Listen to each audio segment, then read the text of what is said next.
1 minute remaining.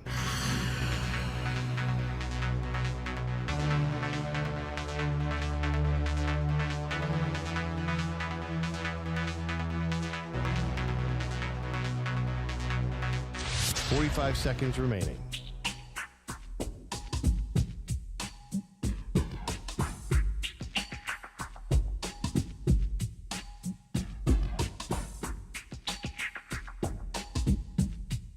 Thirty seconds remaining.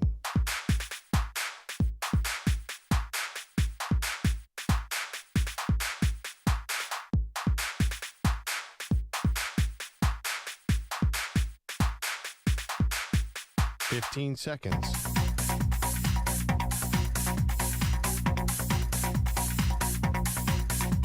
Break ends in 5 seconds.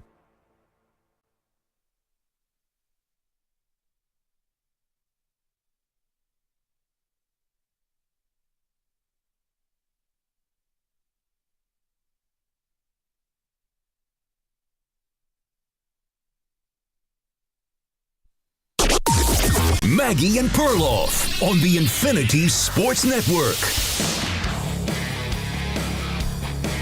Do you want the good news or the bad news for the Kansas City Chiefs? Welcome to the show, Maggie Gray, Andrew Perloff. Good news or bad news? Wait, I don't understand. What's good news? They just got slaughtered in the Super Bowl. Yeah, well, the good news are the Chiefs are one of the best teams in the NFL still. This is a team that went to 7 consecutive AFC championship games, have been in 5 of the last 6 Super Bowls. They've won 3. They're not a fluke. They could even still lay claim to one of the great dynasties in the NFL. Okay, they didn't get the three-peat. They have the best quarterback in the NFL. They have one of the smartest head coaches. They have continuity, all of that stuff. So the silver lining is the Chiefs, just because they got blasted in the Super Bowl, doesn't mean that they are going away. Now, do you want some of the bad news? That all sounds good. What could be bad after that? Well, the bad news is they may be looking at a Patriots-like drought. And we all know that Tom Brady basically had like 3 different NFL Hall of Fame careers, right? He had the beginning of his career where he wins the 3 Super Bowls. Then there was the drought. Now, he kept going back to the big game, but couldn't beat the New York Giants.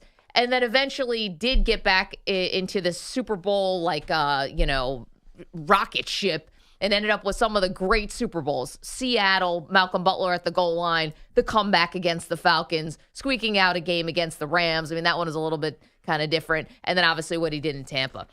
The thing is about the Chiefs, I could see them going on a drought that was much like the Patriots.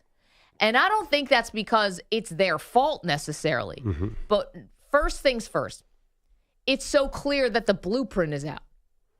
And I don't know if a team that's been as successful as the Chiefs, yes, can they self-scout? They did after they lost to the Bucs and Tom Brady, and they remade the offensive line. Now, they didn't get back to the Super Bowl the next year. The Cincinnati Bengals beat them in the AFC Championship game. But they understood the assignment, and they did it.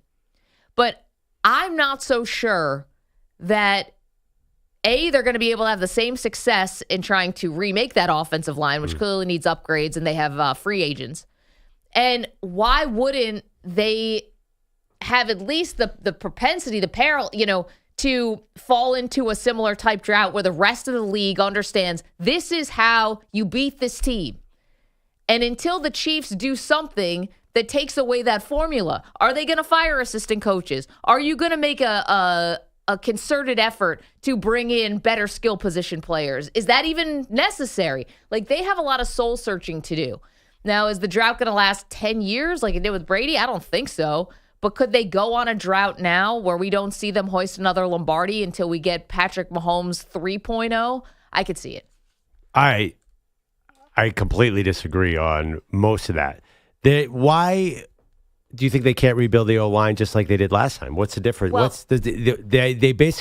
They found guys like Donovan Smith and Jawan Taylor and made it all work randomly. Like, they don't need to do like the Eagles and have these long-term investments in guys like Jordan Mailata. For some reason, they've been able to reinvent themselves with lesser players. Like, and one of the reasons was they cheated and moved their tackles about 2 feet behind the line. Yeah, but one of those penalized tackles in the entire NFL. But generally, like they've already showed you that that's not a problem. Like just fix the O-line and they'll be back. And I know the skill players are getting mixed because Kelsey's old, but they were fine. Tyreek Hill, probably the most talented wide receiver in the league, left, and they won 2 Super Bowls. So that's not a problem. Like, why, based on recent history, would you think that they're not going to go right back to where they were? Because I don't think that you can say, let's say the skill position.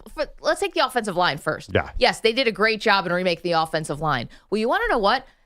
Offensive linemen feel like they're a little harder to come by these days. All coaches talk about how the offensive lineman is the weakest position coming out of college. These guys, it's so different, the college game and the pro game when it comes to offensive linemen, that it becomes so much more of a challenge to develop them. And guys on the open market, like, you have other people that you have to start paying. So are you going to have all the money in the world to be going out and spending at the top of the market, if that's even a possibility? So it's like, all the spoils that come with being a Super Bowl champion, the Chiefs have been cool letting guys leave the building.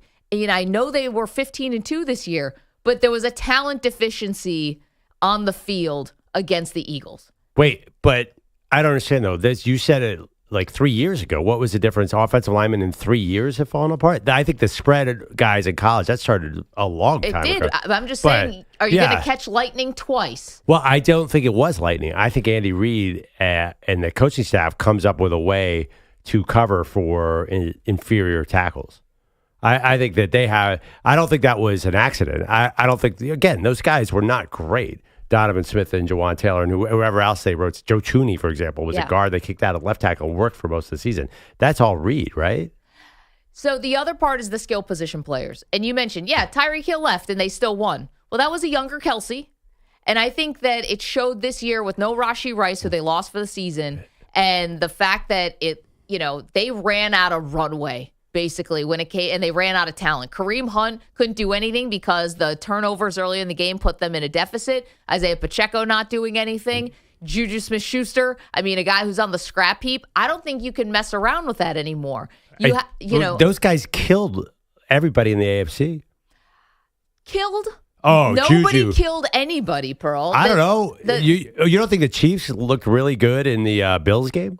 They won by 3 points. They scored 32 points. The first time all season. They did not, that they even got over 30 points.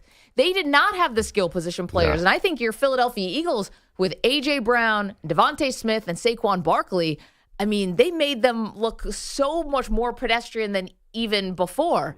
No. They were sliding by. I saw somebody wrote it this way, I think is Charles Robinson from Yahoo. They were getting yellow lights, and it felt like the Chiefs were. And I think it's time to go back and say, listen, we talked about the offense and how it looked anemic throughout the season. We thought, well, the playoffs, they'll turn it on. Okay, they turned on for one game when it turned out the Bills had nothing even close to a championship defense.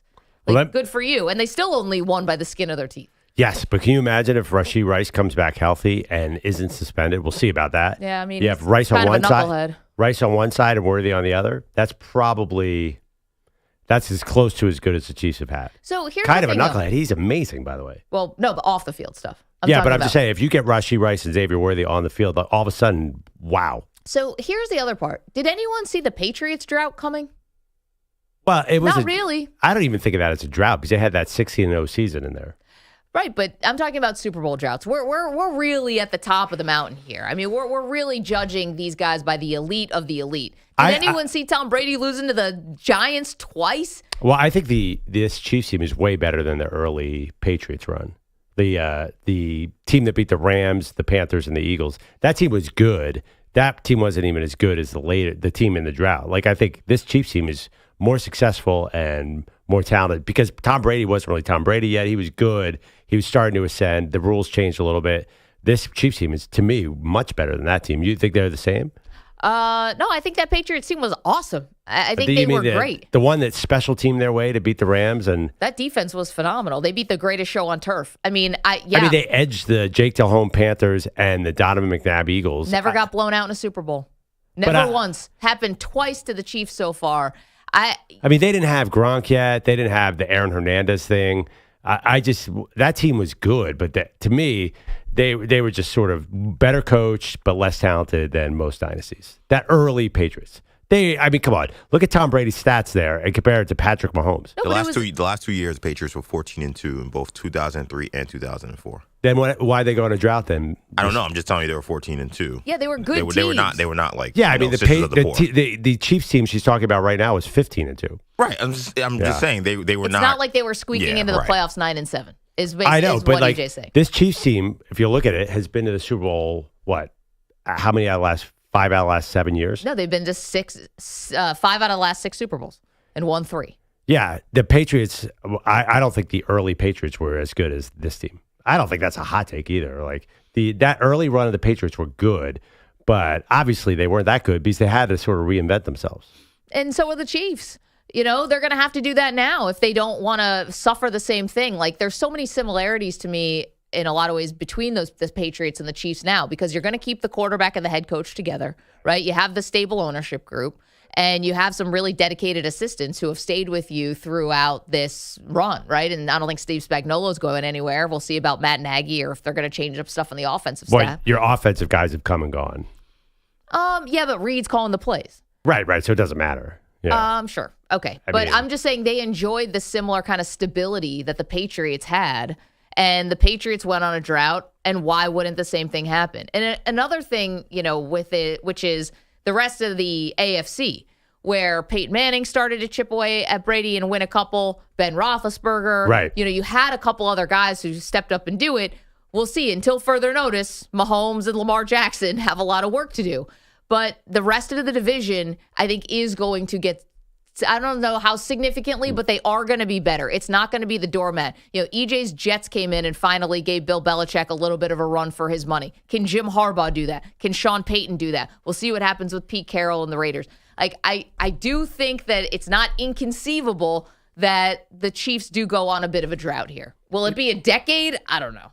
Well, there seems to be. Feels long. Yeah, I think that generally, and not really what you're saying, but overall, there's this narrative that the Chiefs, there's a lot of criticism of the Chiefs. Well, they deserve it today. Yeah, this I week. just think, I think people are forgetting too quickly how they bounced back from the Tom Brady Tampa Bay game. Well, they didn't go back to the Super Bowl, though, the next year. I mean, but they blew it 21-3. I'm just saying, they rebuilt themselves on the fly almost immediately. Like you would have thought all those things that you're saying about this team were true about the last team. Like their O-line just got demolished.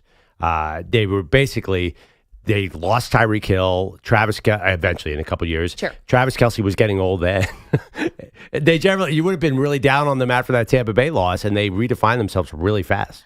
Let's put up as a poll question, EJ, more likely to happen. Chiefs get right back to the Super Bowl. Chiefs go on a Patriots-like drought. 855-212-4227. So that is what we're talking about today. We have a lot more to do, though. Crazy stuff going on. I think everyone's kind of losing their mind a little bit. I don't know if it's like the post-Super Bowl. You mentioned yesterday, you're like, I feel like I'm in a Super Bowl hangover. You don't actually drink, so it's not that kind of hangover. You felt like, I think we're still, I don't know, something about no parade today is throwing me off. It's supposed to be the closure. Like, we're supposed to close the book on this, no? I think Irie said it best, though. That city needs some days after what happened over the weekend. Like, after that game, they need to chill for a little bit. I don't think they're chilling in that city. Just regroup. Have you talked to people in Philly? No, not really. I have no idea. I mean, the whole city was in New Orleans, and they were up. That's true. I walked from the hotel to the radio station on Monday morning. There was at least 300 Philly fans on the street. They were all in New Orleans. So I don't know that they even need, they'll just party their way through this, but I don't think they're fine. This is Philly. It's pretty used to this kind of mayhem. Yeah, I guess so. 855-212-4227. I did see that also records shattered for merchandise purchased through Fanatics or whatever. Go Birds. I don't know why the Eagles fan base would be the fan base to do that as opposed to any other fan base. You've been winning. You've been, you won the Super Bowl in 2017. I don't know why the run on merch was so big this time, but it was like up something like 600% or something crazy. To me, the Eagles have been morphed into this college football fan base. Like they're like Alabama now. I don't know what it is. It feels more intense than it was in 2017, right? Like, it feels like a soccer fan base, not like an NFL fan base. Did you notice that? I mean, anyone who says, I heard there was someone who said it was 50-50 Chiefs Eagles. Yeah, Bill Simmons said that That's on his podcast. Insane. You were there. I mean, oh my he was God, there. you couldn't be in a line for a soda without 16 Eagles chants. I saw very little red. Maybe Bill was in the fancy section. I have no idea, but it was an Eagles crowd, and also too, there's this parochialism about that they've blown away. The other teams in the city are irrelevant. It really feels like Alabama to me. Like, how you say roll tide to an Alabama fan? Yeah. Now you just say go birds. It's like shorthand, right? Just a grocery store. I think Buffalo is a little like that too. Well, yeah, but Buffalo's not a big city. Right. That's generally where you see college-like fan bases, right? Like the best fan bases in America are college football, and they're the closest we get to soccer, right? Is there any doubt about that?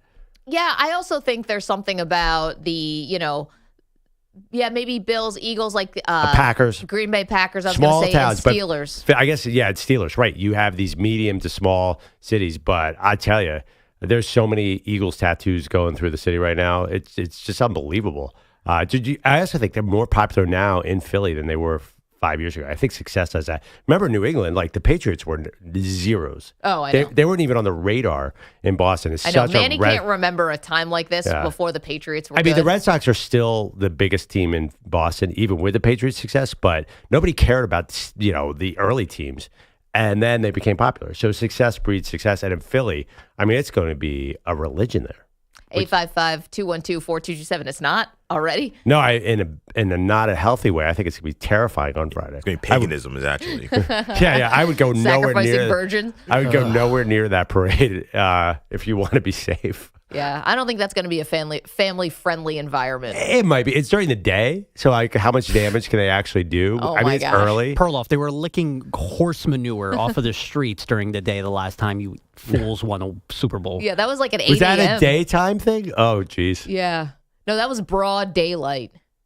My brother was at Temple that year when they won the first Super Bowl, and he was like, I don't know how I should feel. There are mobs of people right outside my dorm building. The only championship parade, well, I've covered championship parades, the one in New York for the Giants the second time. Yeah. But a college one, I was on the campus of the University of Maryland. I went to GW, and when they won the national championship in 2001, my best friend goes to Maryland. And it felt like a riot. Like couches just in flames, and police on horseback, and just a lot of fires is what I remember. A lot of open big bonfires. I went to this could sound weird. I went to the 07 or what is it, 07 or 08, the Phillies beat the Rays in the World Series. Yeah. Totally tame. Interesting. Yeah, I mean, Phillies crowds are, I guess, a little less enthusiastic than Eagles fans, but it was very much a daytime parade. I think in light hours, you're going to see, I know this is totally naive, a better behaved Philly crowd. There's no such thing. That's funny. That's like an oxymoron, a well-behaved Eagles crowd. Show bet. I'll bet you on Friday you are not going to get half the insanity that you saw on Sunday night. I mean, yeah. Because at night, things change. Well, that's true, but this is Philadelphia, though. This is a different animal we're talking about. We'll see. Up is down. They might be. I mean, a lot of these people that might be spent. Are you serious? I don't think so, dude. No, Not a these chance. guys. No, these guys. They have Tom Thibodeau like energy. They could play 48 minutes, play full speed. There's no all gas, no brakes for the Philadelphia Eagles crowd. Are you kidding me? Yeah. They got plenty more to give. No load Conversation's the management worst. for this parade. The Vince Carter meme. I got one more left in me. 855-212-4227. The real question is, anyone going to eat any animal excrement? Probably. You raised the bar pretty high. I don't want to see it, though. Might be eating human excrement. Oh, you don't know. God, Manny. 855-212-4227. Yeah, you never know with those people in Philadelphia. Sheesh. Okay, lots to do. Lots of news yesterday, which we'll get to, including a lot of NFL quarterback stuff. You can weigh in, though. What's more likely? Chiefs back in the Super Bowl next year, or Chiefs go on a Patriots-like drought and the rest of the AFC sort of gets their shot? 855-212-4227. You're in a 5-minute break.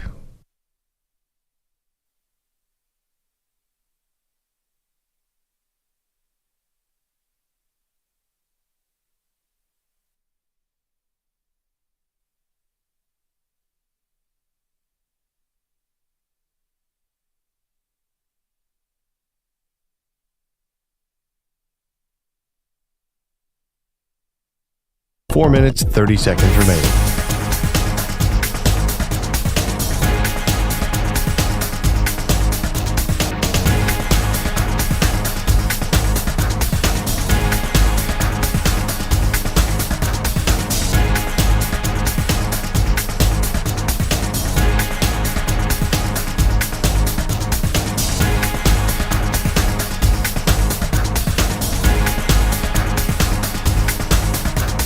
Four minutes remaining.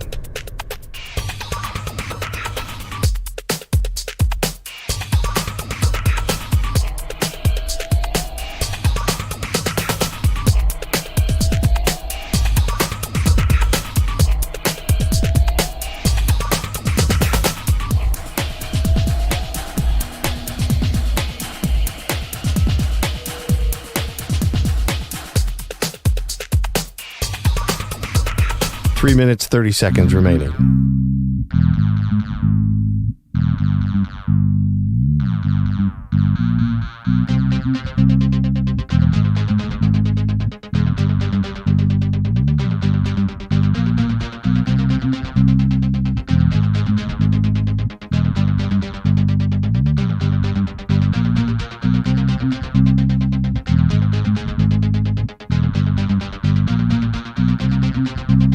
Three minutes remaining.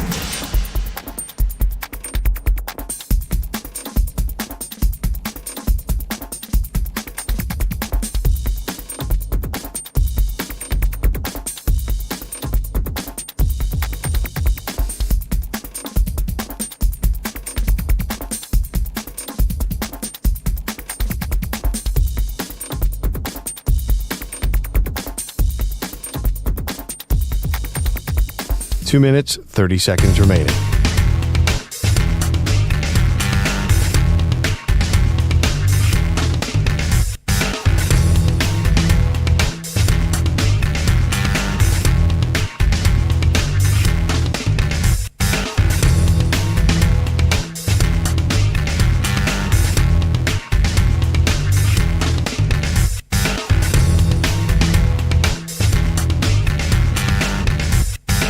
Two minutes remaining.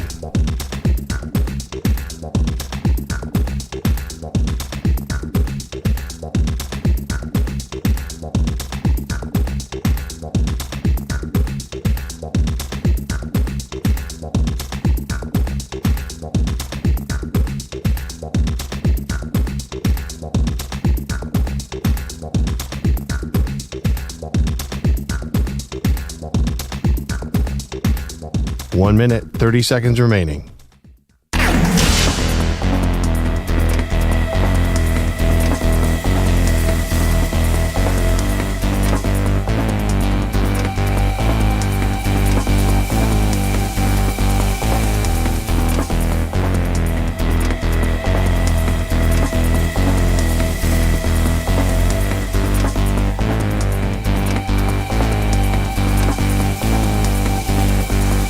One minute remaining.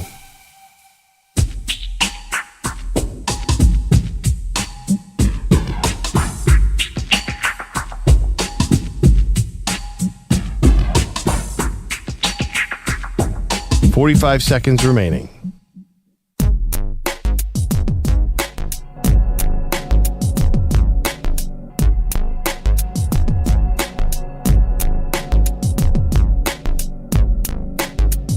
Thirty seconds remaining.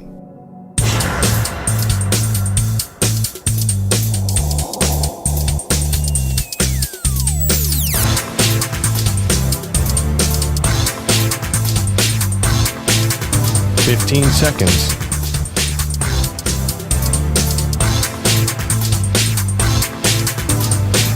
Break ends in 5 seconds.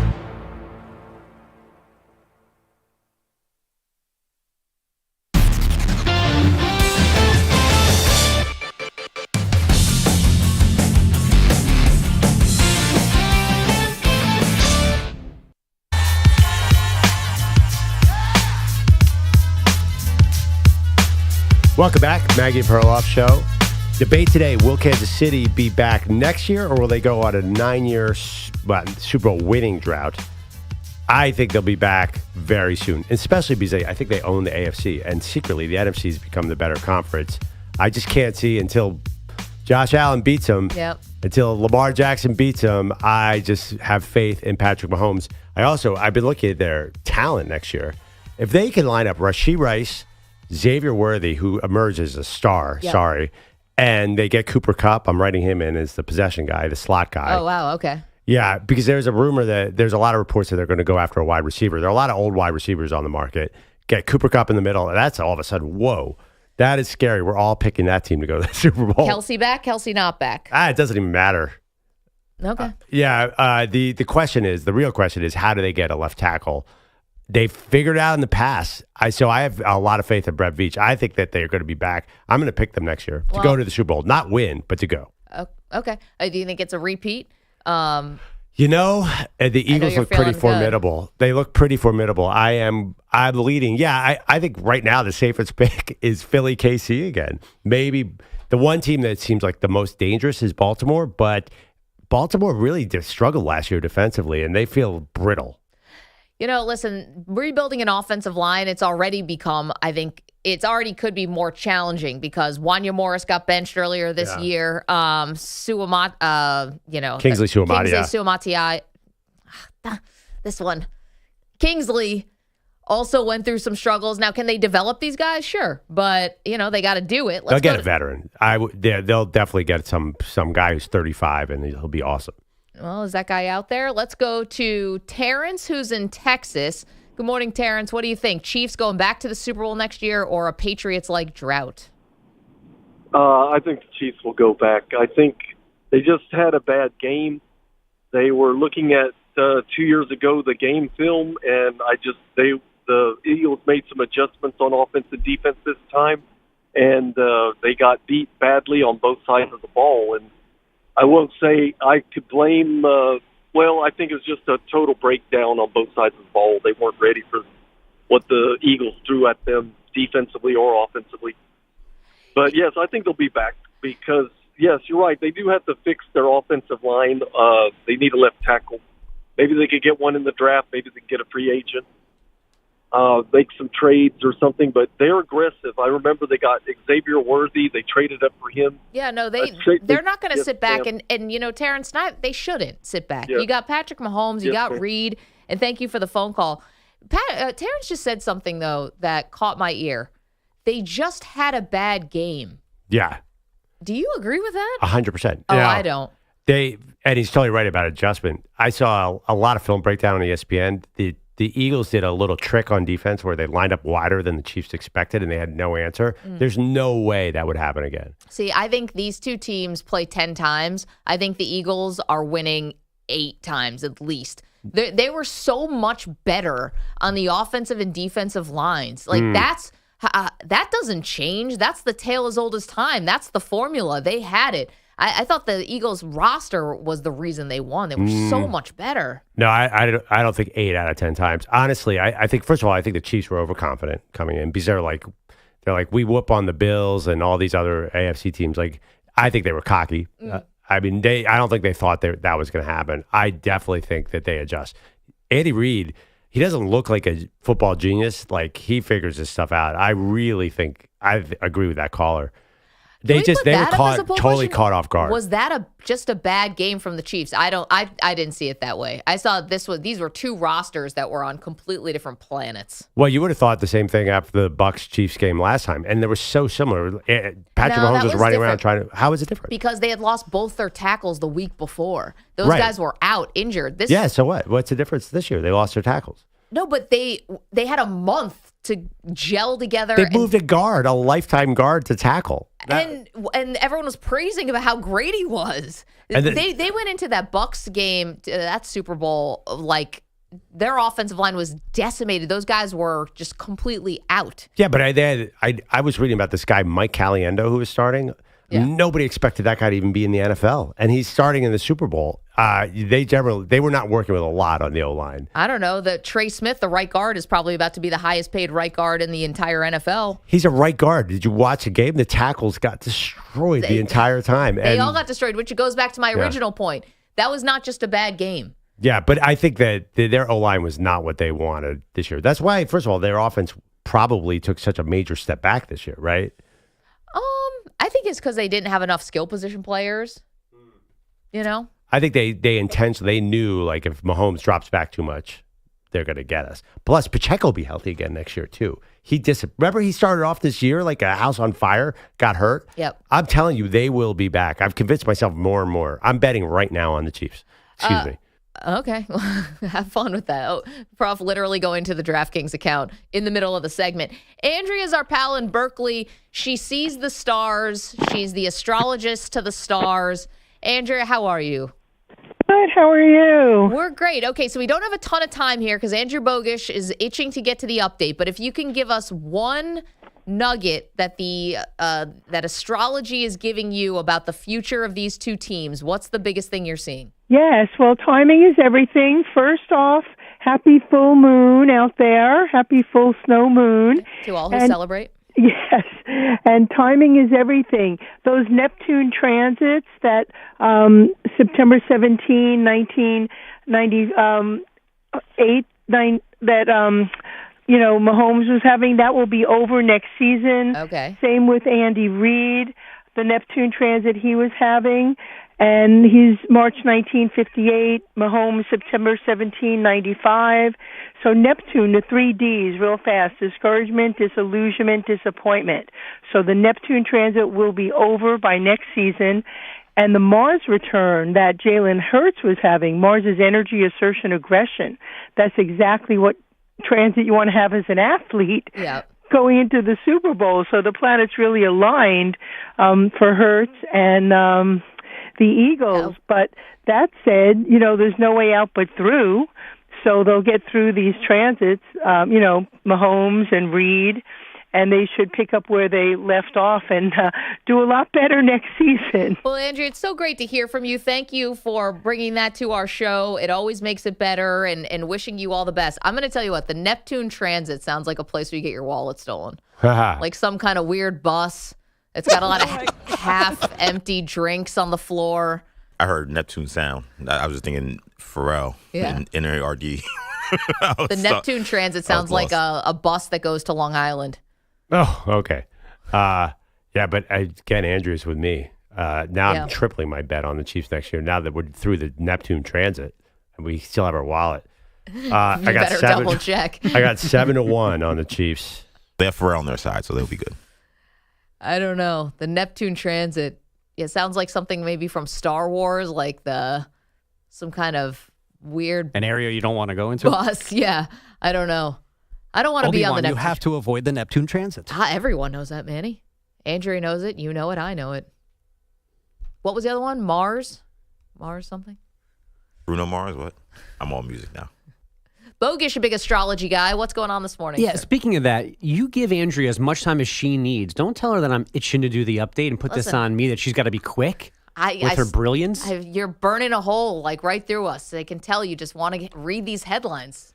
I'm passing the ball to you. Headlines are sponsored by Progressive Insurance. Your small business keeps you on the go. Progressive Commercial Insurance keeps your policy within reach with our easy-to-use mobile app. Learn more at progressivecommercial.com. I hate Manny. Let me look to my left and check the human scoreboards. I see Nick Skier, so I assume they won last night, but God. let's get confirmation. Towns, the head fake, fires from 3 and nails it.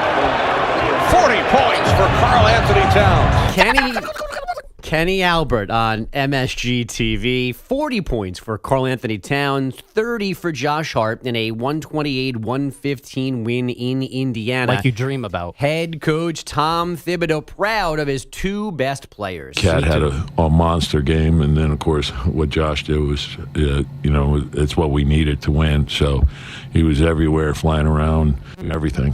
So good team win, good bounce back, and then they keep coming. Then we got to be ready for Atlanta tomorrow. It was all needed because Jalen Brunson no-showed last night, just 8 points and 7 assists. What are you doing, Bogusch? Because of foul trouble. What are you Look doing? at these two. These are grown Why- men why picking are you- clothes based on a Knicks win in February in Indiana. Why are you That's what I'm throwing doing. red meat to these guys? Usually you wisely hold back the Knicks score just to make them anxious throughout the show. I mean, you had all the SEC basketball last night. You could have gone in a million different directions. Kentucky. Why are you giving these guys what they want? This way he gets it out of the way now and doesn't have to talk about Like it for ripping another a 3 Band-Aid? hours. Yeah, maybe There you that's go. good. I told Manny this morning, I'm like, it looks like you should be shooting a T-shirt out of a cannon to me. And yeah, go, everyone on your feet. So it's not just Tom. You're a member of the Spirit Squad. It's not just Tom Thibodeau who overrates the regular season for the Knicks. It's the fan base too. Like, you guys understand this comes down to the playoffs, right? That's all that matters in the NBA. Do they know that, Bogusch? You understand to make the playoffs, you have to win the regular season, right? He's a Sixers Not in the fan. East, he doesn't really. get that. It's the NBA. The NBA. If you decide to play your starters, you get the W. Like, it doesn't even matter. What are we talking about here? Sixers played it's all their starters 2025. yesterday and they caught the L. Did Paul George play? Who cares? Does he Like ever? 3 teams ago. That's a good line. I'd love to describe or recreate the noises that Manny was making while watching a cut-up of Josh Hart hoops from last night. Josh Hart rebounds. But I'm pretty sure it's not safe for work. Definitely is A lot not. of groaning, moaning. Yeah. Yeah. Longing. HR may be getting involved soon, but it's okay. Knicks got a W. That's my rocket cannon. I apologize again, Maggie, for suggesting that one of your cool, hot friends whose name ends with an I should talk to Manny. That was a bad suggestion. Oh, my Brittany. Yeah. Yeah. Is he still dating Rodgers, by the way? Is he still with Brittany? Brittany with an I, who you guys were like, that's too much. He's too not much with Jets smoke. with it. Whoa, He's not whoa, with whoa, Jets with slow an down. S. That's all I care about. Aaron Get him Rodgers. out. Aaron Rodgers is dating Maggie's friend Brittany. No. His Brittany led us to the discovery that Maggie has fun friends whose name ends in I. I was not here for this. You were not. So, Okay, we're not. Yeah, This is Rodgers has a fascinating. girlfriend. Rodgers has a girlfriend, Brittany with an I. And everyone in the room was like, ooh, Brittany with an I. Like, that's too rich for, not too rich for my blood, but that sounds like a woman who's too much fun. I can't handle her. That is wild. Right. There And you I go. said, it tracks because I have a friend who's a Brittany with an I. She just got married to a finance bro, but man, I couldn't hang. She's too cool. She's just too awesome. Then why'd she marry a finance bro? Well, because he's going to be supplying her with a certain lifestyle that can Right. keep Brittany with an I partying until all night long. Yeah, he's going to fund the fun. He's Makes a lot of They sense. got married in a castle in Scotland. Of course they did. My chick's from Binghamton, New York, man. We don't get married in castles in Scotland. But because her parents went with the I instead of the Y, it was set in Andrea stars. I know. She would have known from birth. I know her mom. Well, who We is call her Aunt Betsy. Aunt Betsy put Brittany with an I, and the rest was history. Can I hear about Aaron Rodgers' girlfriend? Is she like some sort of ayahuasca freak? What's no, going we don't on really here? know. He just mentioned her on a McAfee interview about, I think, buying a present for her or something like that. Yeah. That's where this sprung from. And we know nothing else about her? That's it. Yeah. No one's even ID'd her. I don't Maybe think. she was in the Netflix because there was a woman on a plane in the Netflix. The one rubbing his feet. I Yeah. don't think that's her. No? I don't think Brittany with an Eye's rubbing feet. Brittany with an Eye is up on the dance, like on the bar. You Yeah. know, Getting her feet rubbed the next day, recovering from the dance. totally. Yeah. Rodgers definitely hooked up with that woman at the ayahuasca retreat. There's no doubt about that. In fact, everybody seemed to be hooking up with everybody else. The ayahuasca. See, I can't that was tell like if ayahuasca is like a sexual thing or not. Well, it looked like an HBO. Remember the show HBO Real Sex? Yeah. And Pose, you know, well. every young male Yeah, dreams dude. about being a swinger and all that stuff until you watch HBO Real Sex and you realize, yeah, I don't need to go to nude beaches or swing. I'm good. Because it's never the attractive people who do stuff like that. It's always people a little older, hair's a little longer. Yeah, you have to have a ponytail. It's Yeah. required. It's required for all men. Women opposite. But you know what's funny? I've told you guys this before. I live in a town that has the only 12-month-a-year nudist colony in the United States. According to them. I pass it twice a day. It's on the way to pick up my kid from school. Oh, that's a great drive. So it's I'm sure. indoors?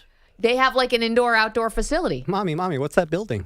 Yeah, get those You know tinted what it is? windows. I know. You want to know what it is? So I saw it once on a Google map. I'm like, what's this thing? And I took a look at the website. It's the only all month, all weather nudist colony in the U.S. in my small sturdy town. clientele. You do this in the New winter? Jersey. I don't know if they're out like by the pool. It is freezing right now. But they have this big gate that you can't see through, obviously. And I pass by it every day. Now, I think you live in a nice place in general, but why would that be your spot for your year-long nudist colony? No clue. Whatever happened to Fort Lauderdale? Yeah, right. You need No, I sun think- on a beach for those bad boys. Sun's out, buns out. Yeah. I think they're in warm weather climates. I'm sure there's nudist colonies all year. Like I'm sure you can go to the, California, Palm Springs or whatever, and you might have one. But this is New Jersey, guys. Like who's naked playing volleyball in February, New Jersey? Shoveling snow in the nude? No thanks. Just the boots? Just Tim's on. And a hat and gloves? No, just the Tims, no socks. Can you believe I live in a place like this? Every time I go to get a bagel or coffee or something, I'm always looking around like, you? Once you said Jersey, I could believe anything. So yes. This I could believe it. one's hard for me to believe. Because I'll find it for you. No, this seems like a weather-related decision, like or operation. So I don't know why you'd pick Jersey. I don't know. Are they too lazy to go south where it's always warm? I mean, I live in a very nice place. Right. It's very pretty. I know people think New Jersey is just like Tony Soprano, the opening, like driving through smokestacks of Newark. But So what, no ZD? Ziti with Check a side that of ziti. like a side of Is that a hair? Oh, Hey, about men's college basketball, guys. Yeah, Not so involving the Knicks. Number 1 Auburn bouncing back from its second loss of the season, an 80-68 win at Vanderbilt. 5th-ranked Tennessee losing at number 15 Kentucky 75-64. 7th-ranked Purdue lost at number 20 Michigan 75-73. The Wolverines have now won 5 in a row. The Saints officially hired Kellen Moore as head coach. Nevada Sportsbooks won a record $22.1 million or Super Bowl 59. And Clayton Kershaw and the Dodgers staying together for an 18th season. Their one-year agreement expected to guarantee Kershaw at least $5 million, then plenty of incentives. He's likely to be ready for the majors by June following knee and foot surgeries last fall. Back to you guys. UConn couldn't make the update. I got 3 more to go, guys. It was the best game of the night last night in the college basketball. That was an awesome game. Leah McNeely. we'll get there. We see you guys on the phones. You want to talk about the Chiefs. I found some information about the nudist colony Basketball's our favorite sport. Yeah, It's in my America hometown. is not in New York and Connecticut and New Jersey. The national out champions. there. I don't even like UConn. You don't want to hear about Sky Farms, the oldest nudist colony in the United States? No, give me UConn Creighton right now. Leah McNeely had like 38 points. That was a great game. Anyway. Listen, it sounds like we all want to talk about what we all want to talk about. And I'm going to tell you what's going to win. And Nudist colonies. It's going to be Sky Farms, guys. No, I'm just kidding. Nudist colonies, the Eagles, Josh Hart rebounds. Brittany's with an eye. Yeah, Brittany with an eye up on the banquet. Can't get this sports radio talk anywhere else. We're right here on the Maggie and Perloff show. 855-212-4227. Do want to get to this. You guys making great points on the phones about the Chiefs. We're asking, are they more likely to get back to the Super Bowl next year or go on a Patriots-like drought? It's MMP. We are the New York Knicks. You're in a 5-minute break.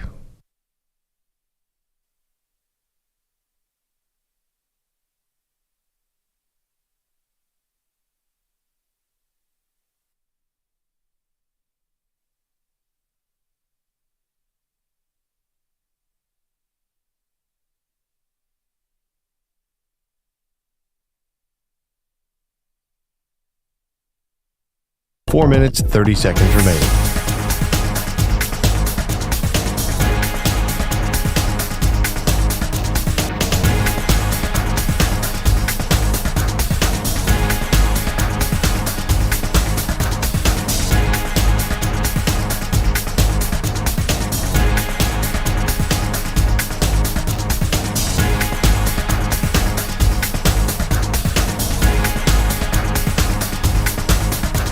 Four minutes remaining.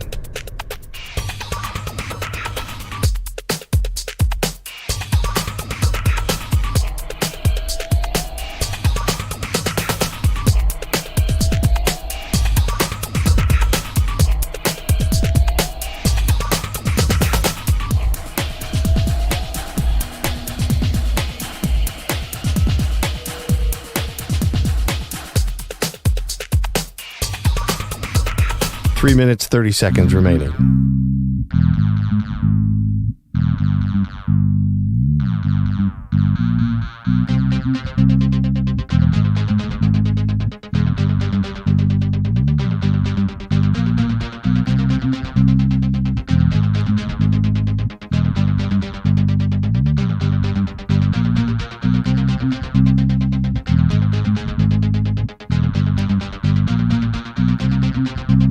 Three minutes remaining.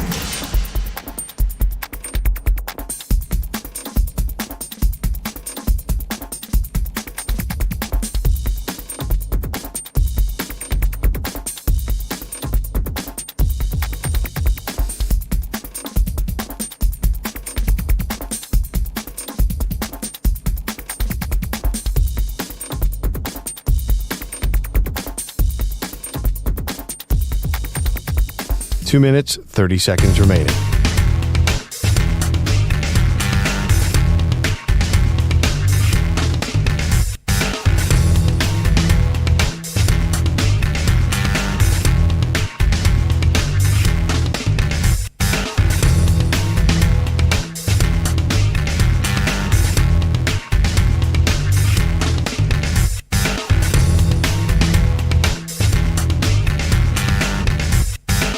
Two minutes remaining.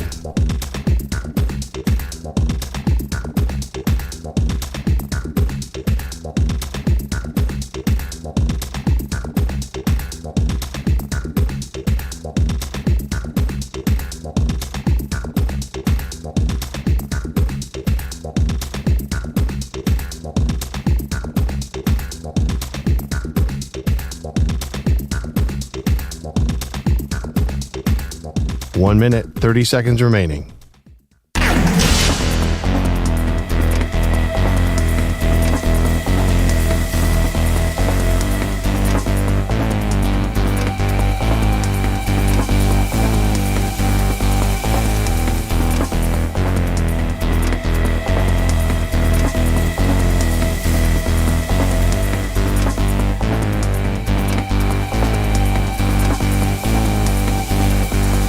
One minute remaining.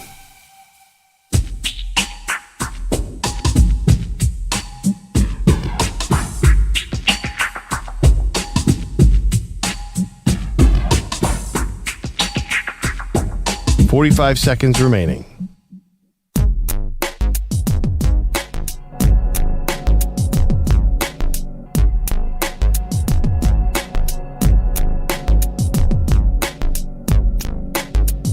$30 seconds remaining.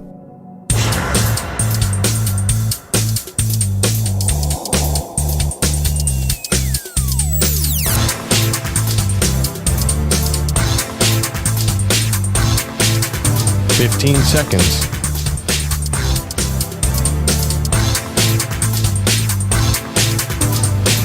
Break ends in 5 seconds.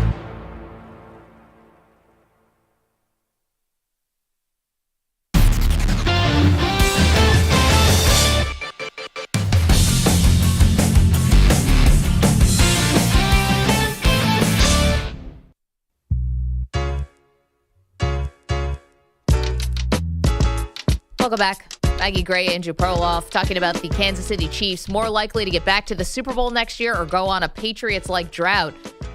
Patriots went 9 years in between Super Bowl wins. Now, they went back to the Super Bowl twice. They just lost to the Giants. It's kind of confusing, too, because that arguably, obviously, the best Patriots team of all time was in the middle of that drought. I know. Isn't it just ironic? I mean, mean, it's so bizarre, that 16-0 team.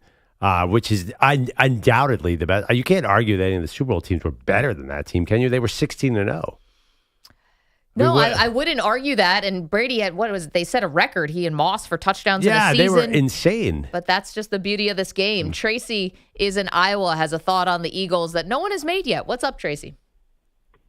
Hey, I just want to touch base with nobody ever talked about the Eagles' schedule, which I think really made them mentally and physically prepared better than anybody else at the end of the season. They were killing every team in the second half.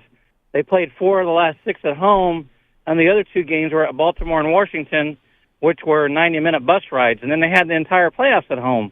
So they had 2.5 months since November 24th to be at home and get well and be around their family and their friends and go to their own doctors. And I think that's just being overlooked. They were mentally ready.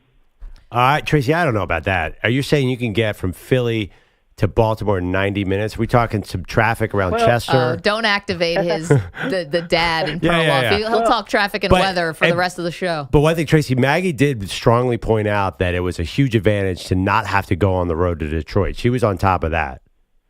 Yes. That was huge. And as far as the future goes for the two teams, I think the Chiefs have too many questions to answer on defense that are free agents, and their offensive line's a big question mark. And as far as the Eagles go, if you look back through the season, they beat up on Baltimore, they beat up on Pittsburgh, they beat up on the Rams. I mean, everybody in the playoffs they played, they beat up on. They even beat up on Washington in the NFC Championship. So I don't know who's in their way. For next year, yeah. I mean, the Lions? Yeah. Well, NFC North, the NFC North, they don't know what February football is. Oh, man. Tracy, I like the points that you're making here, and I do think that the Eagles having a, very mild travel schedule definitely helps. Listen, it obviously helped them to be home when the Rams had to come in and play in a massive snowstorm. Yeah, the Rams were a good team this year. That was, I think the Eagles still probably would have beaten them at home in decent weather. You got to give the Eagles the edge in the link.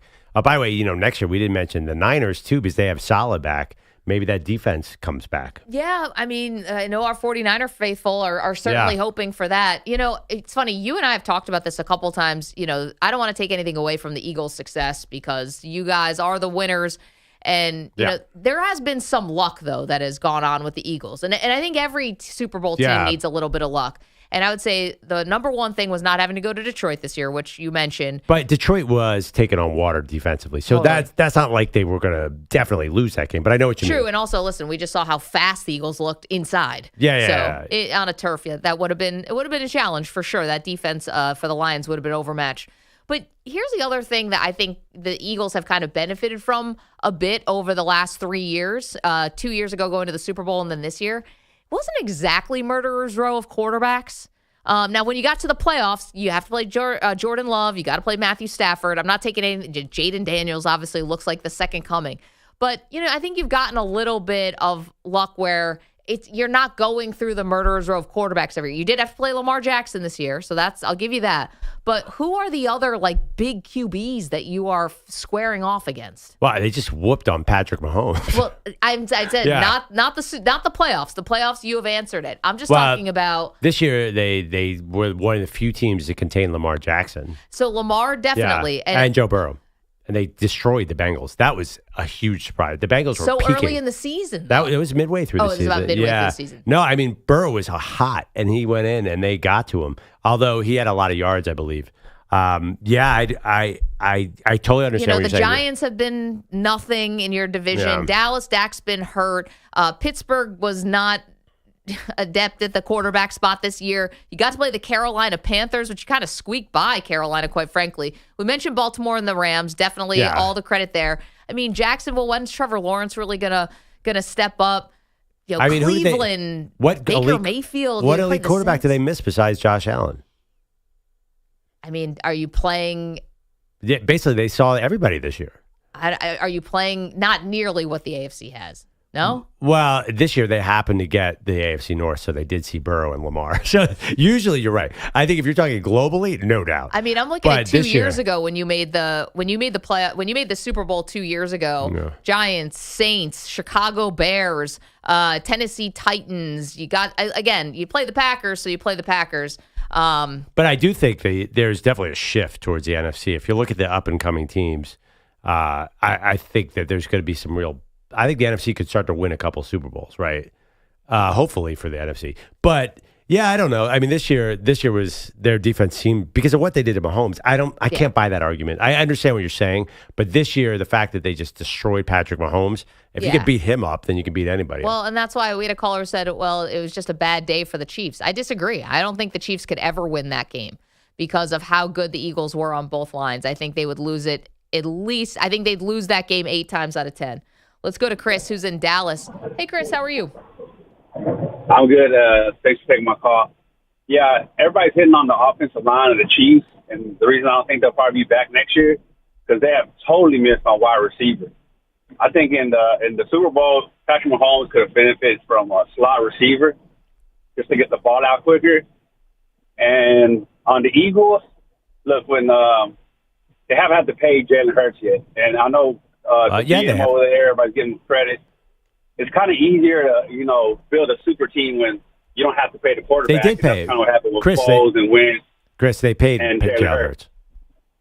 Yeah, Chris. You have a strong team, the Eagles.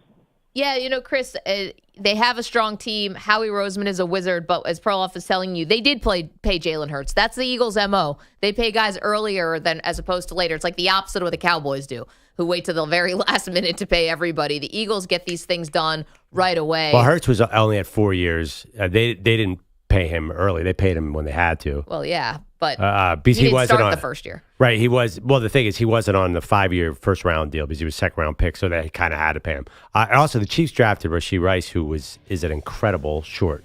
I mean, he would be a superstar if he was healthy because he is Patrick Mahomes' security blanket. He's just hurt. Yeah, and then we'll see if he's going to face any kind of suspension next year for his role in that car accident that happened in Dallas last year. Okay, well, one quarterback's calling their shot. I don't know if anyone believes that they're actually close to a Super Bowl. I'll tell you next.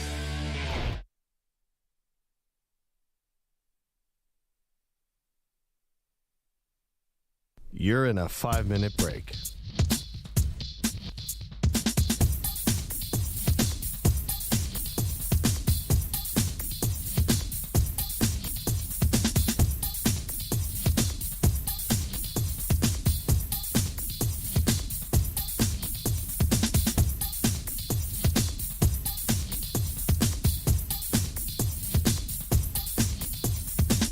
Four minutes, 30 seconds remaining.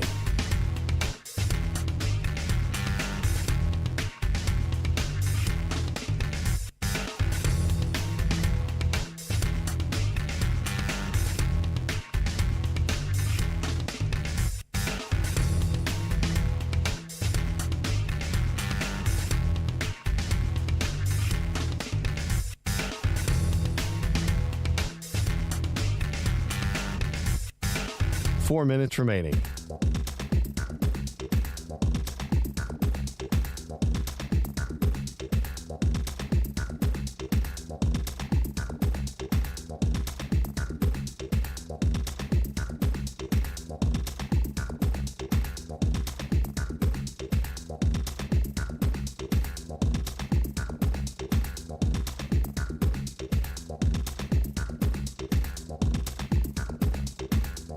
Three minutes, 30 seconds remaining.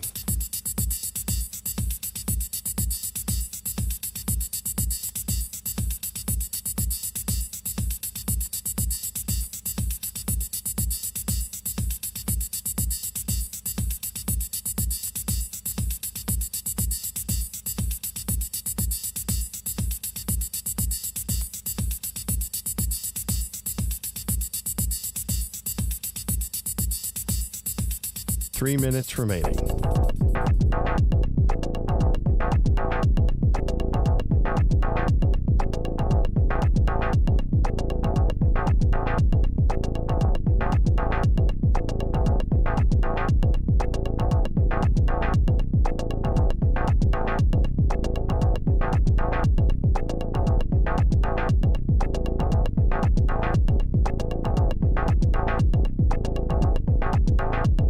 Two minutes, 30 seconds remaining.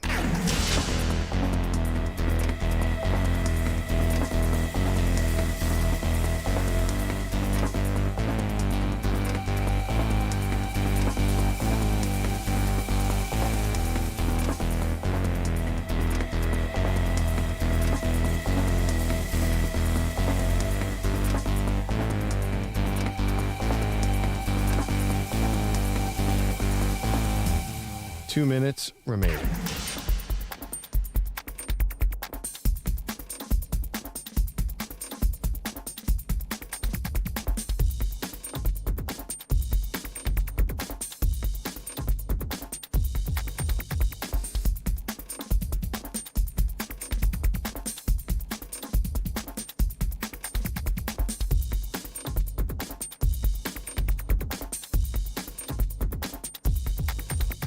1 minute, 30 seconds remaining.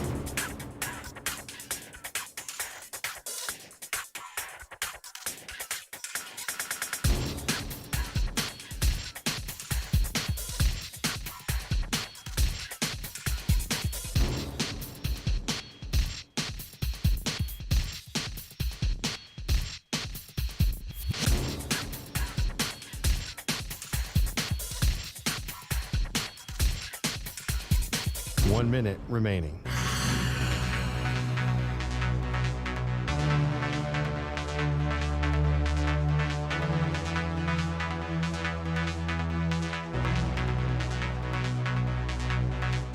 Forty-five seconds remaining.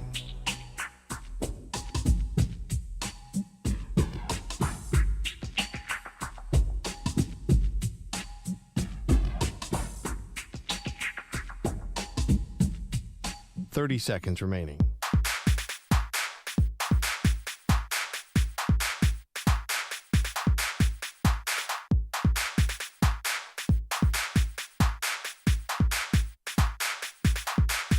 Fifteen seconds.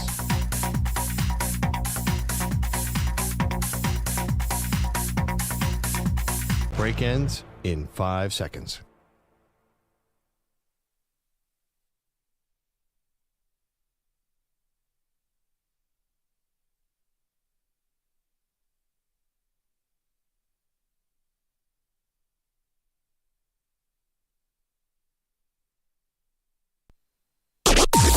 Maggie and Perloff on the Infinity Sports Network.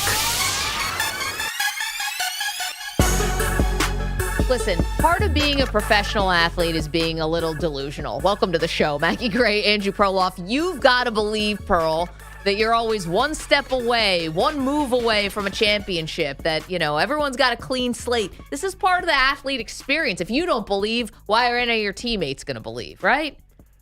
Yes, but there's got to be at least a realistic chance. You know, if you're on a team that is at the bottom of the standings, you can't say I'm on the brink of a title. Well, that's not true if you're Dak Prescott. Yeah. You can say whatever you want. So here is the Dallas Cowboys quarterback who, you know, good for him, was at a charity event last night, doing his work in the community. He says the Cowboys, he believes, are close to breaking through to win a title. I feel like we compete with the Eagles and beat them for the most part when we played them. I don't want to say check the record when they're the guys holding the trophy right now. So credit to them. They've earned it and they deserved it by all means. But, very close. Okay, more from Prescott says the Cowboys have shown they can beat up on the Eagles and the Commanders, so it's about to be their turn. Especially even watch the NFC game, the NFC Championship, and those two teams that we battle against each and every year, a couple of times. And as I said, feel confident about we've gotten the better part each and every time. To see them, to see it in such a dominating fashion, credit to them. It's our turn and it's on us. Okay, so it's not a stretch for Dak Prescott to say, look at the record. His record against Eagles is very good. He's 9-4. You always talk about how you're scared to death of Dak Prescott. He goes into the link. He's beaten the Eagles in the link. You know, if you say, listen, we play these teams tough, so why wouldn't we think we're kind of close? I get the logic. He just sounds so incredibly delusional because no one thinks that the Cowboys right now are on the upswing. But I can understand how he arrived at this, to say, listen, we play the champs really tough. Why can't we get the better of them? Well, right. But what I heard was a quarterback doing quarterback speak. And you can't take anything that Dak Prescott says seriously. He's a pitch man. I mean, he's the there was a point where he had 7 national ad campaigns. He's like Tony Romo when he was Cowboys quarterback. What they say is not what they mean.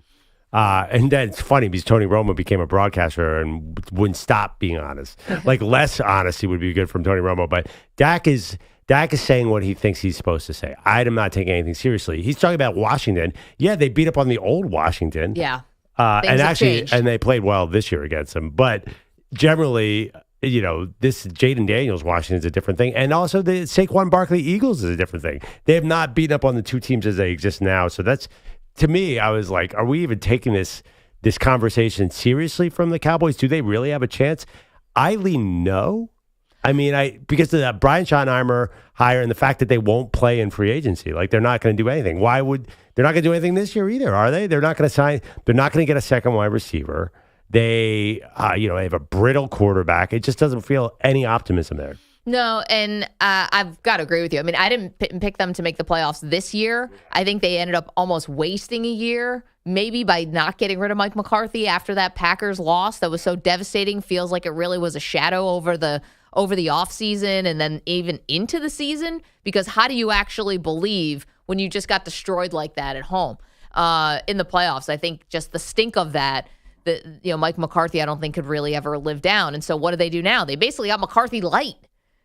I mean, you kept his guy. You kept his offensive coordinator totally flat-footed, the Cowboys. At least it seemed like it by how they conducted their coaching search. You interviewed 4 people. Yeah. 2 satisfied the Rooney Rule, and the other 2 were your current and former offensive coordinator. And by the way, they may have gotten the wrong guy because Kellen Moore dialed up nice little Super Bowl against the Kansas City Chiefs, and now he's going to be the head coach of the New Orleans Saints. I don't know if he's going to be a good head coach. None of us do.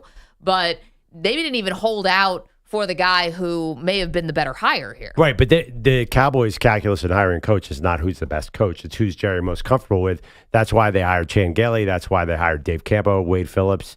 They are not, they didn't even think about Ben Johnson, the Lions coordinator, who's now the Bears coach. Like, that is not, they just want somebody who Jerry likes. Yeah. There's the only way I can see that the Dallas Cowboys have a really good season this year is that this tends to happen sometimes. When everyone kind of snows a team, sometimes they find something, and where everyone sort of zigs, they zag. Everyone is so incredibly down on the Dallas Cowboys. I don't know if maybe there's just maybe all of us are just wrong. Well, it's interesting. That's all I got for you. They have a gaudy pick, and they have a chance to get a wide receiver or a running back in the draft. So say you add an Ashton Genty, which a lot of people obviously speculated for a while, then maybe they do Ezekiel Elliott rookie year where he runs for 1,700 yards, and that all those picks on the O-line start to pay off. That could happen, I guess. I don't know. I mean, Emmett Smith joined us on Super Bowl Radio Row, and we always appreciate Emmett coming on the show because we have great conversations with him, and he gets so candidly honest with us about the Cowboys. And he told us straight up, they should not take Ashton Genty because they cannot protect him. It doesn't look like Emmitt Smith, who knows more football than we'll ever know. He doesn't look like the offense. It doesn't appear to him that the offensive line is going to be gelling so quickly because he said, don't take Ashton Genty. And I think that the Eagles, this is such a copycat league. Haven't the Eagles shown you where you need to make the investment? Offensive, defensive line, and keep doing it and keep doing it. Wow, the Cowboys are great at that usually. Yeah, they're all over the O-line. The Cowboys' schedule's brutal next year. I saw the entire NFC East is just brutal. So it's going to be really hard.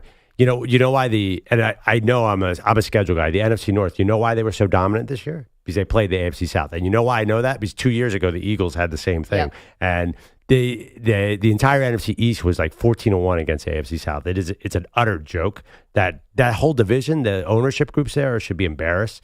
But this year they get the AFC West, which is going to be crazy good next year because of Harbaugh and Peyton. I know. So home games for the Lions next year: Green Bay, Kansas City, the Chargers, Minnesota, Arizona, along with obviously the NFC East teams. On the road, they go to Detroit and to Denver. Those are 2 very tough places to play. They have to play the Bears in Chicago, the Jets, the Panthers, and the Raiders. Jets, Panthers, Raiders. I like the sound of that. How do they keep getting to go to Carolina and play the Panthers in Carolina every year? I think it's 3 years in a row. It's bizarre. It's nuts. Let's go to Mike, who's in Ohio, wants to talk about the Philadelphia Eagles. Hey, Mike, how are you? I'm doing well. How are you guys today? We're great. A couple comments about either team making it to the Super Bowl again next year. As the aforementioned Perloff just mentioned scheduling, I know Philadelphia does have the AFC West next year, which obviously they did really well. The Rams and Niners may have an easier ticket because they play the AFC South and the NFC South. And the other thing, too, is Saquon Barkley's remarkable year hardly ever is close to being repeated by running backs the following year. And the last point was, I agree with you, Maggie, about teams having a little bit of luck to get to the Super Bowl because if you look at the defense of Philadelphia played this year, the Rams and the Packers were the 2 youngest defenses in the league, and Washington, I believe, was number 21 by the end of the season. So, the path to the Super Bowl is definitely, paved with good intentions and a lot of luck, and then repeating is going to be really tough, I think, for either one of those teams next year. Mike, you bring up great points, and that's why I think we have to block you from the show forever, because you're right. The Rams and the Niners are totally a danger to the Eagles. The Rams terrify me because they didn't lose their defensive coordinator, who looks like a stud, and they have all these young guys. Like they will lose Cooper Kupp, but he brings up good points. After a Super Bowl win, you tend to think, oh, it'll be the same two teams, and it usually is not. And just think if Aaron Donald played this past year with that defense. I mean, listen, Verse and Fisk were both up for Defensive Rookie of the Year. Verse is the one who won it. And you're right. Who is it? Mike Shula? Who's there? No. Chris Shula. Chris Shula, excuse me. Mike Shula, we know. Chris Shula is their defensive coordinator who did a great job. Mike, good points all around. Thanks for making them, and thanks for checking in. You know who we fell in love with at the Super Bowl was Kyron Williams, the running back. And he's fantastic. The thing about the Rams, and this is quoting my friend Mike Lombardi, they're one of those teams who could get 3 yards on every run on first down, and that makes their whole offense dangerous. They're really going to be good next year. You know, the question about the Rams, we touched on this yesterday about Matthew Stafford. I was reading a little bit more from Albert Breer in Sports Illustrated. So, yeah, we're going to have to really watch closely how these contract negotiations go with Matthew Stafford. I wasn't ready to connect the dots that the New York Giants hired his brother-in-law, and that means somehow Stafford is going to be on the next JetBlue flight to New York. But there's a couple things here. Stafford has no more guaranteed money after this year, right? So really, this is kind of like a whole clean slate. And the Rams, I guess, according to Breer, Pearl, they're going to want him to sign up for 2 more years. They want guaranteed that he's going to be their quarterback for 2 more years. Can Stafford say unequivocally, I want to play for 2 more years? So I don't see why not. Why wouldn't he? I don't know. Looked pretty darn good at the end of last year. And how much money is he going to be asking for? Now, I think the Rams would be silly to get rid of him because who's going to play quarterback for you? Yeah, I mean, Jimmy last G, year, Stetson Bennett, like that's not. You're too close for that. we did this dance last year, right? And he renegotiated the last, August, I believe. I don't know. I feel like you're competitive. He's 37. Like, does he look any different than when he was 26? He was never a mobile quarterback. That's why I think. No, and he plays hurt, and he feels like a late career Brady, where his brain is his biggest weapon. I think he's fine. You're right. The Rams would be nuts to move on. He got hit in that Eagles game, and he looked like he wanted to just fall over. He's taken a lot of punishment over the years. Oh yeah, but to be fair, then he put that. together an incredible drive. No. I mean, we love Kyron Williams. He came on the show. That fumble was one of the major turning points, and basically kind of, I don't say it didn't hand the game to the Eagles because you still had to go out and play defense, but that was a big mistake. But the Eagles, as you saw in the Super Bowl, when they go into prevent, they just get ripped apart. That's kind of what, and they were in deep prevent in that Rams drive. I don't know how guys were getting behind him. But Stafford's always taken massive concussions and got hit, and he always gets back up. You're right, and he's one of the toughest guys in the NFL. And since joining the show, I feel like I have a much bigger respect for him because Perloff loves him so much, and he's great. Well, I just wonder though. He is a guy in Detroit that takes a lot of years off your career just playing there for all those years, and then he's gone to LA and they won a Super Bowl. But in recent years, I feel like he has taken some bumps and bruises. And then the other thing with him too is, it feels like his wife kind of has a budding media career. Like, it doesn't like, I don't look at her as like someone who's just, is she happy just being a mom, stay-at-home mom? I think she may actually want to do bigger things. Well, she can do it in LA though. Well, yeah, no, my thing is, can she do that while Stafford is still a full-time NFL player is what I'm saying. Similar to what we had with Giselle and Brady. They have the same thing. No, I hear what you're saying, but don't they have a million nannies? A million nannies. Maybe not everybody wants to just give everything off to the nanny. I'm just saying, I think for someone who maybe have big aspirations, maybe there is a time where Stafford has to step aside because of Kelly's career. Well, if does it he's not look like Kelly's trying to Kelly, become a big media star? That seems obvious to me. No, I get it, but I feel like Kelly and Giselle really had her own thing going long before she met Tom Brady. Right, she put a lot on pause because of Tom Brady. I think so, but Kelly, the only reason for now that we actually care really about Kelly is when she's telling stories about Stafford. Right? She's talking about dating the backup quarterback to make him jealous at Georgia. She's talking about their life together. Maybe this is anecdotally, but I only got introduced to how, I guess, more well-known she's becoming because I had one of my fiance's friends was talking about how, there's this woman who's teaching other women about, like, how to explain football, like, to your friends if you don't know anything about football. And I didn't realize this was Kelly Stafford doing this. Like, her podcast and her, like, again, whatever she's got going on, is cutting through beyond just Matt Stafford connections. It's not my lane. I'm not saying something, but I'm just saying, like, I think it is like something on the table, maybe. By the way to fall in for that Giselle narrative. Give me a break. What are you, her divorce lawyer? What do you mean? They were saying she that was before she printing got hurt. $1 billion a year on some cosmetic. Like, she didn't take any break. She was being a mom and printing money with all her other product lines. By the way, she's got a baby now with the jiu-jitsu instructor. Yeah, I don't know. Whatever she says sounds like a lie to me. I am not a Giselle so fan. anti-Giselle. I mean, she cheated on Tom Brady. Yes. A German supermodel, like, okay, whatever. Are you sure he never cheated on her? I'm sure he did, but still, like, she didn't. At least he didn't pretend. You really don't think that Tom Brady's career, like Giselle was a supermodel who walked runways, who traveled around the world. You really think that she was as active as she was before Tom Brady? Like, I don't think she definitely she had kids. No, that's my point. Is that I'm saying that she said that she had to take care of the kids, and therefore she couldn't do other things. But I mean, she would have been doing even if Tom Brady was home, she would have been with the kids. I think that's what kind of sidetracked her. Like you're saying, because Tom didn't do his side of they're billionaires. Like I just think like she could have pursued her career, but I think she wanted to be with her kids. I think her side has been that she had really no choice because Tom was so committed to football. Yeah, I mean, and Tom says that. He's like, I was being selfish, committed to football. He said that, Pearl. I mean, whatever. Give me a break. You just have this thing against Giselle, which is just hilarious. I get it. Maybe she's a little much with but so is he. And by the way, can we just talk about, cheating and all that stuff? Think about how they got together. Yeah, she cheated. Yeah, once a cheater, always a cheater. Well, I'm just saying, Bridget Moynihan is pregnant, and Brady leaves her for Giselle. Like your relationship starts like that. I don't think that either side can be like, never saw it coming. They always say you lose them how you get them. But let me ask you this question: do you think that Giselle needed to step back from her career to support Tom's football career? She says that she did. Yeah. No, I know she said. She says a lot of things. I have no idea. Like why? Because I think so. If you're asking me, I say yes. I don't know. I think it's hard to have 3 kids and be a traveling supermodel. I think in this generation where being visible is super important, I think being less visible is losing money. 100%. Well, there's another part of it too, where I think she wanted to transition away from being a supermodel, and that means you have to build businesses, right? Yeah, if you want to do did. skincare lines and whatever, I don't know. And she made so much money, she probably doesn't even know what to do with it. Probably not. But meanwhile, new kid now. I think being a parent, and being a supermodel is probably really hard because models travel so crazy, and regardless of what your husband does, and listen, I don't know much about that world. I was going to say, Pearl, enlighten us. But I mean, I just try to think.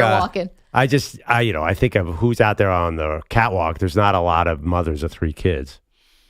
Yeah, listen, this is working moms, man.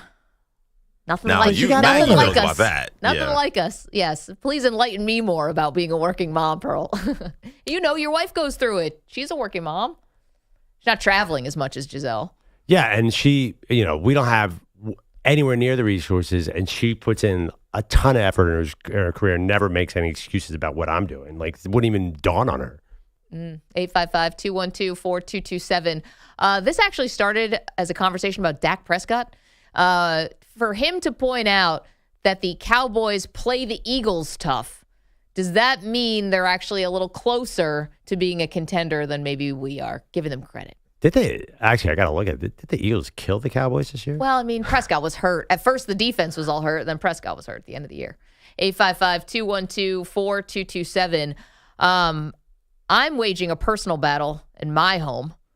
I can tell you guys about that next. I'm losing this battle, by the way. Like, a lot. And secondly, some weird video came across from Bourbon Street, from the French Quarter, between 2 famous athletes. And we can't tell if this is real or if it's a work. We'll dive into that. Very important Wednesday show. Maggie and Perloff. You're in a 5-minute break.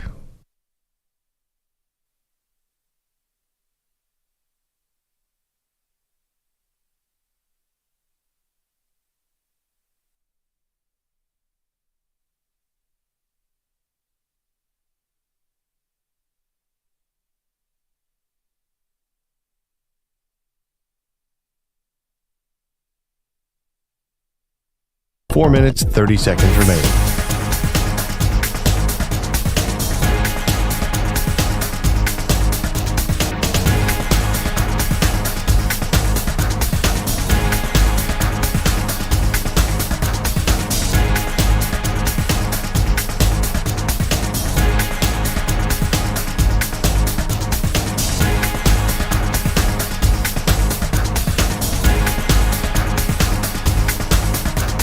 4 minutes remaining.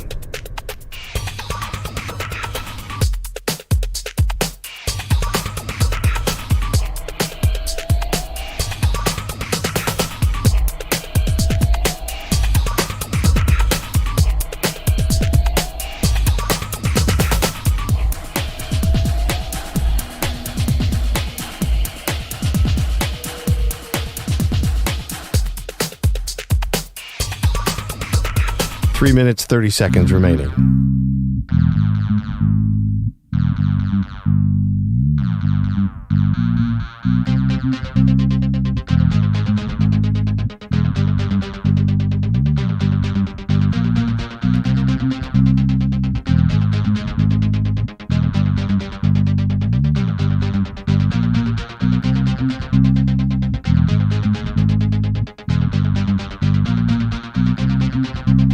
Three minutes remaining.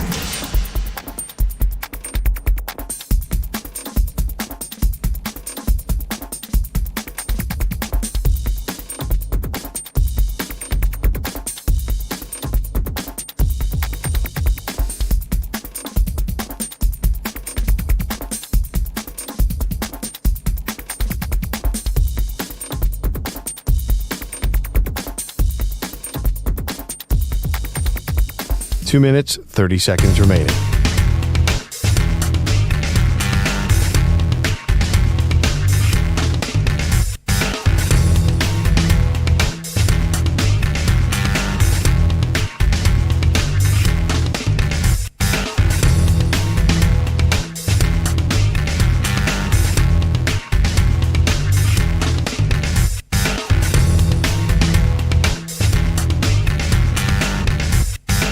Two minutes remaining.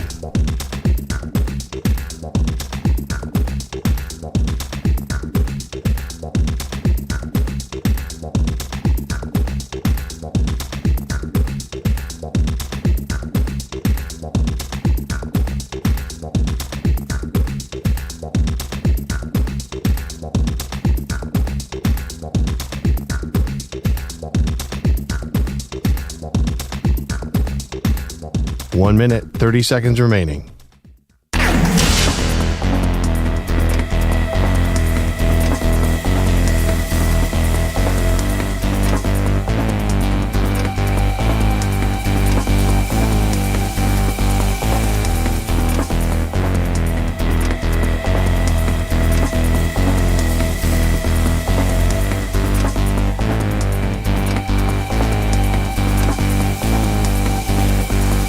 One minute remaining.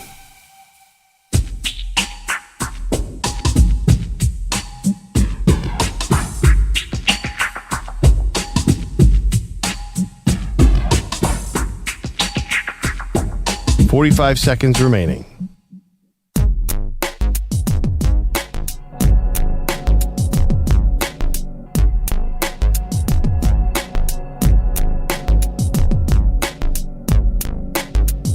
$30 seconds remaining.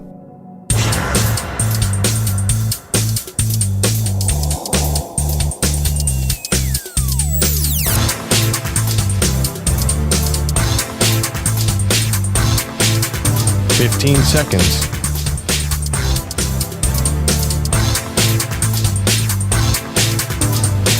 Break ends in 5 seconds.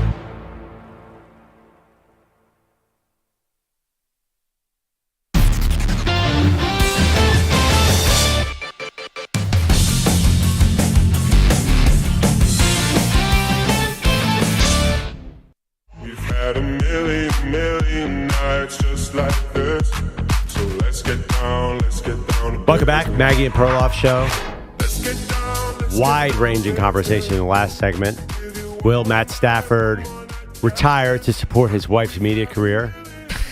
Wait, I think I want to do a top 5 people Perloff dislikes the most. most. I don't actually dislike Giselle that much, but this idea that this idea that Giselle has 1% even of a victim in her is insane. Like, there's nothing. I get started on my top 5. Wait, what? I don't dislike Giselle. Ben Simmons, number 1. I was going to say, where does Ben Simmons fall on the list? I think Joel Embiid is actually a little higher. top 5 people Perloff dislikes. It's like a the power most. ranking. You got to do currently. But so you guys currently know, it may be to Joel. say I feel bad for Gisele Bunchkin about anything is bananas to me. She's a billionaire. We know. We're picking up on that. Figuring that out. But how do you guys honestly believe that? Like, oh my God, poor Gisele. Tom didn't help do the dishes. What are we talking about here? I'm still relatively new to the show. Keep going. Yeah. Yeah. Listen. I think it's. By the way, why is it always 3-on-1 or 4-on-1? Have you guys ever Manny's on wondered your about side. Rarely. Because unless I'm talking about the Knicks. Well, I mean, listen, you also take shots at them. You are Mr. Against the Grain, so there's that too. Well, I mean, you're right, because we all have to rally to watch the next Kelly Stafford episode of How to Play Football. Listen, I said I think that Kelly all her stuff only goes viral when she's talking about Matt. Gisele at least had her own thing going on, you know? She still does. She's printing money right now. There's no reason to feel bad for Gisele. She'll be fine. Anyway, and by the way, I've actually seen Gisele in the Village many times when I was living in New York. Whoa. I'm like kind of closer to Gisele than you guys are. Yes. And by that, you mean what, 200 feet, 300 feet? Well, there'll be a restraining order after the show. Yeah, I was so gonna don't say. have to worry about that. Yeah, I saw a Money Team SUV a couple of weeks ago outside of a hotel. I'm very close with Floyd Mayweather. But it was hard because Gisele had 3 kids. She had 5 grocery bags, and it was tough to be Gisele, poor in the Gisele. city when I saw her at the grocery. Poor Gisele. I agree, Pearl. Working on a top 5 list of people Perloff despises. I'm number 8. Bogusch might be on there. I'm not in the top 5 yet. Top 10, yes. You're outside looking in. Yeah. Honestly, I First 4 out. I definitely do not despise. I despise Ben Simmons. I do not despise Gisele Bunchkin. But 4 on that list, Manny and EJ after a Knicks win. Yeah, we move up and down depending on whether the Knicks win or lose. Now, I got to really think about this. People Perloff despises. It's not that many. It might be hard to get a full 5. I might have to put Gisele on twice. I mean, Bryce Young's definitely on that list. You don't like him. I personally like Bryce Young. He's super cool. Do not like him as a football player. Yeah, but do you? I mean, he hasn't had a great career. Okay, I think that's a super hot take. I mean, EJ, he's just not started. forgetting. He's not remembering the battle he had over Bryce Young. This is the problem. No, here. I remember. Okay. Yeah. I feel like I mentioned Bryce Young's name. It was just like, he's terrible. Almost beat the Eagles this year. Let's go to JT, who's in Atlanta, but didn't. What's up, JT? Hey, what's going on, guys? I really appreciate you taking my call. First off, it. I just want to say that I think it was Manny. I don't remember, but he's talking about Stafford retiring. I mean, we talked about it yesterday. If he retires, she's going to leave him, right? Isn't that how that works? So he can't retire. Oh, right? that Kelly would leave there's that whole Stafford? thing. Oh, no, we were talking about would Taylor Swift, Oh, if Kelsey, it's only with Taylor. If I mean, Kelsey is not okay. playing, does this kind of, she sort of signed up for football player, not movie star. No, you guys said that people tend to leave after the player retires. Thank EJ you. said Thanks, 60 to Rob. 80% of athletes Yeah. get divorced the second they retire. This is how a lot of athletes go broke. Part of the reason is because they get divorced right after they retire, so the money's not coming in anymore, and then she takes half. This is not. That's not Exactly. obviously the Kelsey Taylor situation, but that does happen a lot. But I wanted to talk about Dak Prescott real quick, though, because I read that article. I haven't actually heard him say it, but it's ridiculous because what I feel like is happening now is like we've always thought about the worst fans in the NFL. One of them had to be the Cowboy fans because of their delusional behavior, right? Since the 90s, they've sworn that they're still that same team and that they're still awesome, even though they haven't won anything and been anywhere. And now that's permeating the actual organization. I mean, because I can't believe that he said the things that he said with the results that have been evident throughout his entire career and prior to him even getting there. I guess he has to be confident, but you can be quietly confident, not in overtly insane sounding confident, because again, at this point, nobody believes you. But I don't think half of the team is looking at him like, what's he talking about? Like he said it himself on the sideline last year. We suck, and all of a sudden we're not far away. Like, I mean, it's ridiculous, and the fact that this it's just the most Cowboyish thing I've seen in a long time is all I say. JT, solid call. So if you missed us last segment, what Dak Prescott said at a charity event yesterday is that because they've played the Eagles tough over the last couple years, and he has a 9-4 record against Philadelphia. Well, if we play them tough, then then that means we're not that far away. He also said, they play the Commanders tough, so it's our turn now in the NFC, and he was trying to be positive about the whole thing. He sounds crazy. I don't know. I think Dak is kind of saying the right thing. I slightly disagree. Like, what's he supposed to say? Isn't that what he is supposed to say as a leader of the team? I think there is a different way to do it. As JT said, you can have a quiet confidence. Say, listen, congrats to the Philadelphia Eagles, and we've got a lot of work to do. You're coming off a season in which you came in second to last place in the division. It's really not a time to be talking about how close you are when you didn't even make the playoffs last year. And to be honest, even if Dak didn't get hurt, I don't think they were making the playoffs. So it does sound a little silly. Now, the one thing about Cowboy fans, Pearl, I don't think you're going to find a lot of them beating their chest lately. I think they're pretty beaten down. This Brian Schottenheimer thing really seemed to take a lot of the wind out of their sails. And, Jerry's older. He's talking nonsense. I don't think the Cowboy fan base is feeling too high on themselves. I would even take it a step further. I don't even think they're going to start not showing up. And they already did last year, right? Yeah, this is going to be... Remember Jerry was complaining it was empty in Oxnard, California, where they do training camp? I think it's going to get worse and worse. And there are going to be a lot of opposing fans in the Cowboy Stadium. Do you think they take their fan base for granted? Because they have such a gigantic coast-to-coast... Oh, yeah, they'll still be making money. But, at a certain point, Jerry's, 82? So there will be a transition, but definitely, this is not a good time to be a Cowboys fan. I ran into RJ Ochoa from SB Nation on Super Bowl Sunday. Yeah. He's like, this is going bad.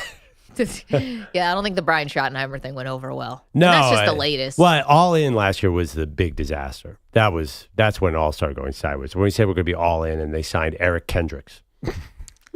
Yeah, all in. Really fit the definition. Yeah, so I think... But they did re-sign Lamb, and they re-signed Dak. I feel like they are off track. They're just careening down the road toward mediocrity, which they did there. After Parcells, they were mediocre for a long time. They're facing that again, I'd imagine.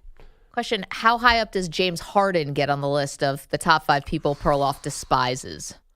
Harden's pretty high. Are we talking sports despise or personally despise? I think it's a little mix of both. I don't hate James Harden as a person. He seems super fun. Yeah. When you're at the strip club with him, I know. It's a great time. I'd rather go out with him than anyone here. Good night in Atlanta with James Harden.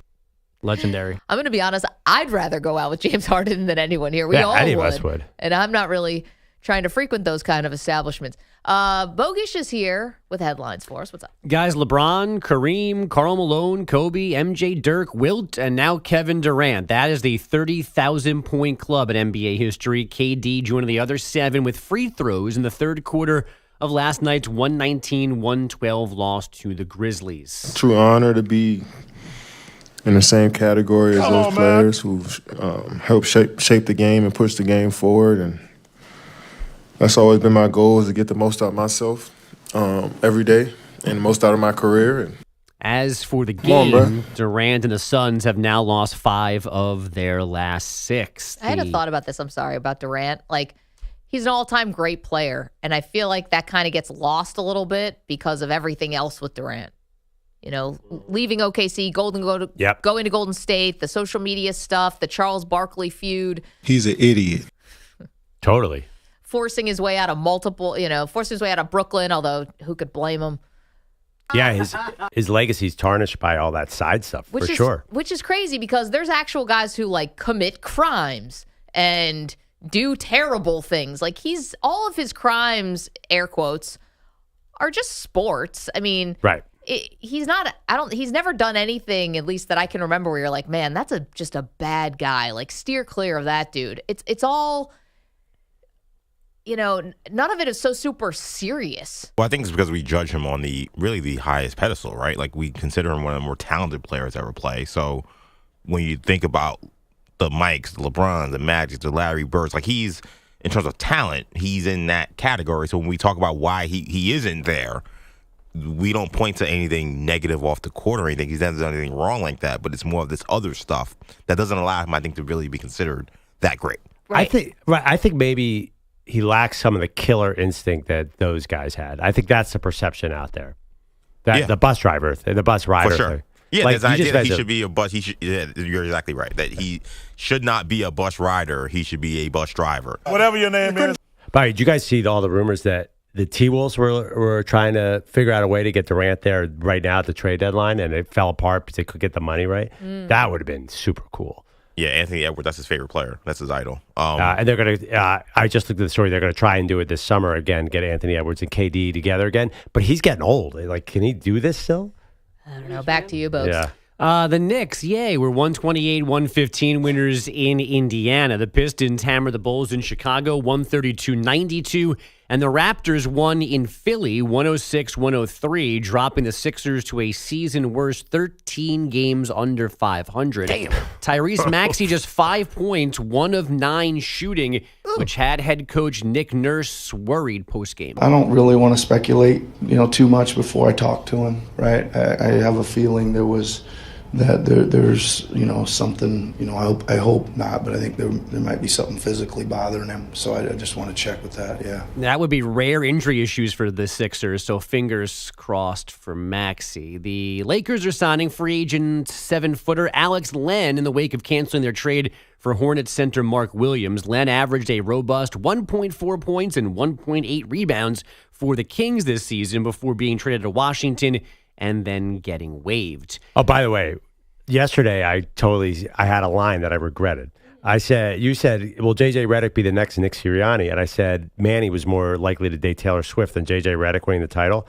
Then I watched NBA on ESPN all day yesterday, and everyone's like, the Lakers have a great path to the finals. I could end up eating that.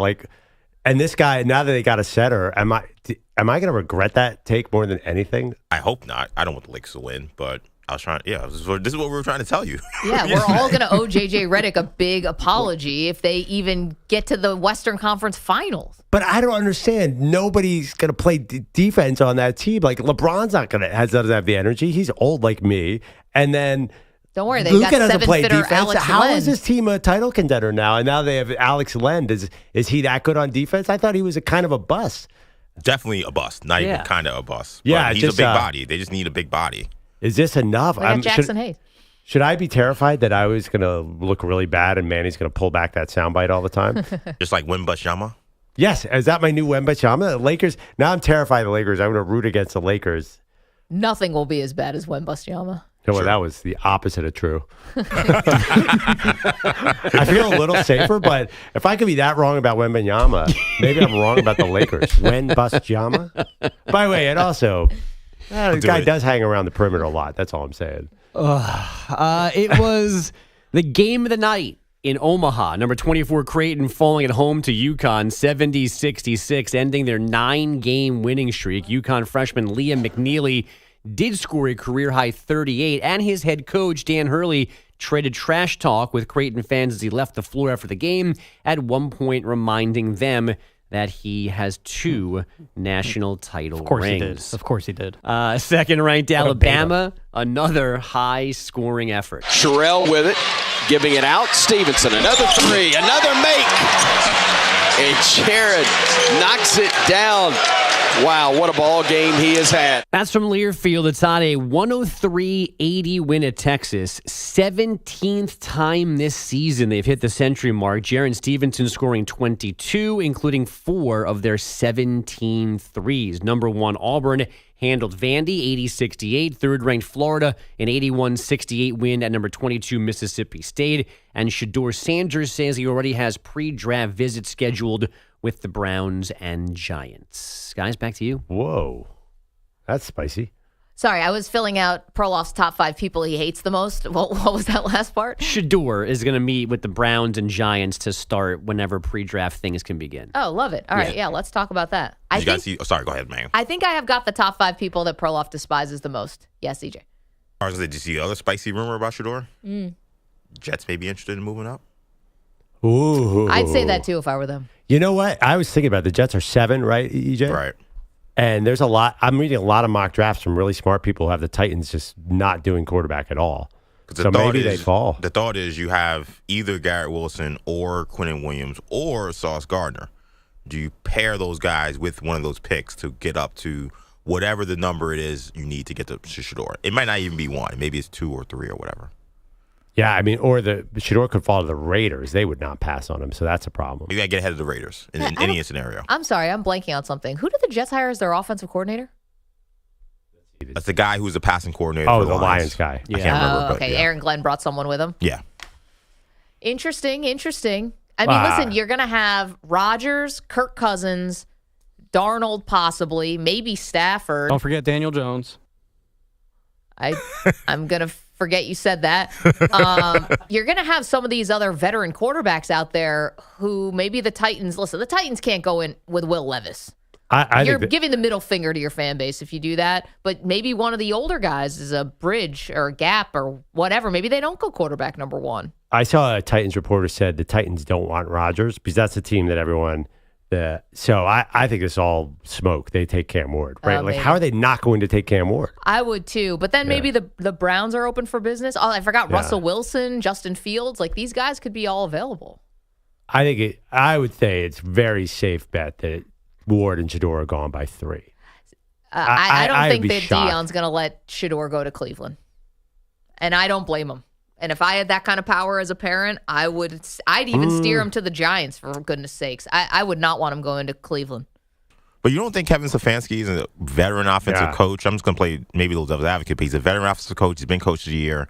He got saddled with Deshaun Watson, who clearly stinks. Like, that's not his fault. Like, why can't Stefanski, who did stuff with Joe Flacco, do stuff with Shador? It's just a bad organization. It's where quarterbacks go to die. Yeah. That's why Myles Garrett wants out. Something is real stinky over there, and we've known that. I think Deion would like some of the people there. I mean, like, remember. And how long are they going to be there? You don't trust their owner? They've been there a long time now. But remember, they were such a big buzz team when Odell and Mayfield were there. I don't know. I feel like Cleveland. I'm not sure it's that simple because, like, look at it. Is it what the Giants is like some great shakes? No, the Giants are not great forever. shakes. But I'm not saying it would even be the Giants. I'm just saying not the Browns. And the other part is that Baker Mayfield Odell thing. There was a lot of buzz and a lot of intrigue. But I also think those were 2 big personalities that people are interested in. And 2, there was a train wreck factor. When does the car crash happen? And when does something, when does this blow up, I think is why a lot of people were paying attention to that Cleveland situation. And it did blow up. And Odell Beckham's dad had to put out a video on social media of all the throws that Baker was missing. And he eventually got his wish and got released.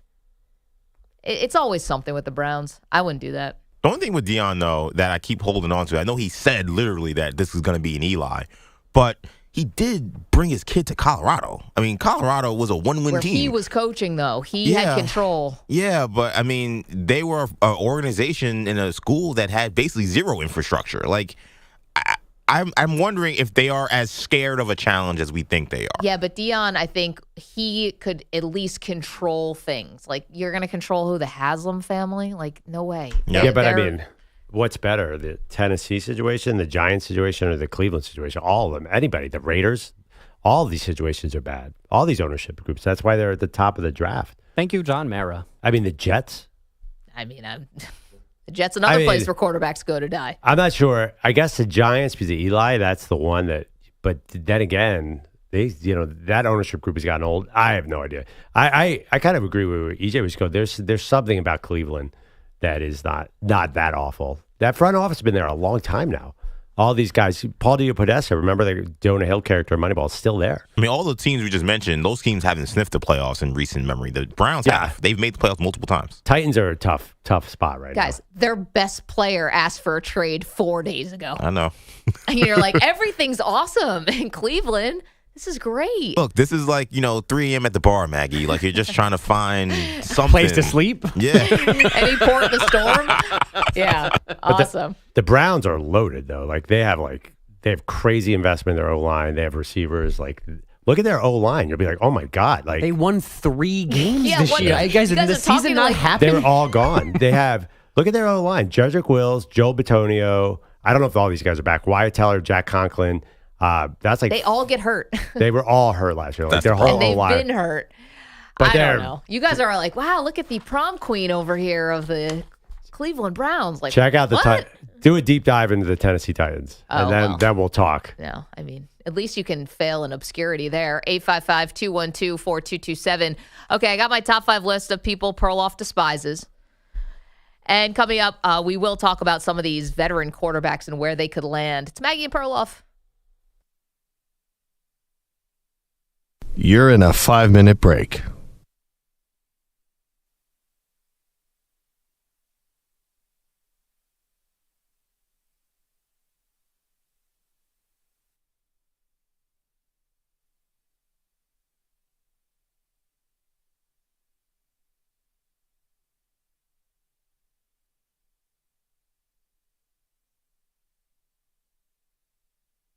Four minutes, 30 seconds remaining.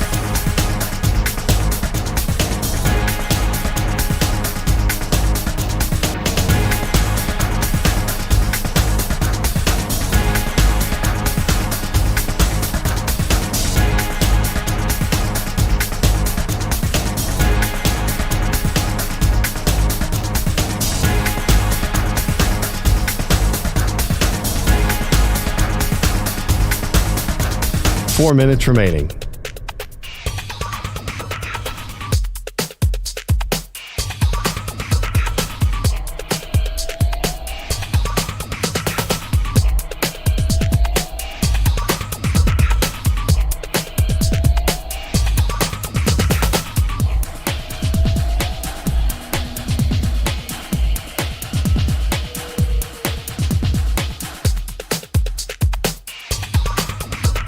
Three minutes, 30 seconds remaining.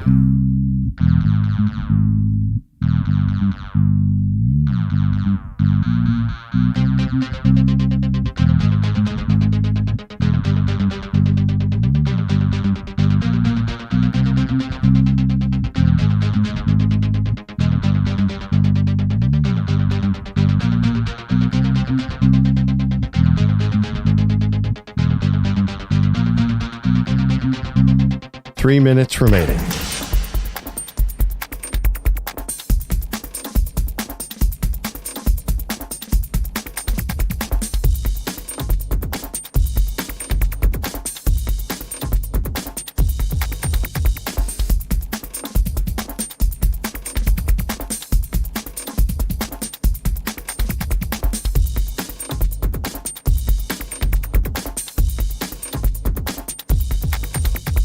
Two minutes, 30 seconds remaining.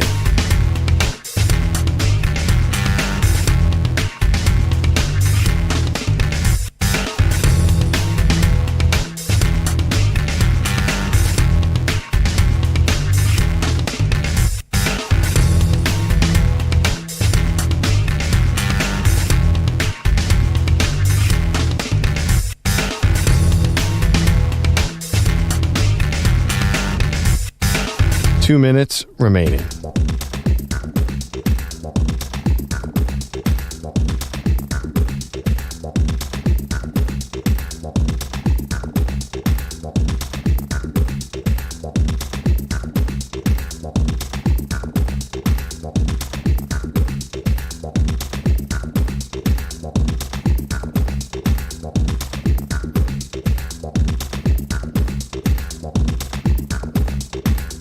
One minute, 30 seconds remaining.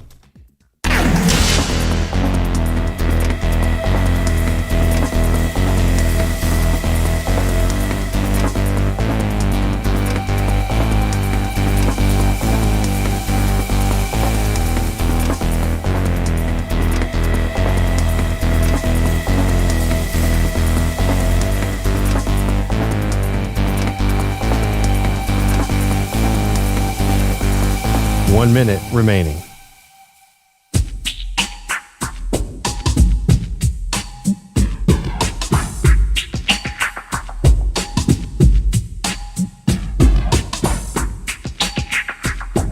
.45 seconds remaining.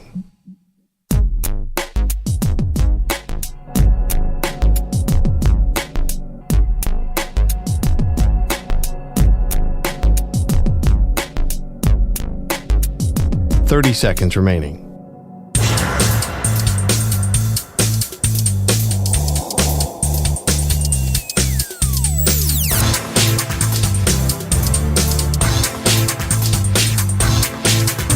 15 seconds.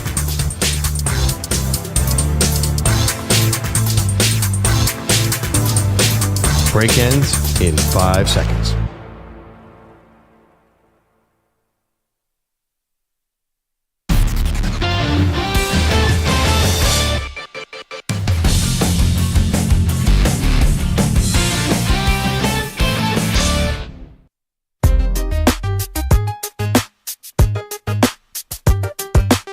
Welcome back. Maggie Gray, Andrew Perloff. Now, I've had the pleasure of not only being friends with Andrew Perloff for over almost 14 years now. I think we met in 2010 when I got hired at Sports Illustrated, and you were already there. And now for the last, we're in year 4 now of the Maggie and Perloff show, which is so awesome. And I've spent a lot of time with you. Okay. And I think I have the top 5 people you despise the most right now. It's a current power ranking of people. And now this is not necessarily personal or sports. It's kind of a mix of both. Well, I definitely have my sports people. So I'd like to hear. And I know I can predict a couple. Wait, hold on. Before you do it, I'm going to write on a piece. Give me that pen. I'm writing who I know you're going to put on here. Okay. But, okay. Because I know. Wait, you're going to do the top 5 people you despise the most. Now, again, this is personal and sports. You were going to put, having listened to me. Okay. I know 3, and they're 3 basketball players. There are 2 basketball players on this list. Okay, then you're forgetting somebody. Okay, go ahead. Hello. Top 5 people that Andrew Perloff despises the most. Number 5 would be New York Governor Kathy Hochul. Oh, I hate Kathy Hochul. I knew it. And by the way, she's ruined our entire office. It's not just me. Perloff despises this woman. Never met her, obviously. Politicians we're all on whatever. And it's just because of congestion pricing. We have this new toll in New York City where you have to pay $9. Oh, not just that. Well, that's a big part. You think all the tax dollars for New York City are going to pay for the Buffalo Bills stadium upstate that has no dome, and you despise New York Governor Kathy Hochul, 5th on the list. People Perloff despises. Yeah, I feel like that's a little political. I don't love getting political on here, but yeah, she's the worst. 2-issue voter, Andrew Perloff, right there. Yeah, congestion pricing and a Bills stadium. I don't care about the Bills stadium. I'm okay with. You're not. It's a congestion. I don't really care about that. It's a congestion pricing is very, very bad. I'm with you. And what are the odds that we're the only people in the world who actually get in at 5 a.m.? We're like right at the cusp. Okay, number 4 on the list of people Andrew Perloff despises, Shai Gilgeous-Alexander. Oh, I love Shai Gilgeous. You do not. Totally, no, that's you don't totally like his mid-range game. You don't think he Gilgeous-Alexander. You will take every moment to tell us how much Shai Gilgeous-Alexander will not win in the NBA. No, that's wrong. But go ahead. Number 3 on the list of people Andrew Perloff despises. It's actually the reason why we came up with this list. Number 3 is Giselle. You don't like her. Nah. You think that you don't like her victimhood, the victim mentality. Oh, yeah, I don't like that. But also, too, I mean, I do like certain parts of Giselle. I think 45 years old, man. There's a lot of going on. She's quite attractive. I will give you that. Still makes the list. Okay. Number 3. Number 2 on the people, top 5 people Andrew Perloff despises, Joel Embiid. This is kind of like the GOAT pick, you know? You loathe Embiid. You always say he can never stay in shape. He doesn't take basketball seriously. He'll never be a winner. He's hurt all the time. He's been good. You're not an Embiid fan. No, see, everything you just said about it, I just view Joel Embiid the way everybody views Joel Embiid. Like, you were saying, that's how, is it what you just said? Like, those are just facts about Joel Embiid, like the basic bio. I'm an idiot. And the number 1 person, but this is kind of like a bigger thing of people, really, that Perloff despises, anyone young and successful. That's not true. You hate young and successful people. I do this joke when everyone's like, oh, I'm so happy for your success. I just think that the person who's saying that is usually a hypocrite. And just like when Pablo Torre was SI, I'm like, oh, everyone's like, isn't it exciting to have Pablo Torre? I'm like, no, I hate this kid. But I was kind of half joking. There you go. Here's the 3 list. Top 5 people Andrew Perloff despises. I'll put it out on social media. It's definitely Russ, Harden, and Simmons. There's no doubt. Anyone who knows me knows about the rants on those 3 players. Yeah. No, you hate those guys. I had to update it a little bit, though, with the Shai. Well, Shai's from Canada, so I like all Canadian people, so There's just no way Shea Gilgeous saw that list. You ever hear me talk about Russell Westbrook? I can do a PowerPoint presentation on what's wrong with that guy's game. I'm not a system player. I am a system. How do you guys think I did? You know Perloff really well now. I like that you added Shea because I think he can say he doesn't hate him, but how many of these 5 minutes before the show come on, Pearl comes in and is like, hey, do you guys realize that Shea Gilgeous-Allen, he took 31 shots last night? He doesn't pass. They're never going to win. You don't like that. And I think the one I really nailed was New York Governor Kathy Hochul. That was a great one. We don't get political on the show, but you are not a fan of hers. And not many people are, quite frankly. She's not very popular. No. Nobody likes her. So you're in the majority there. You just say it. I just don't like ball hogs in basketball. And generally, but Embiid, that was off. You kind of misread the room on that one. Like, do I hate Embiid? You do. No. You're very mean to him. I don't know. Does anyone view Embiid differently? Like, the thing about it, you have to name people that everyone likes, like Shea Gilgeous-Alexander. But everybody views Embiid exactly as I do. Do you view him differently? No, but I think you are particularly bothered by his inability to get in shape. Like, this is part of it that you is unforgivable. Who is not bothered by that? All of his talent in the world totally overlooked because he can't. I'm a fan. He can't stop eating Yeah, fast but you food. like the Knicks.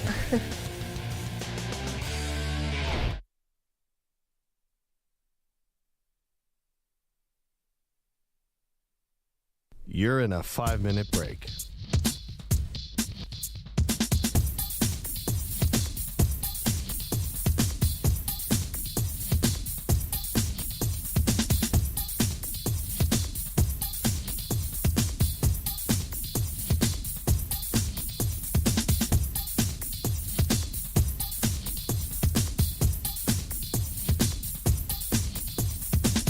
Four minutes, 30 seconds remaining.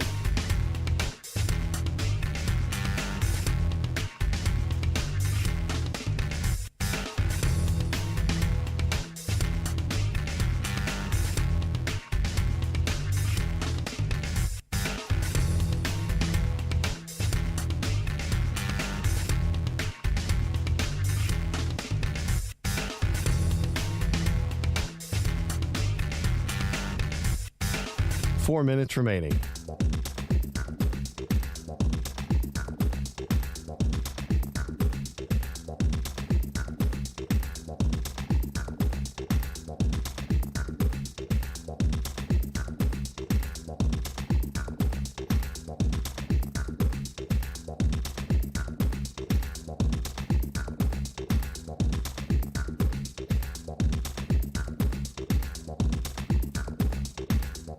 Three minutes, 30 seconds remaining.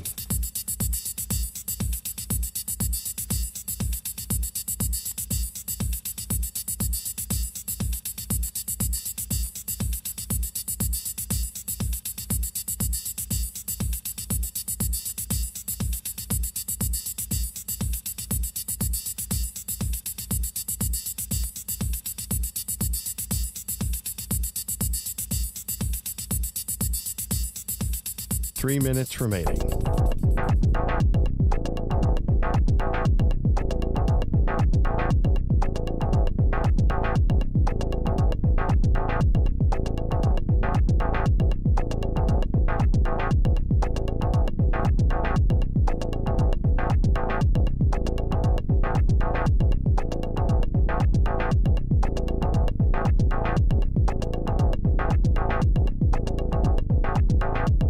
Two minutes, 30 seconds remaining.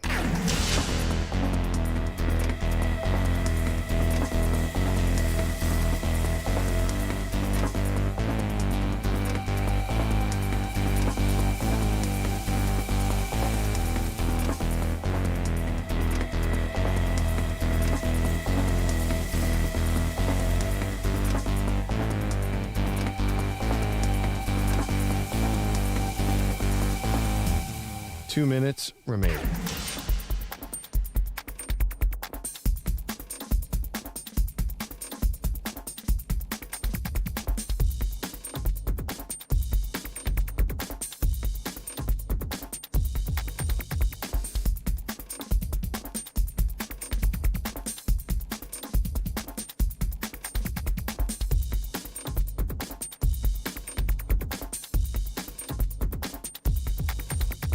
1 minute, 30 seconds remaining.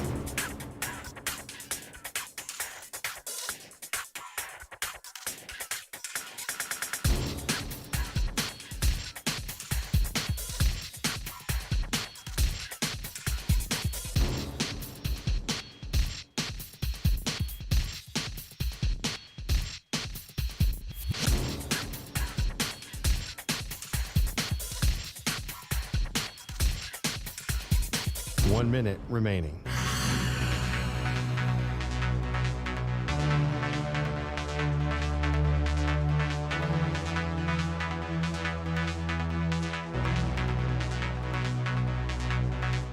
Forty-five seconds remaining.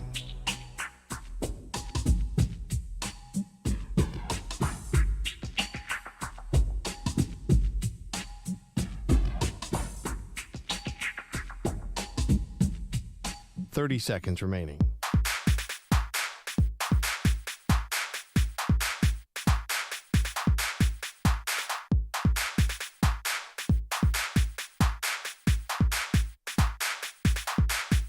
Fifteen seconds.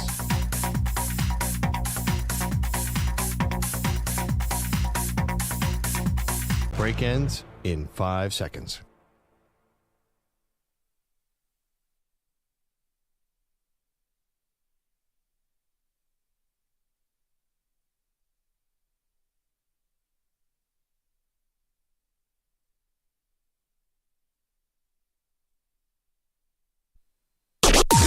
Maggie and Perloff on the Infinity Sports Network. How much work do the Kansas City Chiefs really have in front of them to get back to the mountaintop? Welcome to the show, Maggie Gray, Andrew Perloff. I mean, listen, they've been, they bought, they're not renting at the top of the mountain. You know, 5 out of the last 6 Super Bowls they've been playing in. They've won 3, Perloff, 7 straight AFC championship games. But, you know, 2 pretty bad beatings in the Super Bowls that they lost. They regrouped after the first loss to Tampa Bay, rebuilt their offensive line, didn't get back to the big game right the next season, but then the year after that. Now, though, the question is there a potential Patriots-like drought that could be in front of them with the blueprint clearly out on how to beat them? Yeah, I think that there's way too much negativity about the Chiefs after this loss. Like, this loss was just one game, right? Like, they can bounce back immediately. And by the way, the Eagles have a tough road. Everybody has a tough road to get back there. I think the Chiefs are still the team to beat in the AFC. There's also the boogeyman thing in the AFC. Like, can you really, what do they have to do to fall apart to make you confident that your Bills could beat them? Well, until the Bills or the Ravens, beat them, or the Bengals beat them again, they're always going to have that psychological sort of impact, and they keep getting home field advantage. I know last year they went on the road and they beat everybody, but for the most part, they've enjoyed this really nice home field advantage and getting to play all these playoff games in Arrowhead.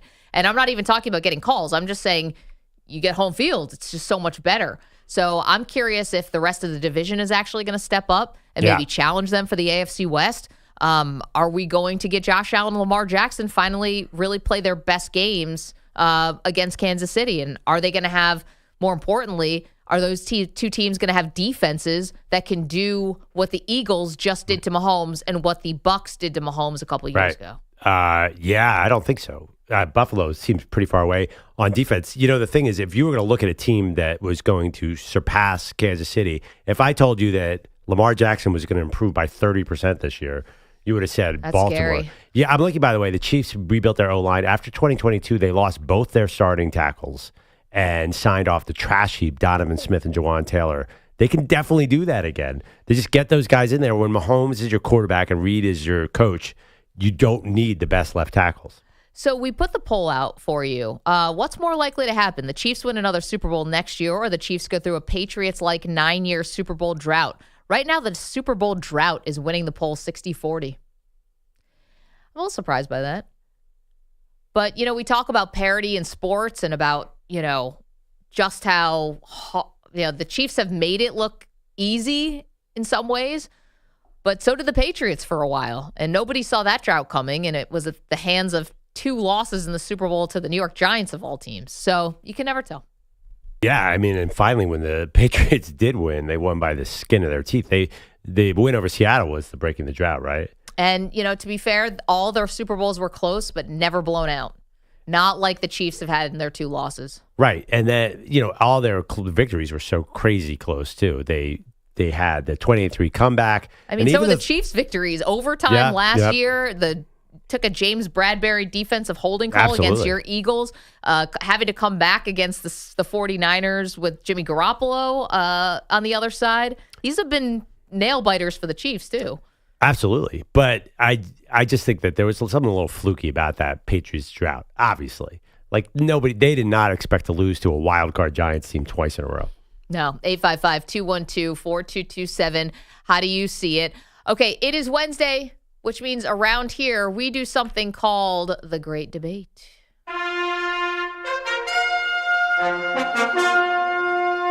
The Great Debate Series.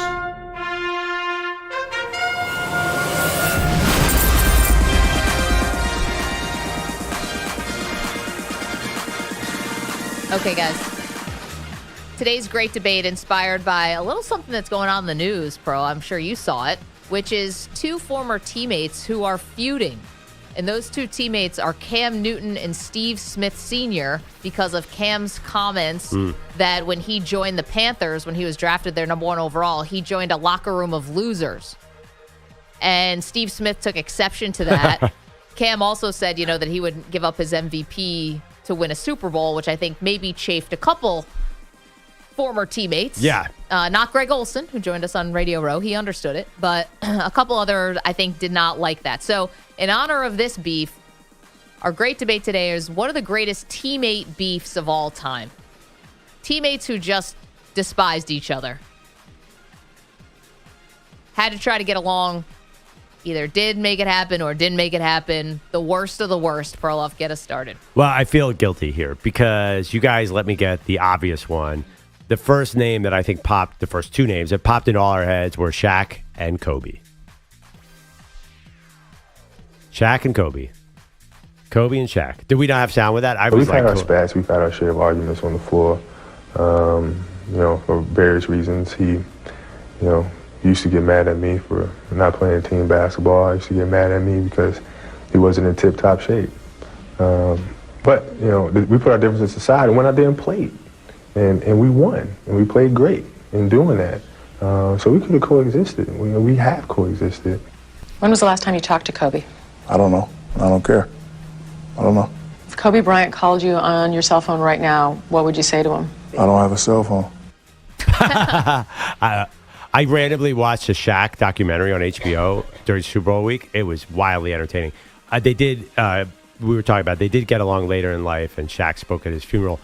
They probably could have won 3 more titles. Is that a hot take? I think they could have gone 6 like Jordan. No, definitely. And was there anything less convincing than Kobe talking about, hey, it was nothing. He got on me, I got on him. Yeah. It's like, wow, Yeah. you couldn't even hide that. Kobe's not that good of an actor. Do you remember the play? I think that a lot of people read symbolism in this. Kobe threw an alley-oop to Shaq, and Shaq was running down the court doing a sort of Superman thing, and Kobe was trying to celebrate with him, and Shaq was ignoring him. I'm of the camp that maybe Shaq was more at fault than Kobe, which is funny because Kobe is maniacally self-driven. I kind of lean towards it was on Shaq, although I'm glad they reconciled. No, I didn't say so. I'm going to knock your ass out. It was kind of one of those, like, camera phones, I think, had just become a thing when Shaq gets caught in the club doing the Kobe, tell me, da-da-da. He did this really derogatory kind of rap towards him. Play him if you want to. I think that was, like, right at the beginning of camera phones. Could be. Shaq almost got away with that one. After the Heat. Well, I don't know if Shaq, I think, wanted that out there. That was after the Heat won, right? Mm-hmm. Yeah, I mean, who do you think was more at fault with Shaq and Kobe? Because both of them obviously have gigantic egos. Yeah. And deserve to have great egos. I think it was probably really hard to play with Kobe. I think it was hard to play with Jordan. Yeah, I don't know why. I have a hunch that this was on Shaq. I don't know why. And he wasn't in shape for again, Chuck. That's absolutely fair. A lot of those seasons, playing himself into shape. Okay, EJ, go ahead. We're doing who are the greatest teammate beefs of all time? All right. So, I mean, this is pretty recent, but I think considering it broke up another dynasty, considering someone got their face basically bashed in, and we all saw it. I'm going with Jordan Poole and Draymond Green as the greatest teammate beef. Is a beef that is still going, and Draymond Green just a couple weeks ago actually had to talk about it again, because when Jordan Poole said that he liked some of the Warriors over there and not all of them, meaning Draymond Green, Draymond, of course, had to respond. It's been 3 years. Like, let's move on. You know? Where's the love? We moved on. Like, we're supposed to move on, man. I really am sorry. Right. Like, you know, it was that statement was kind of like it was kind of like it was looking for some sympathy. You know what I'm saying? Like, I kind of keep wanting to make me out to be the bad guy. Move on, bro. Like, it is what it is. I'm sorry. Like, I shouldn't have punched him. So I'm sorry, but also move on, bro. Get over it. I mean, Stop being a victim. Yeah. Shut up. It's like, all right, I punched you. Get over it. Yeah, That's I mean, hilarious. yeah, this is a beef that I don't think will ever be resolved. I think that's the difference with a lot of these we're going to talk about. I think some of them may have been resolved. The people squashed them. I think that Jordan Poole will hate Draymond Green forever. Draymond Green is Draymond Green, so I don't think he'll ever truly be apologetic. I just heard his apology even is him making excuses and calling Jordan Poole a victim. He's like, I'm sorry for all the faces I may have punched. Yeah, so to me, like, I just think in terms of like pure hatred that will, I think, be everlasting, while it's a recent one, I think that Jordan Poole and Draymond Green go right at the top as the greatest teammate beef. That was whack to me. Okay, Manny, greatest teammate beef is who? I will go ahead and stick with the Warriors as well. Remember when Kevin Durant joined the Warriors? He left the Thunder, and, well, he basically left Russell Westbrook all by himself. So I'll go with KD and Russ. I mean, you know, think about when KD left the Warrior, or left the Thunder, the cupcake emoji that Russell Westbrook posted, spoke about, called him a cupcake, and then all the on-court jawing that they had. I'll go with KD and Russ. Good one. Got some sound? Durant, the crossover. Stolen by Westbrook, but he couldn't hold on. Westbrook saying no.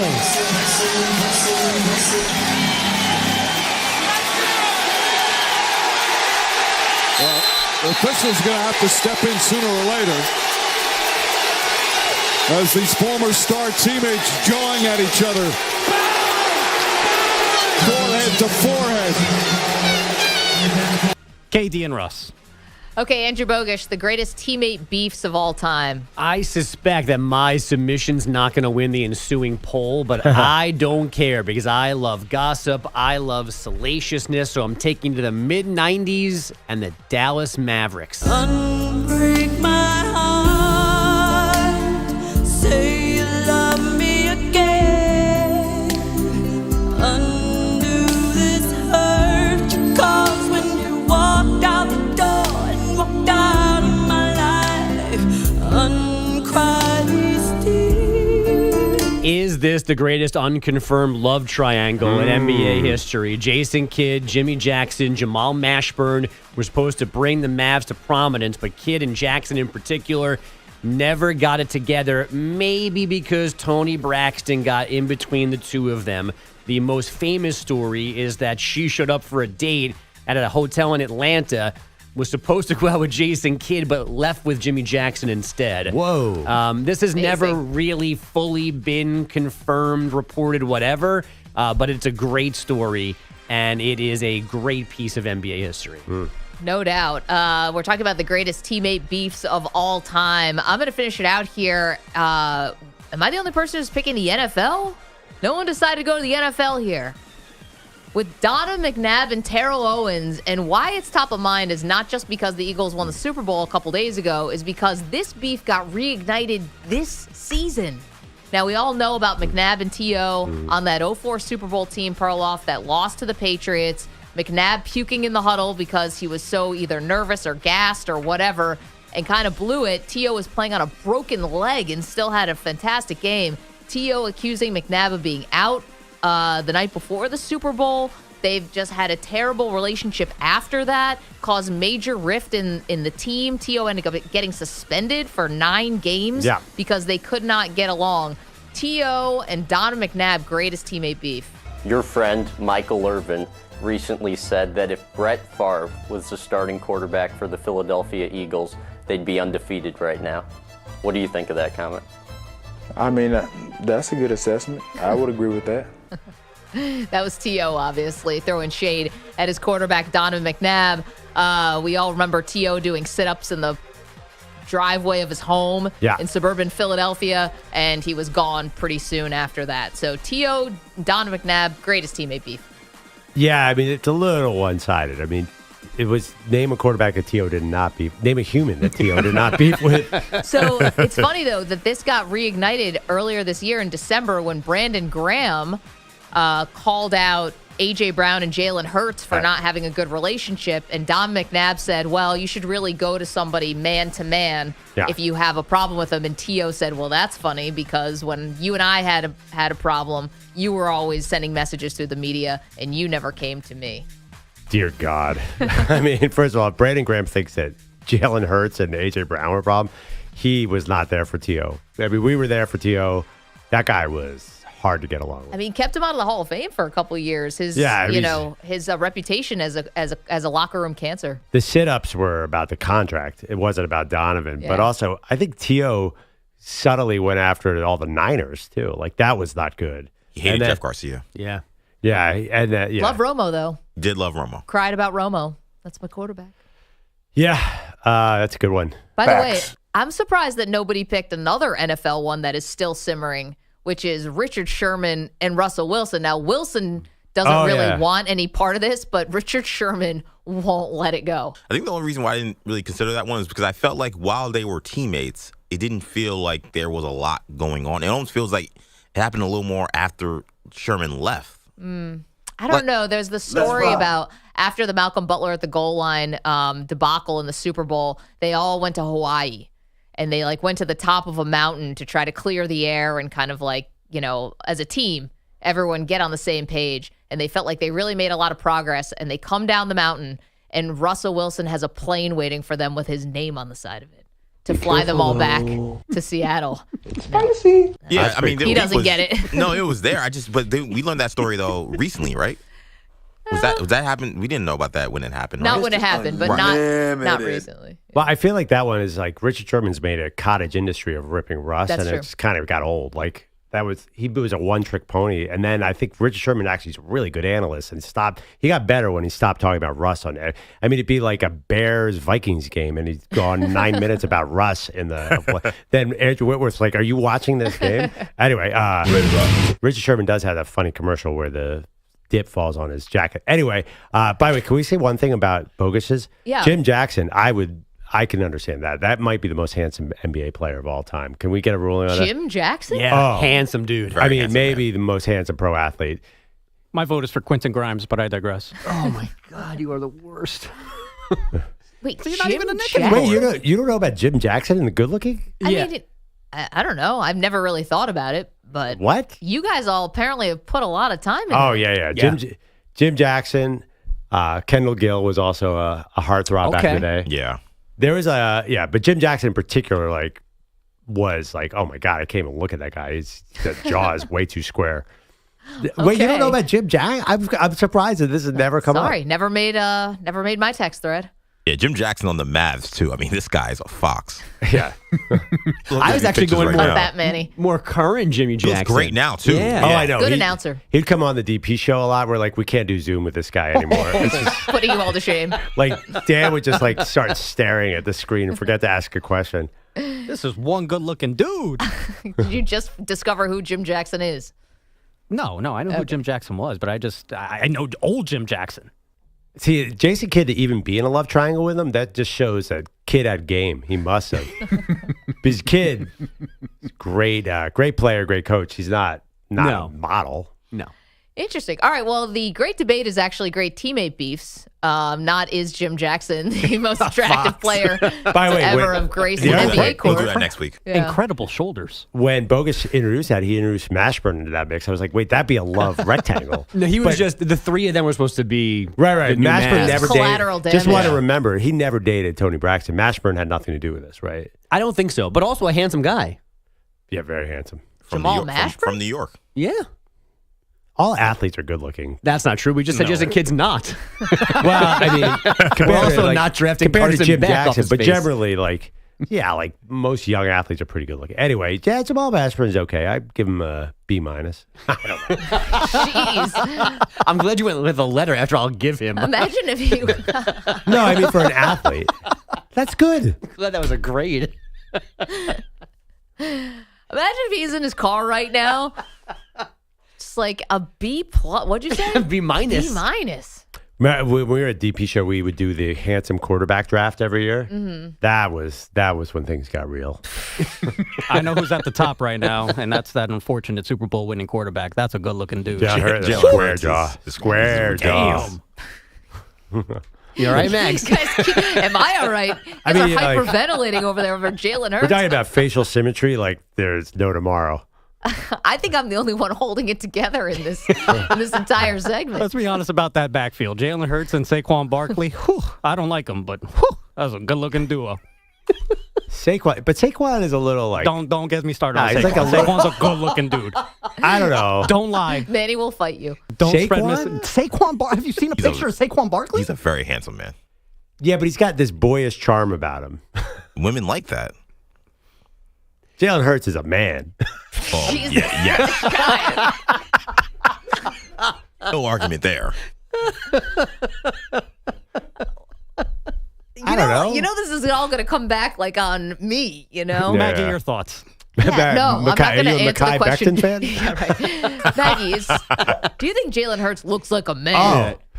You know, by the way, the star of the Super Bowl, we can all agree on this, not even good looking, but the personality star of the Eagles was in our hotel. Every time I walked by, this man was talking to a little kid who was getting a signature. Jordan Mailata is he's the star of the Eagles. Can we all agree on that? I got actually a text message from our boss, Ryan Hurley, when he's like, "You're never going to believe it. I'm here at the hotel having dinner by myself, and Jordan Mailata is like holding court, signing autographs for every single little kid who comes up to him." And his accent is so, I didn't realize, I guess I hadn't heard a lot of Jordan Mailata. What's that sound like? New Zealand. Can I do New Zealand? I'm thinking Flight of the Conchords. Or is he Australian? He's one of the two. Oh, jeez. This is going to be good. You're not going to get it right either way. Hello, Jalen. No, that was stupid. Throw another shrimp on the barbie. Oh, God. Throw another shrimp on the Barbie. Why don't you hit on Jalen Hurts in an Australian accent? Jalen Hurts is not my type, by the way. I don't like the facial hair that much. I like him when he actually, remember preseason, he came out without the facial hair? No. I hated that. He looked like a different person. That wasn't it. Facial hair is like makeup for women. Like you got men, like you get that. That's where your money's Maggie's made. like, I got to get control back. Now we're debating if Jalen Hurts looks better with or without the goatee. I know. We know the answer to that. There is no debate. That's a man. It's a man with a beard. I think it's a good analogy, though, about seeing a man who, like, shaves a mustache or a beard. It's like seeing a woman without makeup. It's like, oh, you look different. Is it usually better or worse? Well, I don't know. Your look's your look for a reason. I don't know a lot of men who went from only wearing a beard or a mustache and then shaved it, and everyone was like, wow, he looks a lot better. Because, like, it's like when guys sign with the Yankees, and all of a sudden they have to go totally clean shaven. Well, it's like, ooh. I'll tell Johnny you one. Damon. Sorry, who caused a lot of issues for the Maggie and Perloff show. Who's that? The fact that I walked right by Matt Patricia as he was about to come on the show because he shaved his entire beard and cut his hair. And I'm like, who are you? I know. Like, We were Perloff, still our like- guest is here. Yeah. We're after the interview, we both said, are we sure that was Matt Patricia? He looked, have you ever seen a coach look more different in your life? No, the beard is totally gone, and he must have lost 80 pounds. Such a good dude, by the way. Yeah, Perloff was like going through Google Images on his phone, being like, "Yeah, I think we did get the right guy. I think we did." By the way, did you see where he interviewed yesterday? Oh, Ohio State defensive coordinator. Whoa, that'd Possibly be cool. all these Patriots are going back to college. Bill O'Brien's at BC. Bill Belichick's obviously at North Carolina. That's a good move for him. Charlie Weiss went to Notre Dame. Did they hire an offensive coordinator to replace Chip Kelly yet? What if they go with like some sort of former Patriots? No, they they promoted Brian Hartline. Oh, okay. Okay, the great debate today was the greatest teammate beefs of all time that veered into some pretty uncomfortable territory. What you mean? Yeah, I'm fine with that conversation. Actually, great. Oh. Yeah, 100%. No regrets on this side. Okay. Just me feeling awkward then. You Great. should do female silent reporters when we come back. Let's do that next and we'll all get fired. All right, guys, let's grade Aaron Andrews, and I'll see you all in the parking lot. Let's do the males.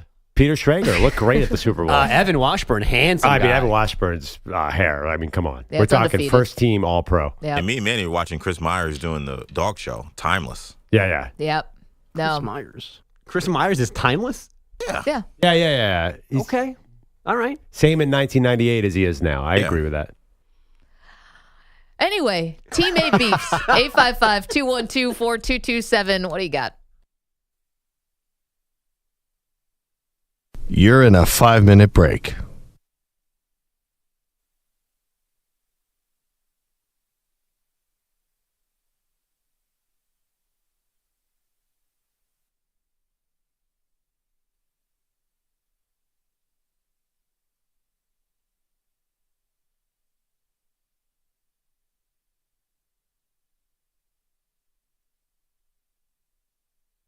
Four minutes, 30 seconds remaining.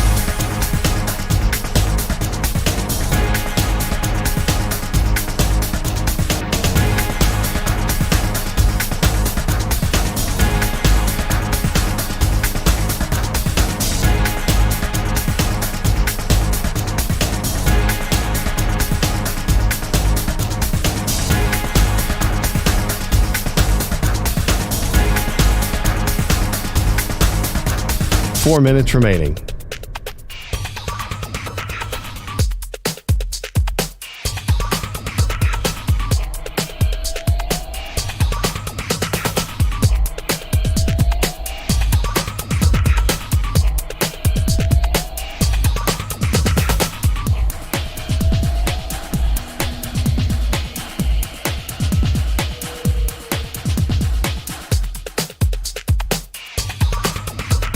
Three minutes, 30 seconds remaining.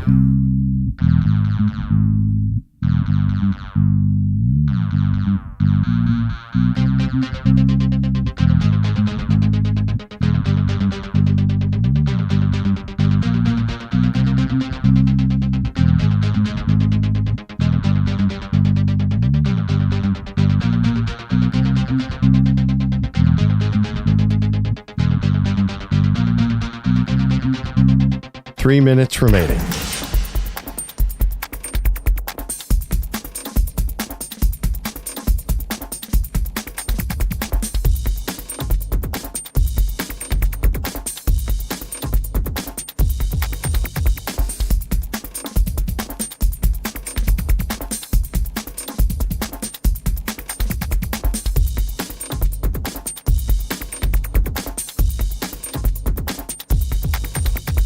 Two minutes, 30 seconds remaining.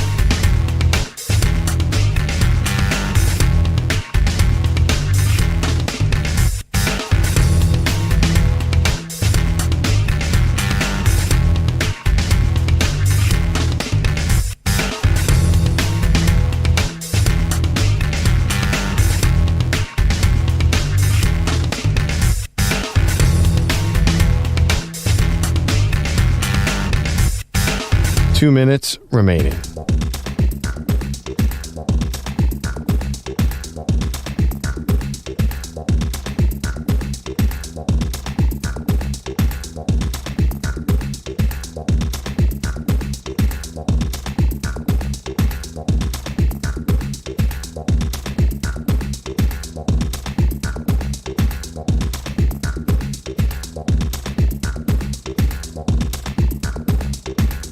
One minute, 30 seconds remaining.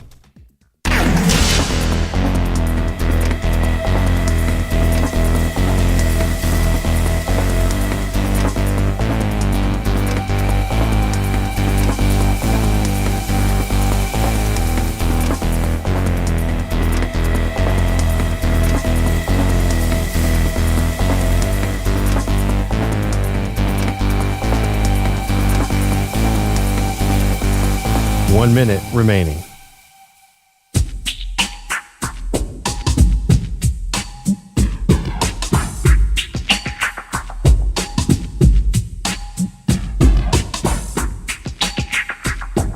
.45 seconds remaining.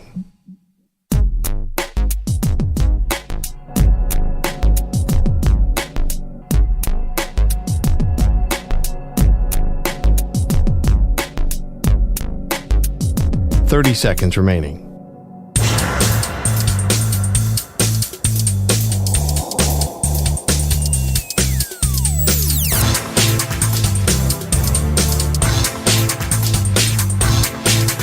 Fifteen seconds.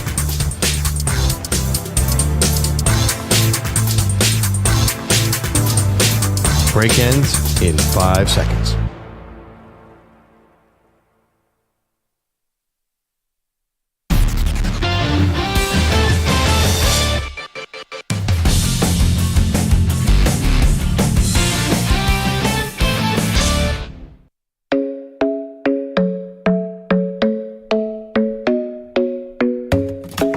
Welcome back, Maggie and Perloff Show. I feel a little bad about our last segment. We're talking about handsome NBA players. Well, that's not how the segment started. Right. It was a great debate, best teammate feuds. But I just felt bad because we left out some of the modern guys. I'm looking at players who also could be runway models. It has Zach LaVine, Kelly Oubre, Shai Gilgeous-Alexander. Boring. Yeah, Jalen Brown and Russell Westbrook. Well, Westbrook's a good-looking man. Guys, this started with teammate beefs. That's what this was supposed to be. But now I'm beefy teammates. Yeah, now it got, because Bogusch did Jim Jackson and Jason Kidd in this always, rumored love triangle with Tony Braxton. And then we got sidetracked on Jim Jackson being handsome, and now we're not talking about teammate beefs anymore. No, but do you understand the common thread here? Why do you think these teammate beefs happen? Because the handsome guy stole the other guy's girl. I was like, because they're secretly in love with each other? I don't know where you're going with this. That's absolutely. Why do you think teammates fight? There's only one reason ever. Women or targets when it comes to the NFL, wide receiver, quarterback. But it's always a romantic triangle. Whether you like it or not, there was a woman involved. In fact, we probably don't even know the backstory, but pretty much every feud we just talked about. So there's these handsome players come in there. Tony Braxton showed up for a date with Jason Kidd, walked out with Jim Jackson. Kind of the same debate. You said Kelly Oubre was on that list? There's a reason why his nickname is Tsunami Poppy. Tell us. That's a good-looking dude. That's why. Are you kidding me? All right, Sean. I thought that was Jordan Clarkson. That's Jelly. That's Kelly. No, it's Kelly. He's the eyes of an angel. What's Jordan Clarkson's nickname? The guy who always fights for no reason. Sean, what do you have, dude? Hey, all those guys are pretty handsome you guys are talking about for athletes. Right, yeah. But there was a guy that used to play basketball, and he didn't even look like an athlete. It was Rick Fox. Yeah. And then there's another guy I was watching one time shoot a free throw, and this girl runs out on the basketball court and kisses Wally Zerbiak while he's shooting a free throw. I'll never forget that. I don't remember that happening. This guy's a fox. It was crazy. And you should have seen the smile on Wally's face after this girl runs on the court and lays one on him. Oh my gosh, I want to see this footage. We know Wally a little bit. I've never seen this before. But Sean, you're right about Rick Fox. I mean, married to Vanessa Williams. So she was Miss Universe or Miss USA. Have a great day, you guys. You too, Sean. Was Vanessa Williams? I think she was Miss Universe. I think she was Miss USA, therefore in Miss Universe, but I don't know if she was Miss Universe. I mean, imagine how good looking their kids must be. I've never seen a picture of them, but with two parents like that, it's like Brady and Giselle. Their kids are all super stunning. Yeah, Dwayne Wade, I'm sure if they have kids. Dwayne Wade is one people always say is really handsome. All right, do we just do the great debate? Scrap this one. Forget teammate beefs. Most handsome athletes. Got to re-rack and get our picks out now. It's too many great athletes to pick. I know, it's a lot. Cam Newton, not hard on the eyes. And just for balance, Tony Braxton looked ridiculous in the Unbreak My Heart video as I was finding it. She's so pretty. She's a beautiful woman. Yeah. It's why the Dallas Mavericks broke up. up. More than two Mavericks should have fought over her. So there's a couple. Yeah, right. Where was everyone else? Yeah. Where was Fat Lever all this? Sean Bradley, come on, man. Yeah. There's a couple different ones like this. So we're doing greatest teammate beefs. But when it comes to love triangles, so obviously the Tony Parker, Brent Barry, that love triangle. Derek Fisher, Matt Barnes, though, was like only Barnes was still playing. That it was Derek Fisher was the head coach of the Knicks when that happened. That's right. Can you imagine? You're the head coach of the Knicks, and you had to answer a question about why you flew back to L.A., I think, during a break. was before training camp, I think. Oh, it was before training Right camp. before training camp. Yeah, and Matt Barnes rolled up on you at like a barbecue or something because he's dating his ex, Gloria. There's also a love triangle in European soccer, Mauro Icardi and Maxi Lopez, a couple of Argentinians who played in Italy. Lopez was married to a woman, and Icardi they were teammates, again, on the national team and in Italy, and Icardi just stole his wife. Wow. It was something for a little bit. And then there were the guys, the two Yankees in the late 70s. They just switched. Fritz Peterson marriages. and Mike Hekich. Yeah. Yeah, they just family swapped. You think they did that in the North Jersey colony that you were saying? The nudist colony that I live in the same town as, which I looked up, is also the oldest nudist colony in the United States. Goodness. Started in the 1930s, guys. Same same area of New Jersey. Prohibition, you know? I was going to say, that's why they didn't go south. Those southern states weren't colonized yet. We didn't have Florida and Texas. Amazing. Still the Republic of Texas back then. People looking for the Fountain of Youth. They're not finding it in New Jersey, but it's not stopping them. I don't know why this quest has to be clothless. Okay, Bogues, headlines. Well, Maggie, when you weren't here Friday, the morning after Josh Allen won the MVP in an upset, I pointed out that Josh thanked everybody in Bills Mafia except for you in his acceptance speech. Forgiven. Even Slick Rick from the Bills mailroom got a mention, and now we're hearing from Slick Rick himself. When he went on stage, everything, I was happy that he had won it, and it went from joyful to crying because when he mentioned my name, I just broke down. I broke down because I'm just an average person. I mean, but when he mentioned my name, it was like, oh my God, he just mentioned my name on national television, So it was like, I was just crying. I was crying. Then I started getting phone calls from friends, and I was crying on the phone to them. It's still like a dream. Even though I work here, but I don't like this publicity. I'm just down to earth. Slick Rick's the best. Oh, man. This is how much Josh means to that whole organization. We haven't talked about it yet. I haven't gotten a chance to give you guys my thoughts. I'll just quickly give them to you. What it meant for Bills fans for Josh to win the MVP is that this hasn't been for nothing yet, right? Like, you can't tell this era of NFL football without Josh Allen. I do honestly believe that, even though he hasn't been able to vanquish Mahomes yet. And so I'm glad that he got that recognition. It's not the end-all, be-all. It doesn't mean the mission is accomplished, but at least there's some recognition that he has been a worthy adversary to Mahomes. Does that mean because Joel Embiid got the MVP that the process worked? I don't know. Does it? I think it's a similar analogy. I don't know when it's all said and done if that MVP is going to really satisfy you, Mag. It's definitely not if they don't win the Super Bowl, but at least there's just some acknowledgement that this is not, that he's, everyone believes that he is one of the best quarterbacks in the NFL right now. Sure. Right? Yeah. So he should get that award. And I also think there's a reality to this for people who wanted Lamar to win a third one. Listen, I don't think voters were comfortable giving Lamar a third one until he plays better in the postseason. Yeah, definitely. And it's just a reminder, the MVP and the ultimate team sport is not that impactful in the NFL. I agree with you.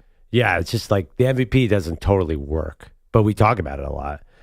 And also, Allen, he hit his worst year statistically at his best year efficiency. Yep. So it's kind of hard to evaluate. But you're right, Allen's a Hall of Famer, right? And he didn't even need this MVP. He is a Hall of Fame player. Yeah, but I'm glad he has it. It's just, again, it's not, it doesn't mean it's just an acknowledgement that, yes, he really is one of the best quarterbacks, but he needs to win. And that's it. That's the bottom line, folks. The Slick Rick clip, by the way, courtesy of Buffalo's ABC affiliates. Kevin Durant became the 8th member of the NBA's 30,000-point club last night, but his Suns took a 119-112 home loss from the Grizzlies. Phoenix has now dropped 5 of 6. Cade Cunningham, 20 points, 6 boards, 7 helpers in the Pistons' 132-92 rout of the Bulls. Karl Anthony Towns and Josh Hart combined for 70 points, 22 rebounds, and multiple naughty dreams for Manny in a 128-115 Knicks win in Indy. You're damn right. And the Raptors snapped their 4-game skid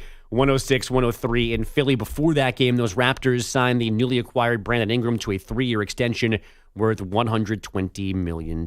Giving a guy $120 before he puts on your jersey is quite a decision. Yeah, I wonder if it's just hard to get guys to sign in Toronto. I was actually surprised. I'm like, oh, Brandon Ingram committing to the Raptors. With the tariffs and whatnot. Well, he got in early. He's pre-tariffs. Yeah, I actually come back. Ask me to do that math. I have no idea. We were denied Big Ten history last night. Here up the floor, Holloman fires up a 3, missed it, ball game. Indiana wins. Final score, Indiana 71-67. They had the scoreboard wrong here at the end. I'm looking at it, I'm going, what happened there? Don Fisher on Learfield, I believe 71-61 was the final score. No matter what, Indiana won, snapping a 5-game skid at number 11 Michigan State, keeping Tom Izzo on 353 Big Ten wins career. He is still tied for the most all-time with Bob Knight. Wait, did you see that his childhood friend Steve Mariucci, the former NFL coach, flew in to watch the game because they thought that he was going to break the record last night? Oh. And I'm wondering now, does Mariucci have to follow him? Like the Maris family and I was Aaron going to Judge? say, yeah. Like the Marises, speaking of Toronto, they had Can to we traipse go all home? over North America. Not on Mike Woodson's watch. Come on, Mooch, you got to keep it up. 5th-ranked Tennessee fell at number 15 Kentucky last night, 74-64. Number 13 Arizona losing at K-State, 73-70. The Wildcats now on a 6-game winning streak, the K-State version. 4 of those 6 wins coming against ranked opponents. Guys, back to you. Bogusch, thanks so much. Okay, you can continue to react to our great debate today, the greatest teammate beefs of all time. Or is it the most handsome athlete of all time? The two are the same debate. This guy's Basically, a fox. Yeah. Is the shooting guard going to steal my girlfriend? That is what these beefs are about. You don't think Shaq and Kobe had a woman involved at some point? You're crazy. Who do you think it was? Oh, who knows? I mean, this is... Could have been Tony Braxton. Shaq talked about... I watched the Shaq documentary. He was wildly cheating on his wife. Yeah, he admits that. Kobe outed that. What? Kobe, remember the famous video? Right. So. Wait, hold on one second. What's the Shaq documentary you're talking about? Oh, it's amazing. It's HBO. I don't. EJ, do you know what it's about? I know what you're talking. I watched the first episode, but I know the doc you're talking about. Anyway, is this is new? No, it's maybe like 3 years old, maybe. Oh, okay. Oh, it is. I was watching a replay on. We were in the hotel room without the streaming ability, so I was just flipping through cable. It is the most incredible story I've ever heard in my life. What is it? What do we not know about Shaq? Well, he goes in behind some of the businesses he's involved in. That's just incredible. Like the guy was average. You forget how many ads he's done over the last 5 years. Still doing them. Icy Hot, The General, is that Papa John's? It's off the top of my head. He didn't get into it specifically, but the women were a problem. He was talking about it was just too hard to be an NBA player and say no to women. Mm-hmm. Yeah, I mean, trust me. 1, 2, 3, not 1, 2, back to 1. We all the guys here being radio, we can relate to that. It's just hard with Leave us alone. Yeah, I mean, come on. No, you guys are fighting them off. They're all standing basically by the doorway. Jennifer Aniston is here. Just waiting for a glimpse. Yeah. I mean, again, I will argue that most of the times, if you guys ever got into most of the arguments I've seen, like real arguments, are over the opposite sex or your partner. Are there such thing as radio groupies? I'm going to be honest. I've never seen one. I haven't found They're one. guys in their 50s from Long Island. Yeah. Who like to call in with net stakes. Ronald and Flushing. Most radio groupies are shut-ins. Bogusch went to high school with 4 of them. They send letters that look like hostage notes with letters cut out from magazines. Oh my gosh. Imagine if we had groupies. You guys wouldn't be able to handle it. Yeah, I would. Well, I Maggie, don't think so. We would not. But again, we could be rich off your foot groupies if you'd let us. Listen, that's my audience that That's I the work point. very hard to cultivate. You guys are going to have to do what you will with your own feet. Emphasis on cult on that word. Yeah. I can't tell if they want strands of my hair They do. to burn in Yes. some kind of totem. Answer is yes to every question. Everything's for sale, guys. What do you want? Yeah, I meant it. 855-212. I'm the only one trying to make money around here. 855-212-4227. Okay, lots more to do, including what's the latest with Rodgers? What's going on? An ultimatum, perhaps, about doing interviews with Pat McAfee? This thing's getting absurd. We'll get to it next. You're in a 5-minute break.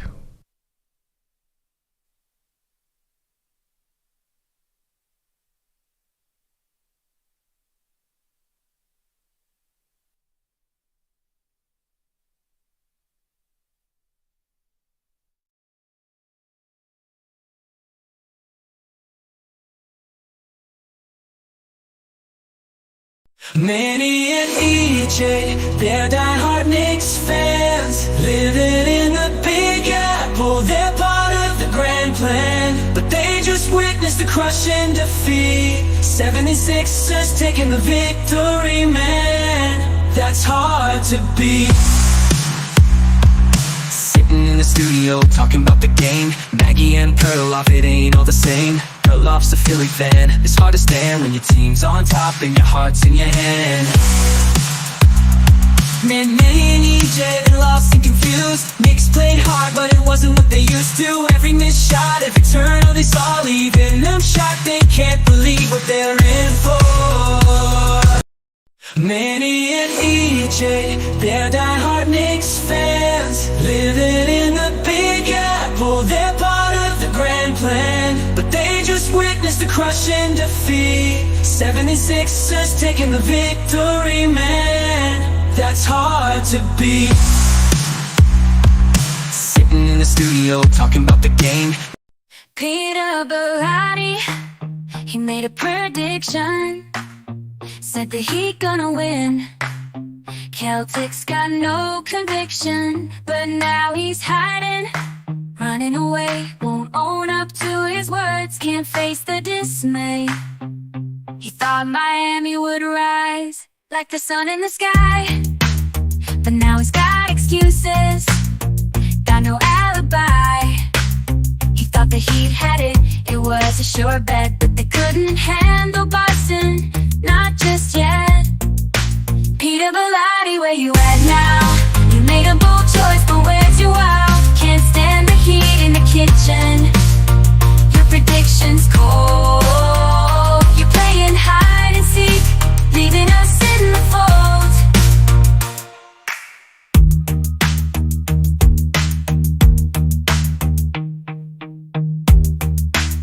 You're playing hide and seek, leaving us in the fold.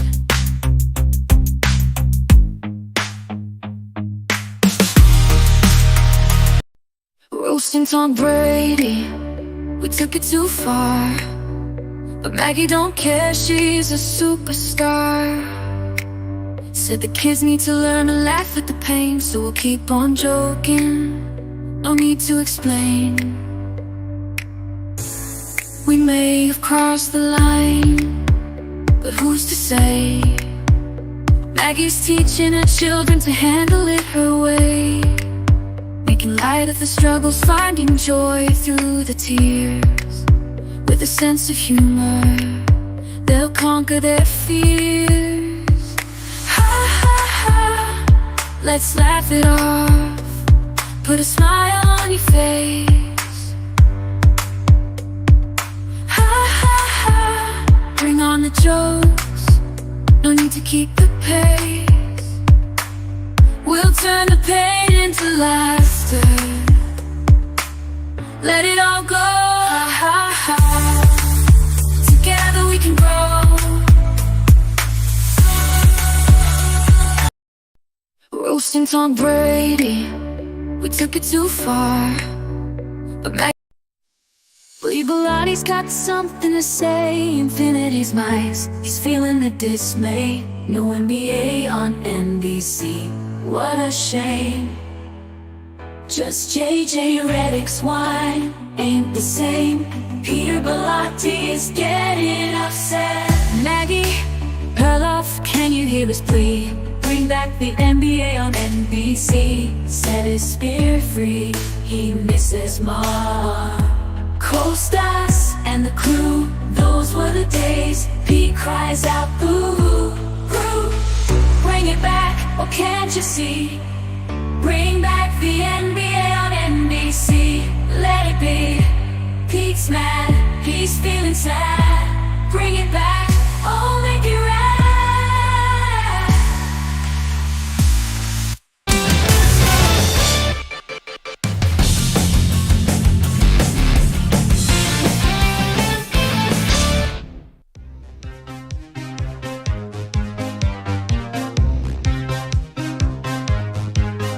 Welcome back. Maggie Gray, Andrew Perloff. Let's get to Aaron Rodgers. What the is Aaron Rodgers up to today? Going Splitsville from the New York Jets. That's what he's doing. Now, Perloff, we got some new reporting here from our friend Diana Rossini. It's all over this story.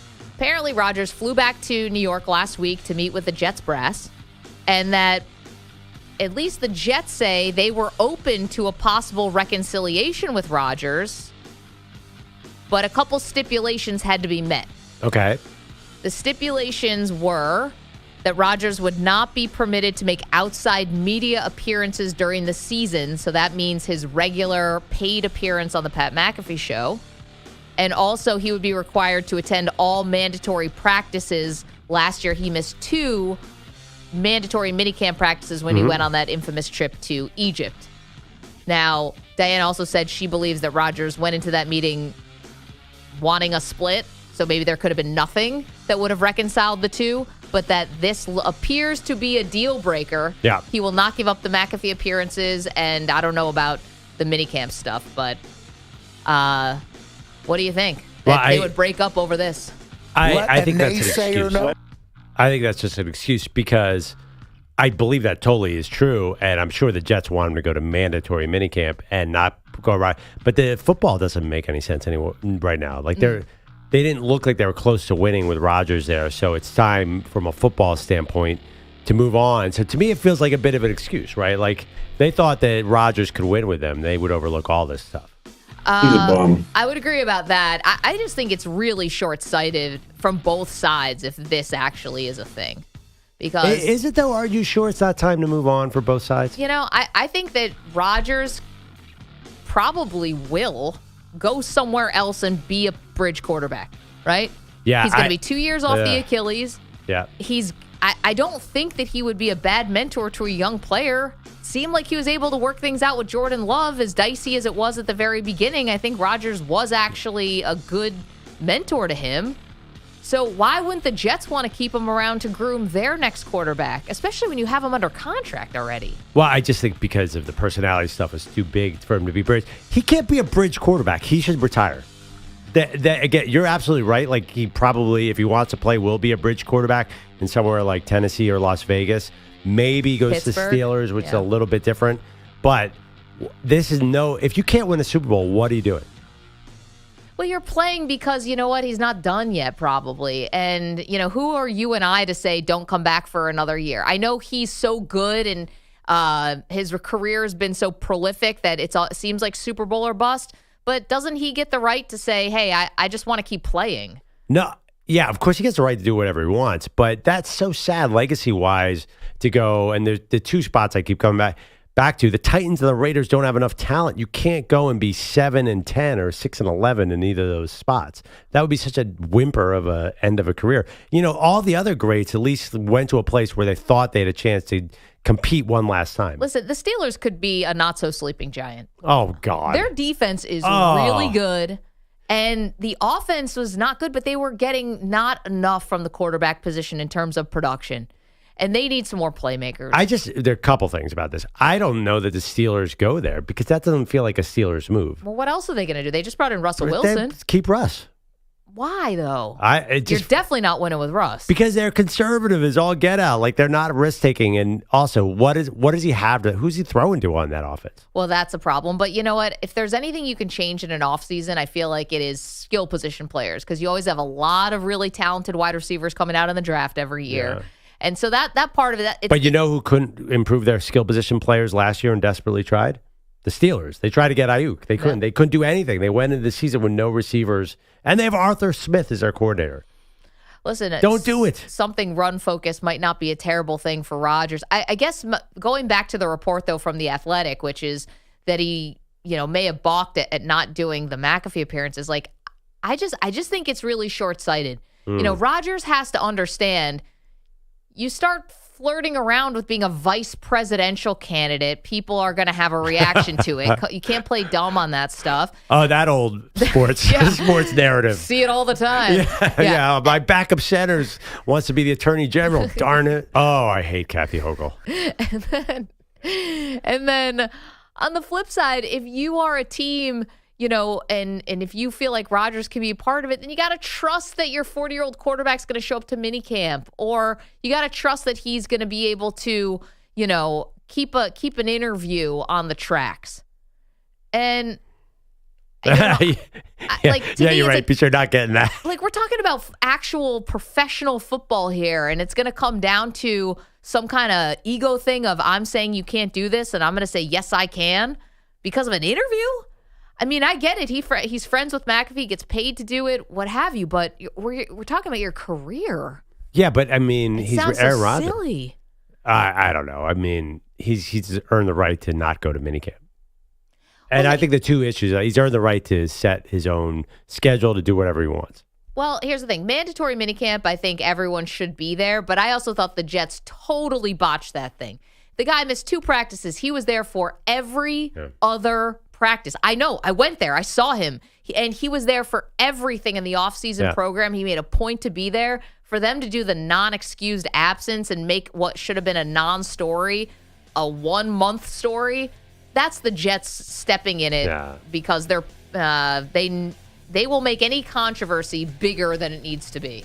See, I think this is all noise. I think they know that the timing isn't right. They don't need a 41-year-old quarterback right now. They need to look ahead. Yeah, but where? Who? I don't know. I'm not that. I can't answer. Hard. Tough question. All right, coming up next, we're looking ahead to the offseason.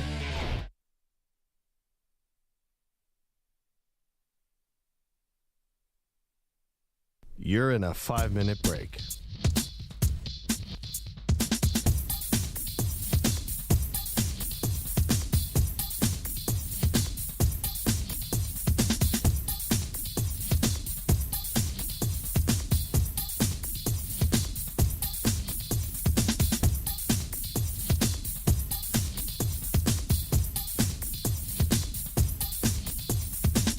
Four minutes, 30 seconds remaining.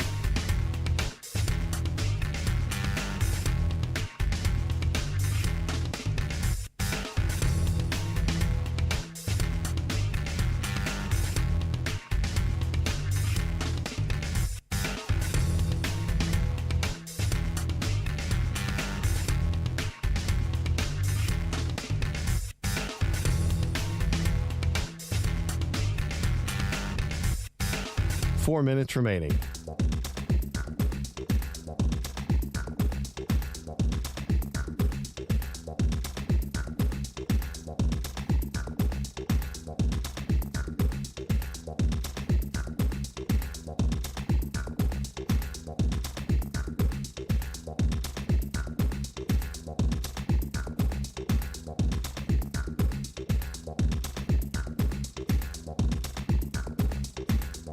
Three minutes, 30 seconds remaining.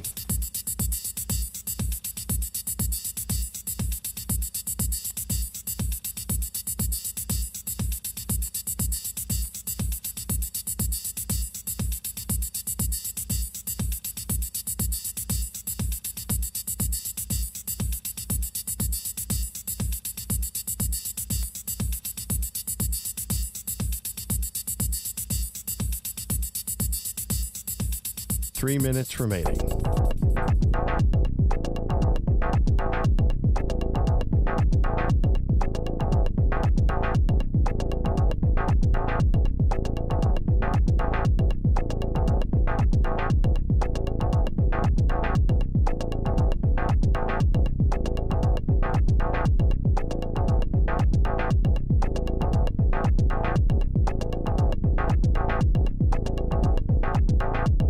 Two minutes, 30 seconds remaining.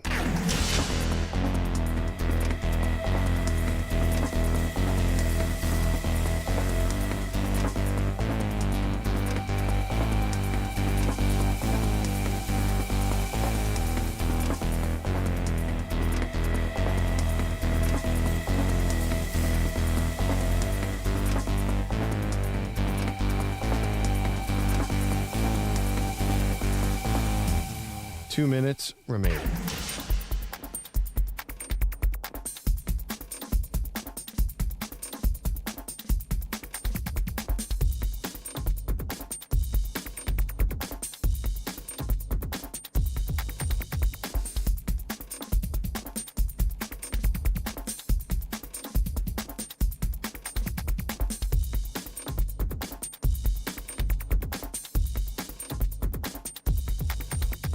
One minute, 30 seconds remaining.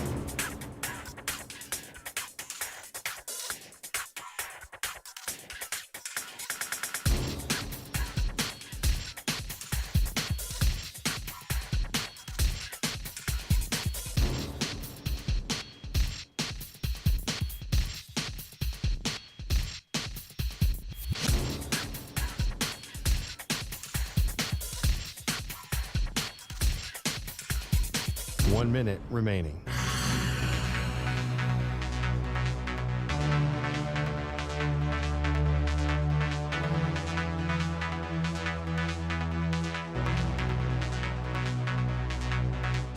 Forty-five seconds remaining.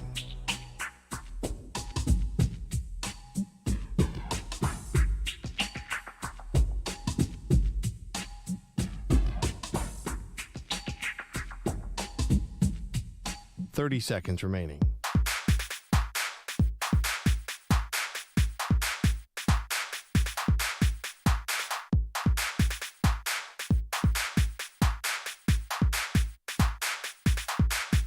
Fifteen seconds.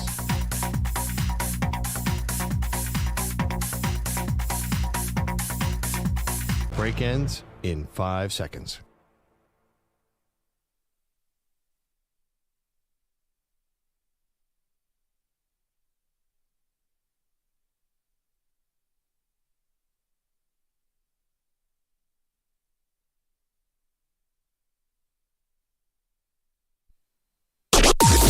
Maggie and Perloff on the Infinity Sports Network. Is it a given that the Chiefs are just going to get right back in the Super Bowl next year? Welcome to the show. Maggie Gray, Andrew Perloff. It happened to the Patriots, Pearl. They were on an unstoppable run. And while their air quotes like their Super Bowl drought ended up lasting 9 years, it didn't mean they fell off the map. You know, they kept winning their division. They kept making it basically to either divisional round or AFC championship game. But that elusive Super Bowl, you know, they literally went 9 years without winning one. Could the same thing be in store for Kansas City? I don't think so. But honestly, the way people are talking about Patrick Mahomes and the Chiefs, it's like he's Nate Peterman after Sunday's game. Oh my God. Is it a given that he's back next year? People are saying that they're a bad team, which is so funny. I think they're being underrated. I mean, it's crazy to say the Kansas City Chiefs, the team that everyone was rooting against because they were too good. I think people are forgetting how quickly they bounced back after their last Super Bowl debacle. It doesn't matter. A loss is a loss. I don't care if the Eagles almost shut them out. That does not mean that they can't storm back. Yeah, I think there's part of it because I've been wondering why it kind of feels like that too. Are we getting a little too down on the Eagles? And I think, the Chiefs. And I think it's partly because of how the Eagles won that game. We had a caller who called us earlier and said, it was just a bad day, just a bad game for the Eagles, for the Chiefs. Keep doing this. For the Chiefs, just a bad day. I don't think that's true. I think that the Eagles were the much better roster. I think that the Eagles had the formula for how to beat the Chiefs. And I don't think this was a fluke that, you know, hey, just the Chiefs didn't have it. Now, the Chiefs didn't look good. The Chiefs did look flat. But this was such a domination on both of the lines of scrimmage. I think if they played each other 10 times, I think the Eagles are winning 8 of those games. And I think that's what has led to some of the overly negative kind of feelings on the Chiefs. One, people did want to see them get smacked around a little bit, and then you got it. And two, just in how it looked and how they lost, and then potential changes that could be on the horizon. Is there any difference between what you just said and what we said the day after they got destroyed by Tampa Bay? You know, you want to know what it was? The game was just as bad. You're right. But it still felt like they were so fresh and young and new there. Yes, they had won a Super Bowl already. They had won under their belt, but it felt like this real ascension. We're talking about a team that's been to 7 straight AFC championship games and played in 5 of the last 6 Super Bowls and won 3. Does that feel like a team that's still on the rise or a team that's about to peak and maybe take a little bit of a step back? I mean, listen, there's still a lot of talent there, obviously.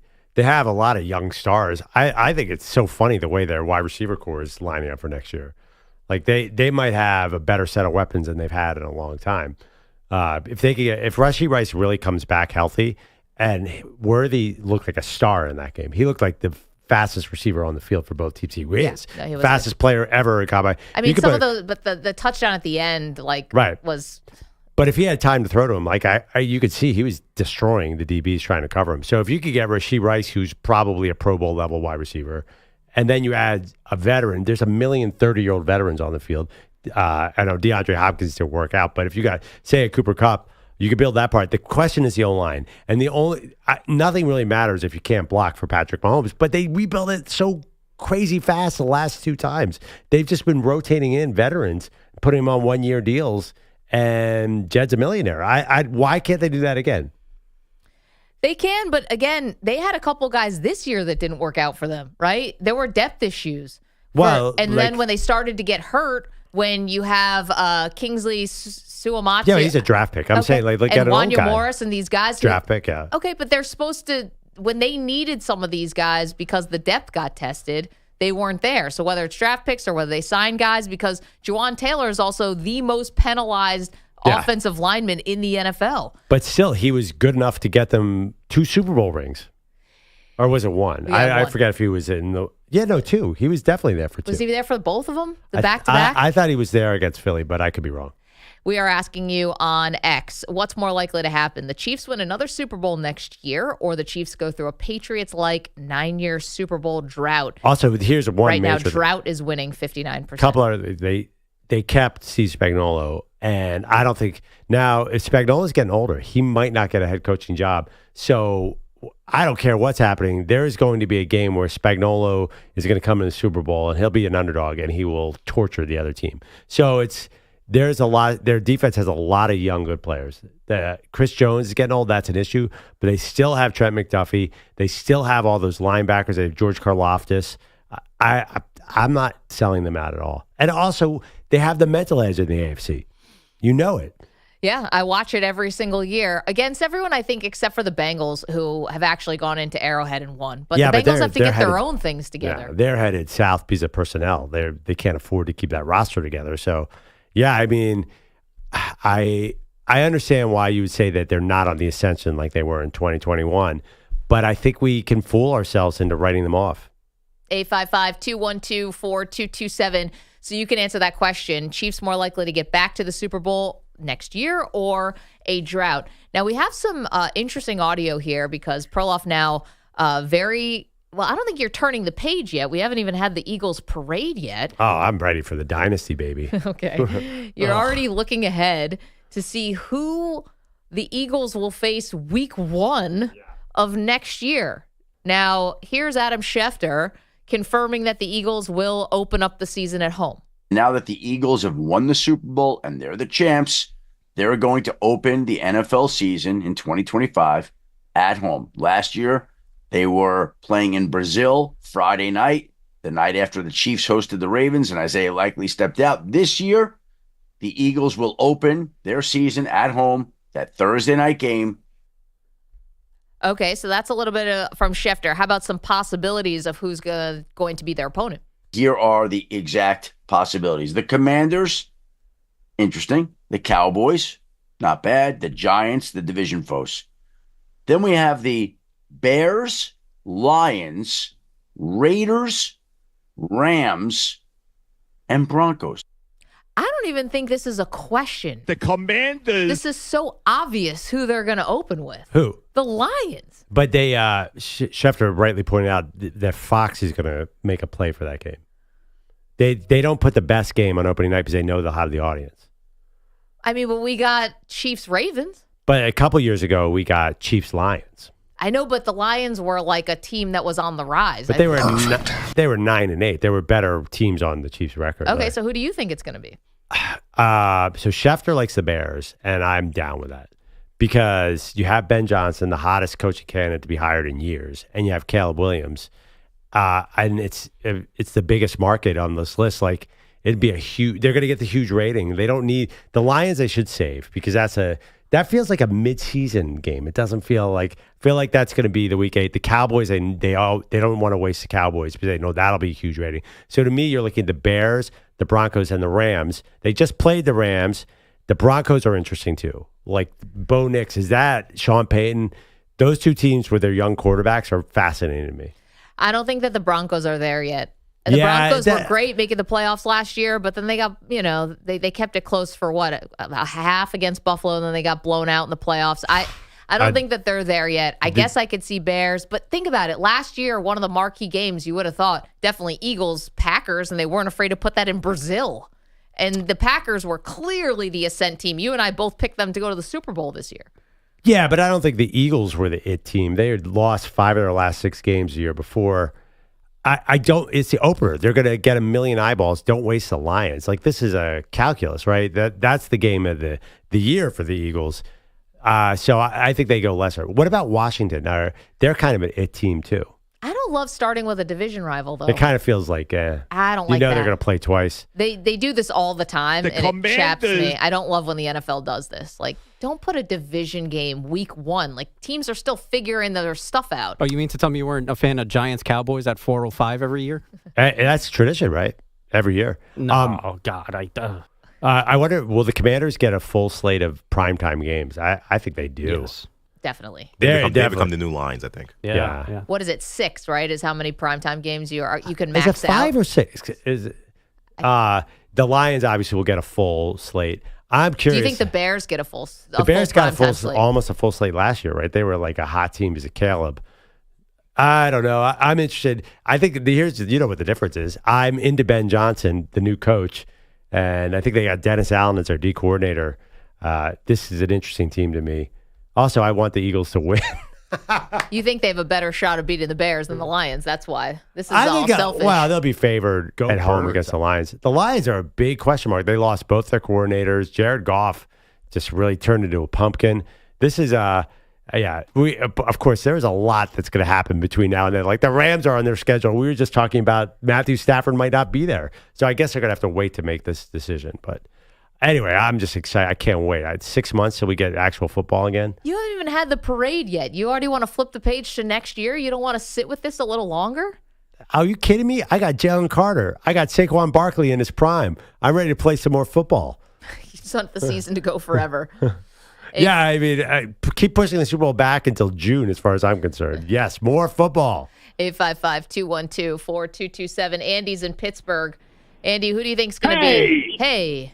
I think they're going to be playing Dallas. I hate to say it. I don't like Dallas. I hate Dallas, actually. But I think it's going to be Dallas because division rival and America's team every time seems like it, no matter what Dallas's record is, 1-15 or 16-0 or whatever, they're going to be on TV because they're so-called America's team. Mm-hmm.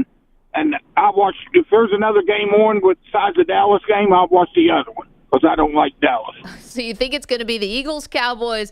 Andy, love to hear it. Thank you. Could be. With what, Tom Brady on the call? Oh, no, it's Thursday, so it's got to be Collinsworth. Thursday yeah, night. I think it's still I have no idea. Who did the Eagles open up with last time? Here's a guy.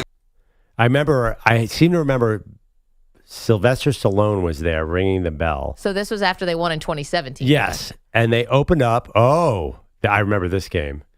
If anyone can, it was one of the most boring football games of all time. They played I looked it up, so I know. The Atlanta Falcons, and it was 18-12.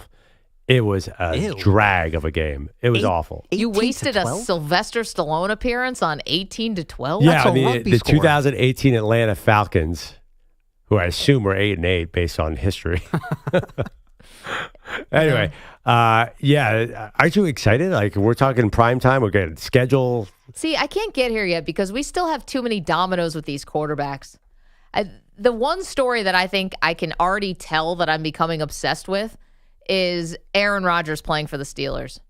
And I know like somebody, bought a billboard or something in Pittsburgh the other day to call out Mike Tomlin and said the new standard is mediocre. Like, the locals are getting restless over there. And I think they hated how the season ended, obviously. and we do not care. They're just sick of it. And bringing Russ back or maybe Justin Fields, I don't think that's going to be enough for this fan base. Rodgers would really be something. And I think that building, like, first of all, McAfee's a Pittsburgh guy. If it really is about not doing these McAfee appearances, I don't know if there's something different about that being his hometown and Rodgers being there. And I don't know, but something about that feels like it's happening to me. God, that would be so disappointing. Well, think about it, though. If you're talking about Rodgers actually only coming back because he wants to win a Super Bowl, of all the teams you're talking about, Tennessee, Cleveland, the Raiders, none of them are anywhere close. The Steelers, with that defense and with an established coach like Mike Tomlin, at least you have George Pickens, at least you have a run game. At least you have something of an offensive line that you hope takes a step forward next year. I just think that's the closest thing Rodgers is going to get from all the available spots. I mean, yeah, that's probably true. The closest he's going to get, but it's a terrible offense. I mean, it's just awful. They have I would say they have the worst receiving core in the league.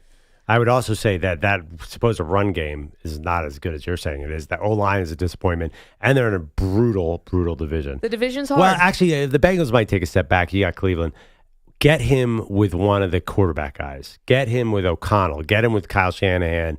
Get him with Sean McVay. And then we're talking, if he's going to go out with an Aaron Rodgers season. Don't go out with basically Kenny Pickett 2.0. I don't want to see him in Pittsburgh.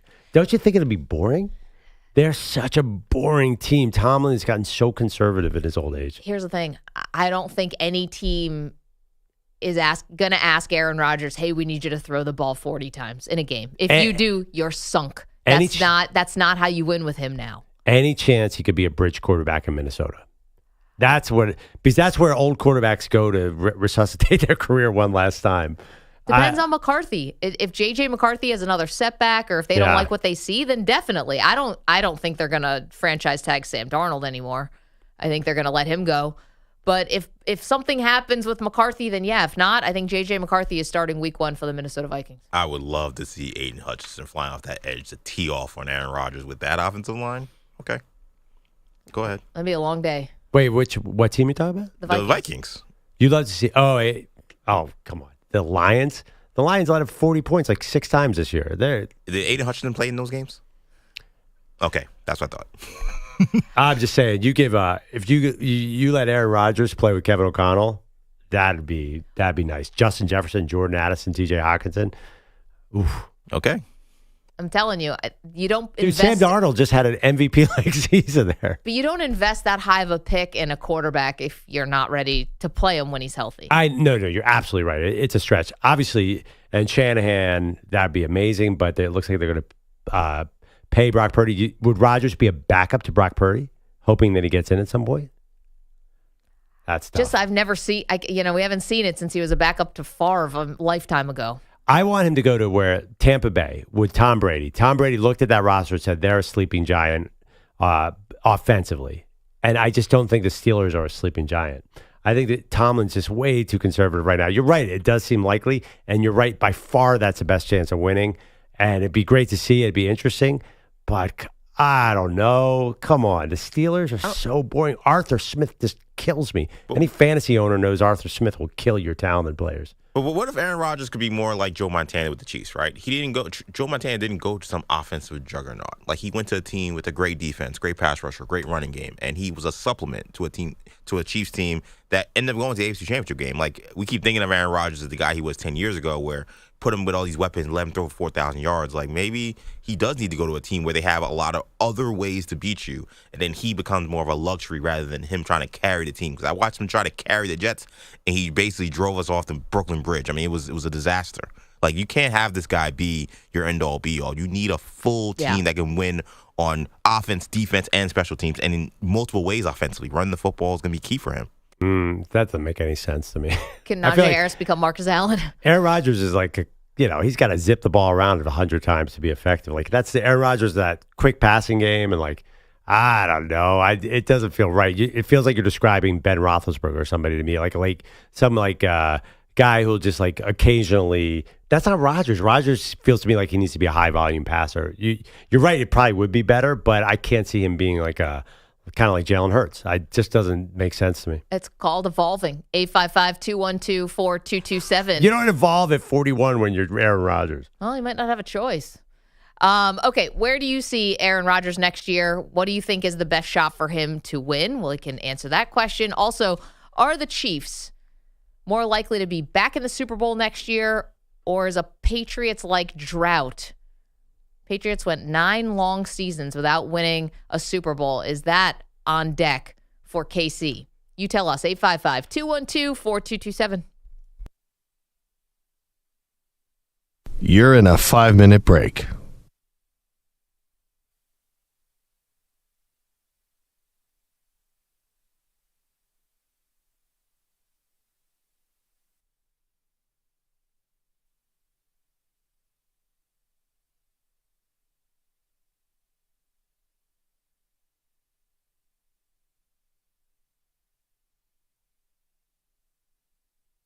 Four minutes, 30 seconds remaining.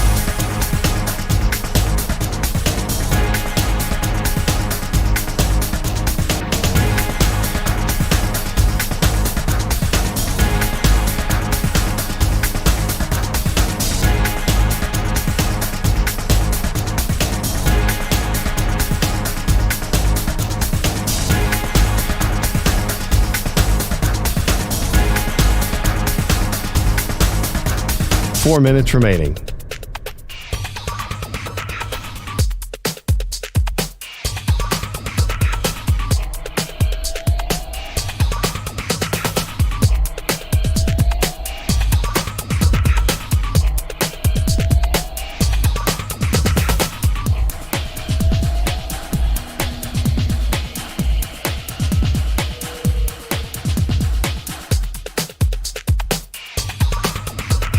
Three minutes, 30 seconds remaining.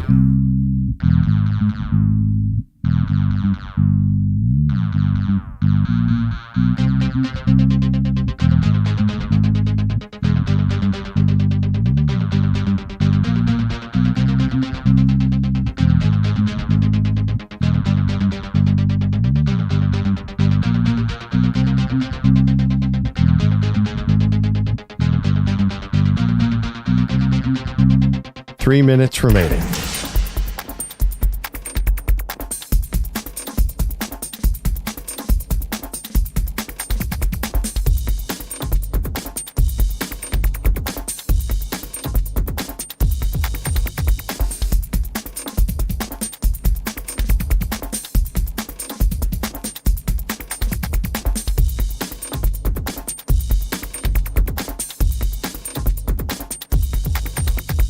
Two minutes, 30 seconds remaining.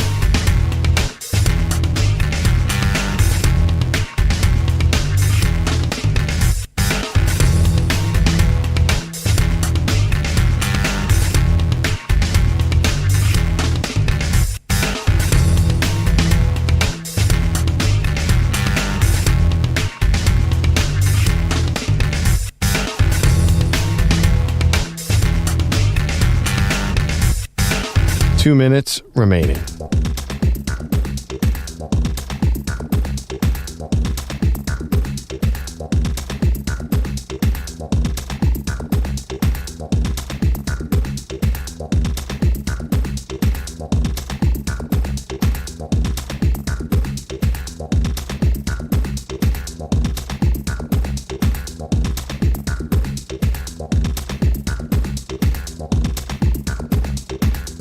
One minute, 30 seconds remaining.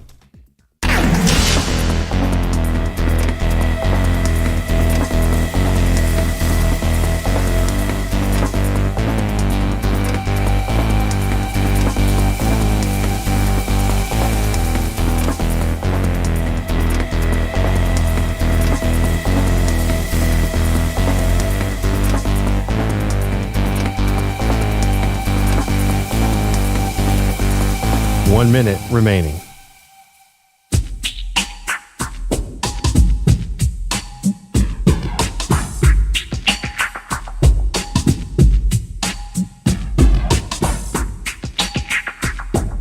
45 seconds remaining.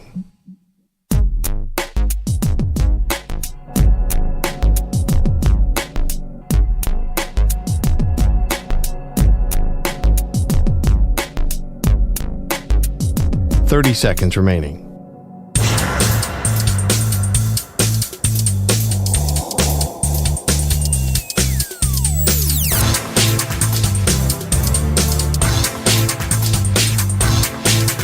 Fifteen seconds.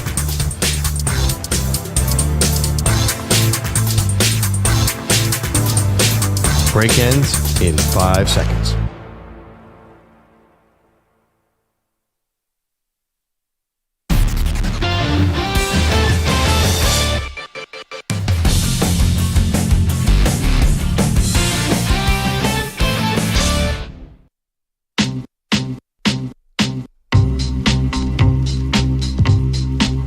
Welcome back to Maggie and Perloff. We'll get back to the Chiefs. Our question, are they more likely to be in the Super Bowl next year, or are they going to go on a Patriots-like drought? Patriots went 9 seasons, 9 long years between hoisting Lombardi trophies at 855-212-4227. Can I tell you guys something?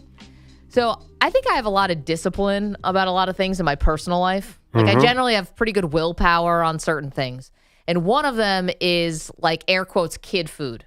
Right? Like I don't really eat the same stuff my kids eat. I've talked to a lot of parents. Oh, they, whatever their kid leaves on the plate, like they'll eat, like half eaten slices of pizza and the leftover peanut butter and jelly and the French fries and the chicken fingers and stuff like that.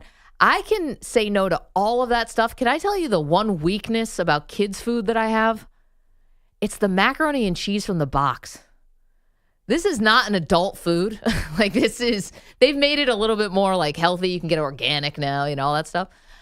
I make my kid mac and cheese from the box, which he loves. I can't stay away. I can't.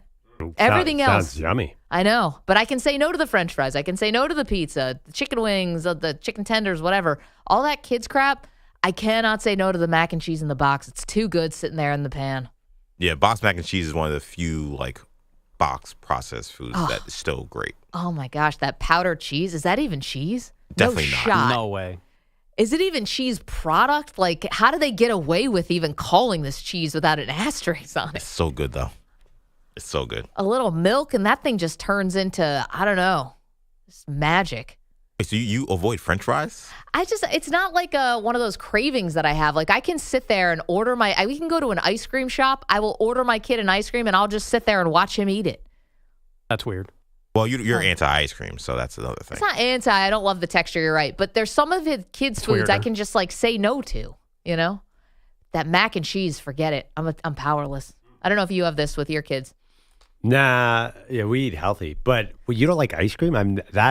You've never said that. I don't like it. I just, we've talked about how I don't like you don't certain like food textures. You don't like custard. Yeah, stuff like that. Do you hate puppies too? Like what? Yeah, but and ice rainbows cream, and sunshine. I didn't know ice cream was part of that no-go list. It's not that I don't. It's not that I hate it. It being cold makes it a little different than the flan. But I don't crave ice cream a lot. Yeah, wow. we've done this on the show. Yeah. I thought she could take or leave ice cream. Was the quote. That's crazy. Freak. But box mac and cheese, huh? Yeah, that's the Achilles heel. I'm telling you, walk by it on your stove. Good luck. It's too good. No fries also? Willpower on fries? Yeah, fries don't really do it for me. I had some truffle fries last night. Oh. Yeah, every once in a while when I'm in the mood. But no, I can walk by them. But that Kraft. Oh, that powdered macaroni and cheese that is just everything fake. Except for the pasta, I guess. I don't even know if that's 100%. I always wonder why as kids, I mean, the mac and cheese is awesome, but why as kids were pressed over these terrible tasting foods. Like, you ever try to eat some of this stuff beyond the mac and cheese? They all sound taste terrible. Like trying to eat Lunchables now, it's gross. It's not even food. It's what were we doing? It must be because I was born in 97, but the Lunchables are delicious. Maybe they upgraded. Anyway, 855-212-4227, a kid's food that you can't avoid. Anyway. All of them. All right, lots more to do here, including some major question marks now for Jalen Hurts going forward, but all of the good variety. It's none of the bad variety of question marks anymore on Jalen Hurts. Where does he rank now in quarterback, standings and lists and all of that? Like to the victor goes the spoils. I think the biggest questions now, is he getting to the Hall of Fame, Perloff? Is Jalen Hurts going to be a walk-in, shoe-in Hall of Fame quarterback now that he has vanquished Mahomes? Well, this debate is always funny because people be like, well, if his season ended today, he wouldn't make it. But it's crazy because his numbers are not going to be Hall of Fame numbers. He's 26 and he's not even close. But he's definitely making as far as the the counting numbers you're talking about. His passing statistics. Or his overall statistics. He's not even anywhere, doesn't profile anything like a Hall of Fame quarterback. He's making the Hall of Fame. If he never goes back to another Super Bowl, he's making the Hall of Fame because he stopped the three-peat. Yeah, no, because he's got 2 Super Bowls and a win. And that is a surefire, in my opinion, except for one exception, Jim Plunkett. I know Eli didn't get in his first ballot. If you go to 2 Super Bowls and you win one, you're in. Again, Eli not in yet. Now, yeah, but he's only been on one ballot. Yeah. But name a guy who's gone through, 5 years, who's been, there are none, except for Plunkett, that's gone through the whole voting process and not made it. It just doesn't exist. Even Matt Ryan, for going to 1, is going to make it. You think so? I think he will, yeah. But Matt Ryan also has doesn't he have a lot of those? He's got MVP. Those counting stats too, right? He's pretty high on a lot of these lists. I think, yeah, of course. But Jalen Hurts, I just think that, first of all, the way the Eagles are built with all that young talent is a great chance to get to a third. Great chance. So it feels, if I had to bet, he's going to be a Hall of Famer, which is crazy because I think coming into this year, people are like, wow, could this be his last year? Am I caught in the moment?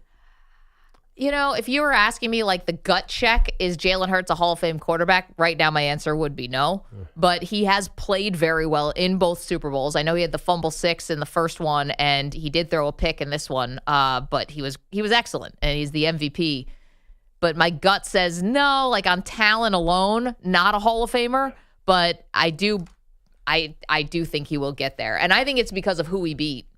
Has a lot to do with it, just like Eli Manning. If Eli Manning had, instead of beating the, Tom Brady undefeated Patriots and then Brady and Belichick again, let's just say he beat randomly the, Chargers one year and then he beat the Texans. Yeah, right. Whatever. I don't know if it's looked at in the same way. But Mike still get in the Hall of Fame, but who he beat and how they did it, I think matters.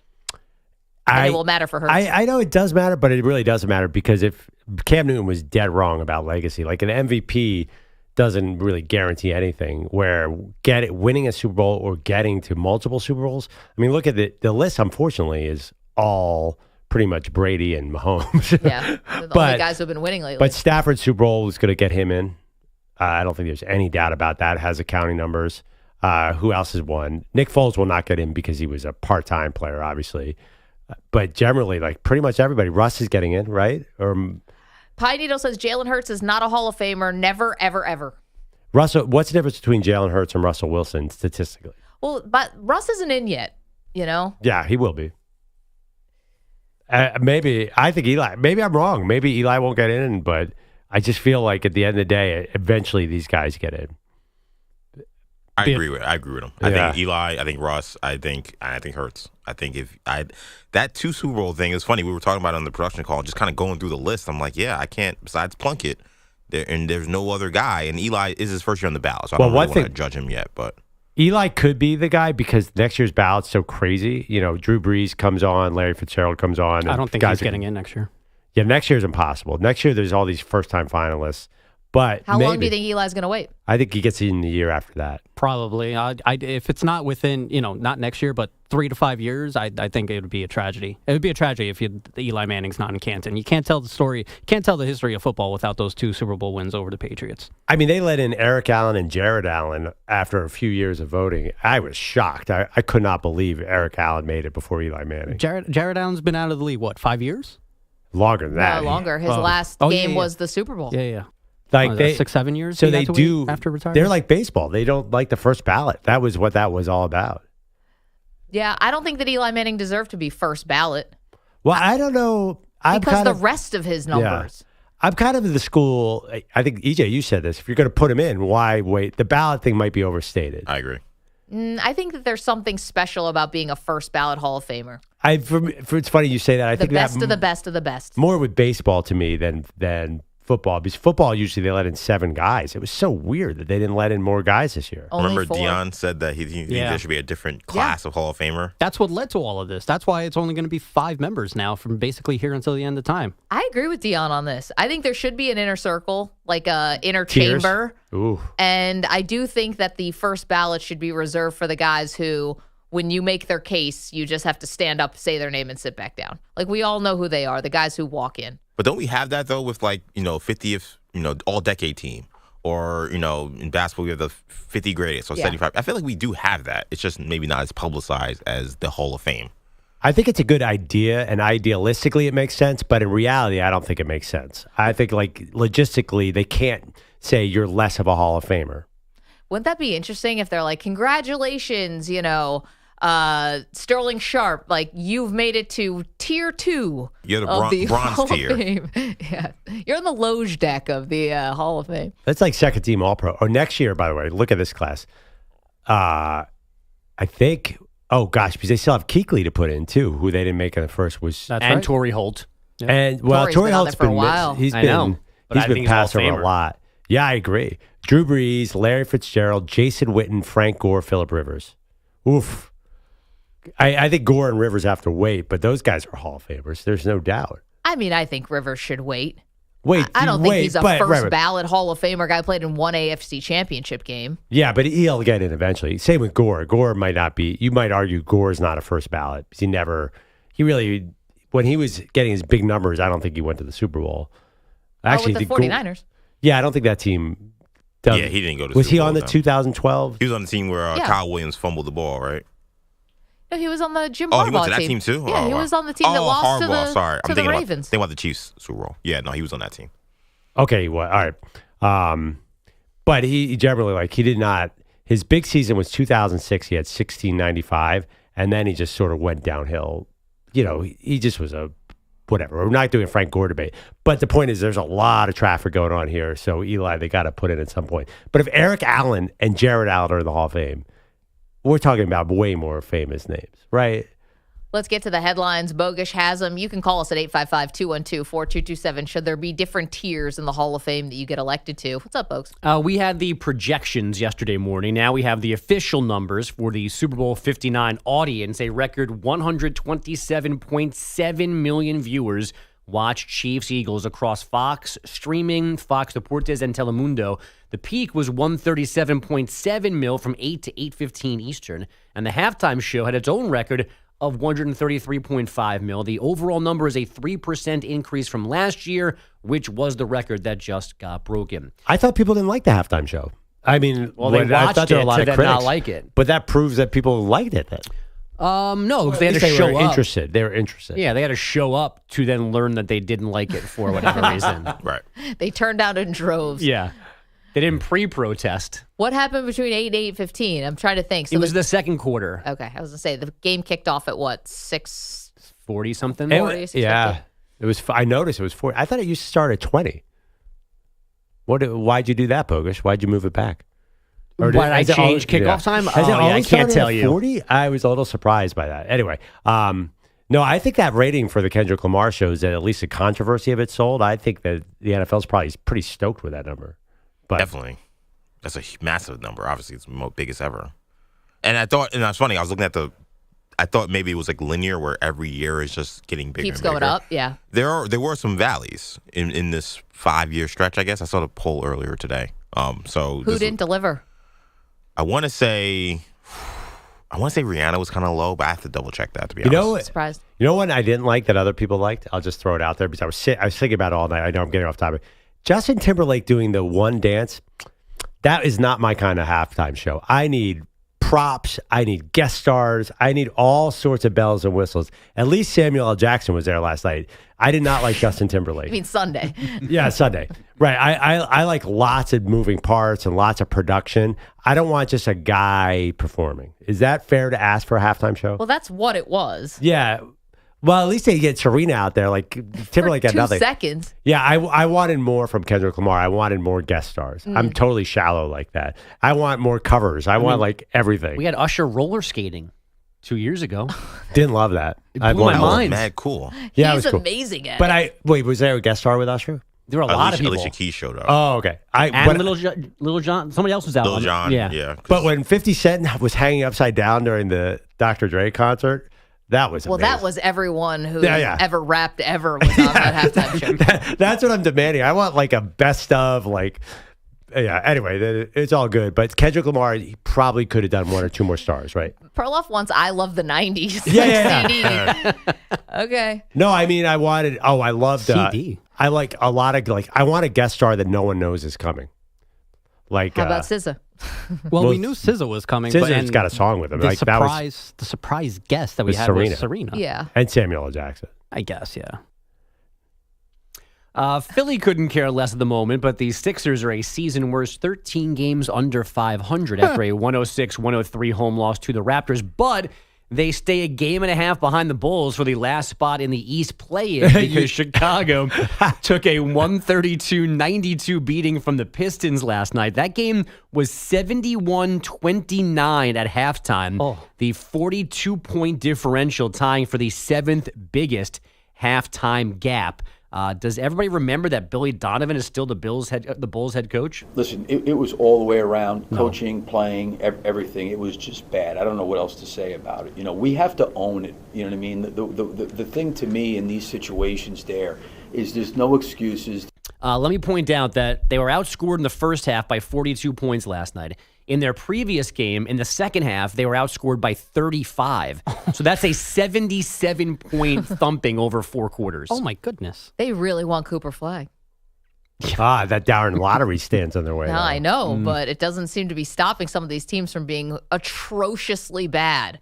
He definitely Bulls- made a massive mistake leaving college, right? You can always go back. I don't look even at want to Fred go Hoiberg. back now. He's been there a while, hasn't he? As He's Bogusch pointed with the out. Thunder before that. Yeah. Has he been an NBA coach longer than college at this point? Can we get a little stats? He's probably close. I don't know if he's yeah. there, but he's close. Because he only Not coached counting the assistant coach Yeah, stuff. because he only coached as a head coach at Florida. He never coached another school, I believe, right? He was assistant with Rick, and then he went straight to Florida. I couldn't tell. I don't remember now. Was he ever the head coach of Providence? He was the head coach at Marshall and then Florida. And then in 2015, he joined the Thunder. Okay, can you get us the years? How many years in college as a head coach versus pros? Yeah, I'll also take what arena Marshall plays in. Thank you. Don't overload him. You want a side of eggs with that? Bacon? 11 years as a college head coach. And what are we, 2024 now? So 9 years as an NBA head coach. 10 almost. I can't do the math. I'm looking the same. So he started in 2015. It's 2025 now. Is that 9 or 10? Bones back to you. Yeah, Manny and I are gonna, or you can see our brains breaking in real time. Kevin Durant joined the 30,000-point club last night with free throws in the third quarter of a 119-112 loss to the Grizzlies. Imagine counting up to 30,000. The Suns have now dropped 5 of their last 6. And last thing from me, Yankee manager Aaron Boone stirring up some drama yesterday when he criticized the Dodgers for dissing his team after L.A. won the World Series. They won, so they have that right to say whatever. Hopefully we're in that position next year and handle things with a little more class. So the end is the key there. Pitcher Joe Kelly, utility man Chris Taylor, the main culprits, making jokes about the Yankee defense and base running on podcasts and such after the World Series. I mean, it was atrocious. A little bit. A little bit. Also, Joe Kelly and Yankee beef goes back to when he was on the Red Sox. I do not like Joe Kelly. I just can't believe we're already back to pitchers and catchers. Oh, yeah. Feeling we're warm. here. You're feeling warm. It's 5 degrees outside. Still, doesn't matter. There's pitchers pitching and catchers catching. Let's go. And we're back to meaningless manager press conferences. But that was good from Boone. Stirring up a little trouble. Nothing quite like a baseball manager talking in February, right? Oh, my gosh. Okay, lots more to do. Bogusch, thank you for that. I was actually a little surprised that he did call them out. But you know what? The Yankees played like doo-doo in that 5th inning. So, sorry, Manny.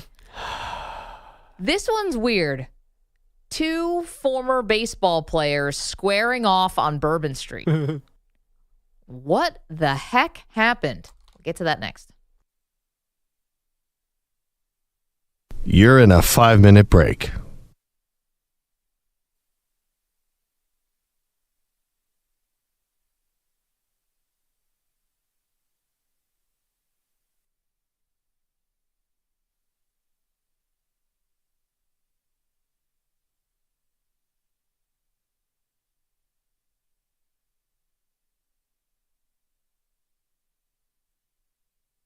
Four minutes, 30 seconds remaining.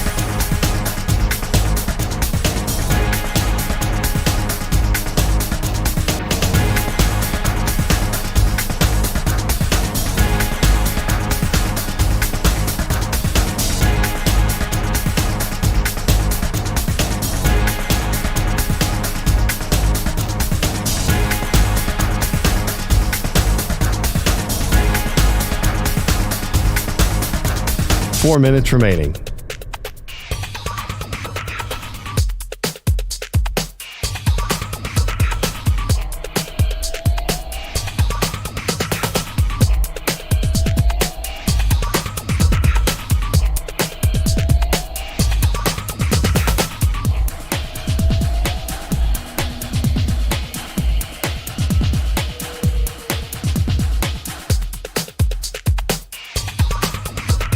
Three minutes, 30 seconds remaining.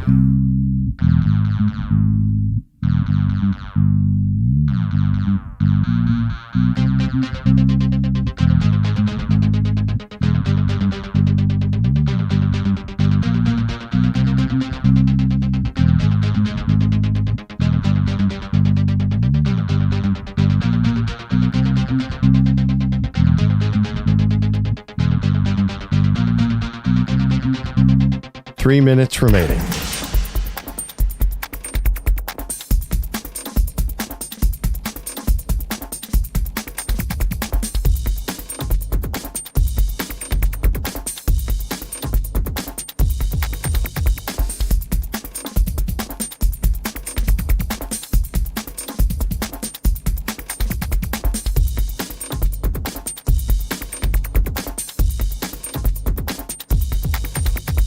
Two minutes, 30 seconds remaining.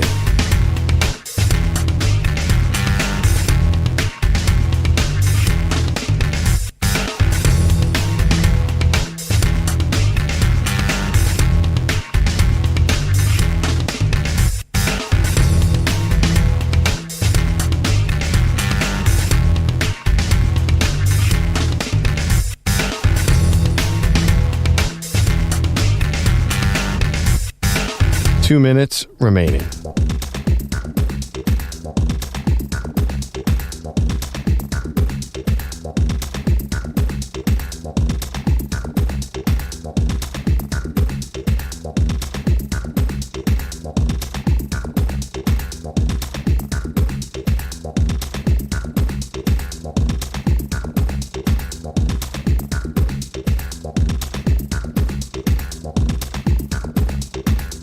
One minute, 30 seconds remaining.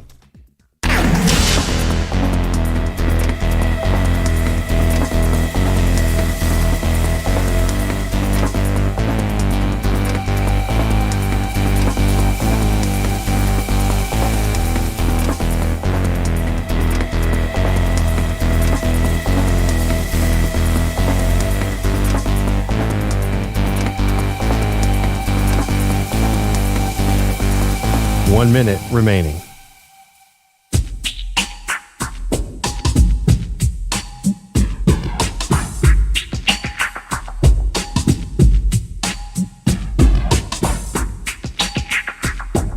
Forty-five seconds remaining.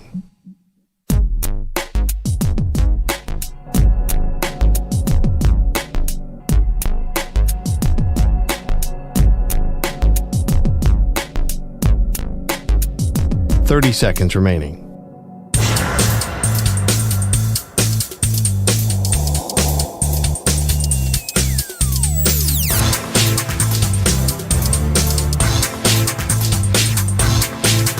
Fifteen seconds.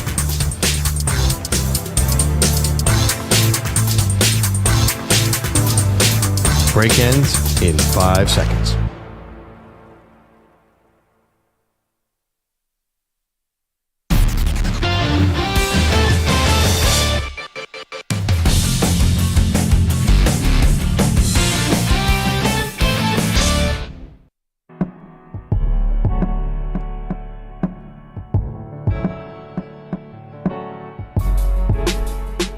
Welcome back to Maggie and Perloff. So some video has emerged now, Perloff, from New Orleans. A revelry post-Super Bowl. And it's odd because it's two former baseball players who are very infamous for very different reasons who appear to be nearly coming to blows. One of them is Patrick Mahomes Sr., Mahomes' dad. Right. I don't think of him as a former baseball player as much as a sports dad, but I hear what you're saying. Yeah, well, I mean, he played in the major leagues for 15 years or more on 4 different teams. Patrick Mahomes Sr. played for 15 years? I believe so, yeah. I had no idea. Yeah, he was in the league forever. And wow. He's obviously had some major issues. He's gotten pulled over for multiple DUIs. I think he had to do some prison stints, like on the weekends and stuff, because of the DWIs. Him almost coming to blows with John Rocker and Q the Asteroid. I mean, these two guys, it looks like such a work, and as it's come out later that apparently the two are going to be potentially bare-knuckle boxing each other as part of Barstool's Rough and Rowdy vehicle. Of course. I mean, I don't like where society's going if we're watching Pat Mahomes Sr. and John Rocker fight each other in a bare-knuckle brawl. Will you watch it? No, definitely not. I mean, I didn't know about. I know that Pat Mahomes Sr. has had some personal difficulties. Yeah. I didn't know he was that kind of character. Like, I know all about Rocker. Rocker's on social media. Yeah, Rocker's so famous, but very disgraced. But I feel like this is really bad news on the Mahomes front. It's embarrassing for Patrick. Yeah, this sucks. Like the John Rocker thing, yeah, I'd love to see John Rocker get beat up. Who wouldn't? Yeah. But the Mahomes thing, that's the bummer. I feel almost very sad about this. What do you think, guys? Are you going to watch this thing? Do you have any morbid curiosity about watching Pat Mahomes Sr. get into a bare-knuckle fight with John Rocker? There's no chance that there's any hope or any kind of way that I could be contributing to John Rocker getting bread. Yeah. I'm out. By the way, he looks huge in the video. Oh, yeah. He's taking every steroid that exists known to man. I don't know why. It's not like he's going to be playing baseball again, or is he in some independent league or something and still kicking around? He's in his 50s. He can't be. He looks like he's going to tip over because his body's like, because he looks like he's, quite frankly, on something. Yeah, seriously. No, I mean, he looks like a bodybuilder, and it's bizarre. Everything about all of this is bizarre. And to be honest, we say feel bad with Patrick Mahomes, and I do, but I do wonder if some of this has to do with maybe Mahomes being so distant from Senior. Like, is that why this is happening? Because to me, like, why would Pat Mahomes Senior need to do this? Like, he shouldn't need money. He shouldn't really need even publicity. You would think that his junior would be able to help him out with both of those. But you know what? You never know people's dynamic. You never know what the relationship is like, and the money sometimes can make it even more complicated. I mean, hell, Kobe Bryant had to cut his family off, and you would have thought that Jelly Bean had enough money, and they were selling his memorabilia, remember, and he didn't like it, and it led to a lot of rifts. So maybe the money made things more complicated. Maybe he can't support his dad. Yeah, but then now your dad is bare knuckle boxing John Rocker. So sometimes it's like, and maybe that's a decision he's willing to live with. I don't know. It just felt like this was cooked up in some kind of, lab. And it kind of feels like it was. Like, I don't know how Barstool and Dave Portnoy landed on these two guys because. Well, why did they get somebody? Could they get somebody a little more notorious for Rocker? Oh, as opposed to Pat Mahomes? Yeah. The Rocker doing this is actually very on brand. Could they get like like Mitch Wild Thing Williams or I don't know somebody? Well, there's a Met angle. I think that's a big part of this. Oh, with Met Braves? Yeah, well, Mahomes, he might have been on those teams. Yeah. Yeah, so he was. Yeah, I don't think anybody knows Pat Mahomes, a baseball player. I'm looking at his stats, and he was marginal. Yeah, he was. He was like a relief pitcher who bounced around the league. He was a failed starter. I don't think anyone knew who he was other than Patrick Mahomes' dad. Could they get like a John Daly type to go against John Rocker? Somebody we know was out of his mind. So I think the problem with this one is and why it's like there's no like sometimes with these celebrity fights, like remember when Manute Bol fought like Butterbean or something? Like there has to be an element of silliness to it.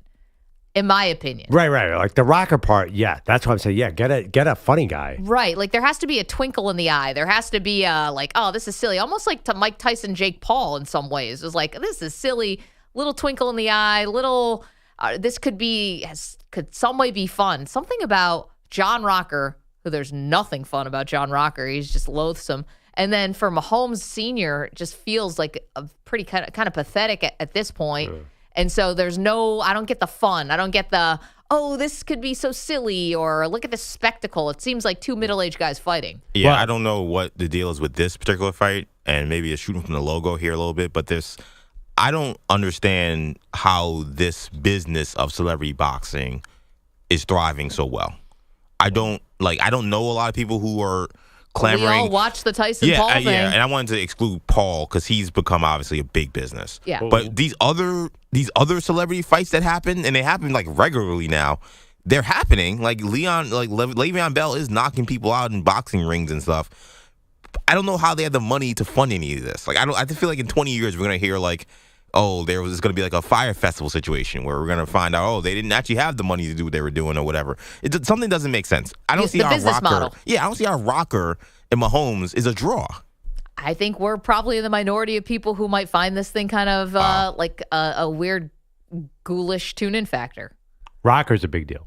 He's a draw because people want to see him get punched out. He's wildly controversial. I don't think he's like Tanya Harding. I don't disagree. She also did celebrity boxing. Yeah. I think a lot of people don't know who he is still. I don't think anyone knows. I think Patrick Mahomes could walk in right now and no one. I don't even know what he looks like. I mean, I vaguely know him. Because Pat Jr. distances himself so much. Rocker is Tanya Harding, so that works a little, right? I don't think it's the right opponent. I think this is a rare miss here for Portnoy.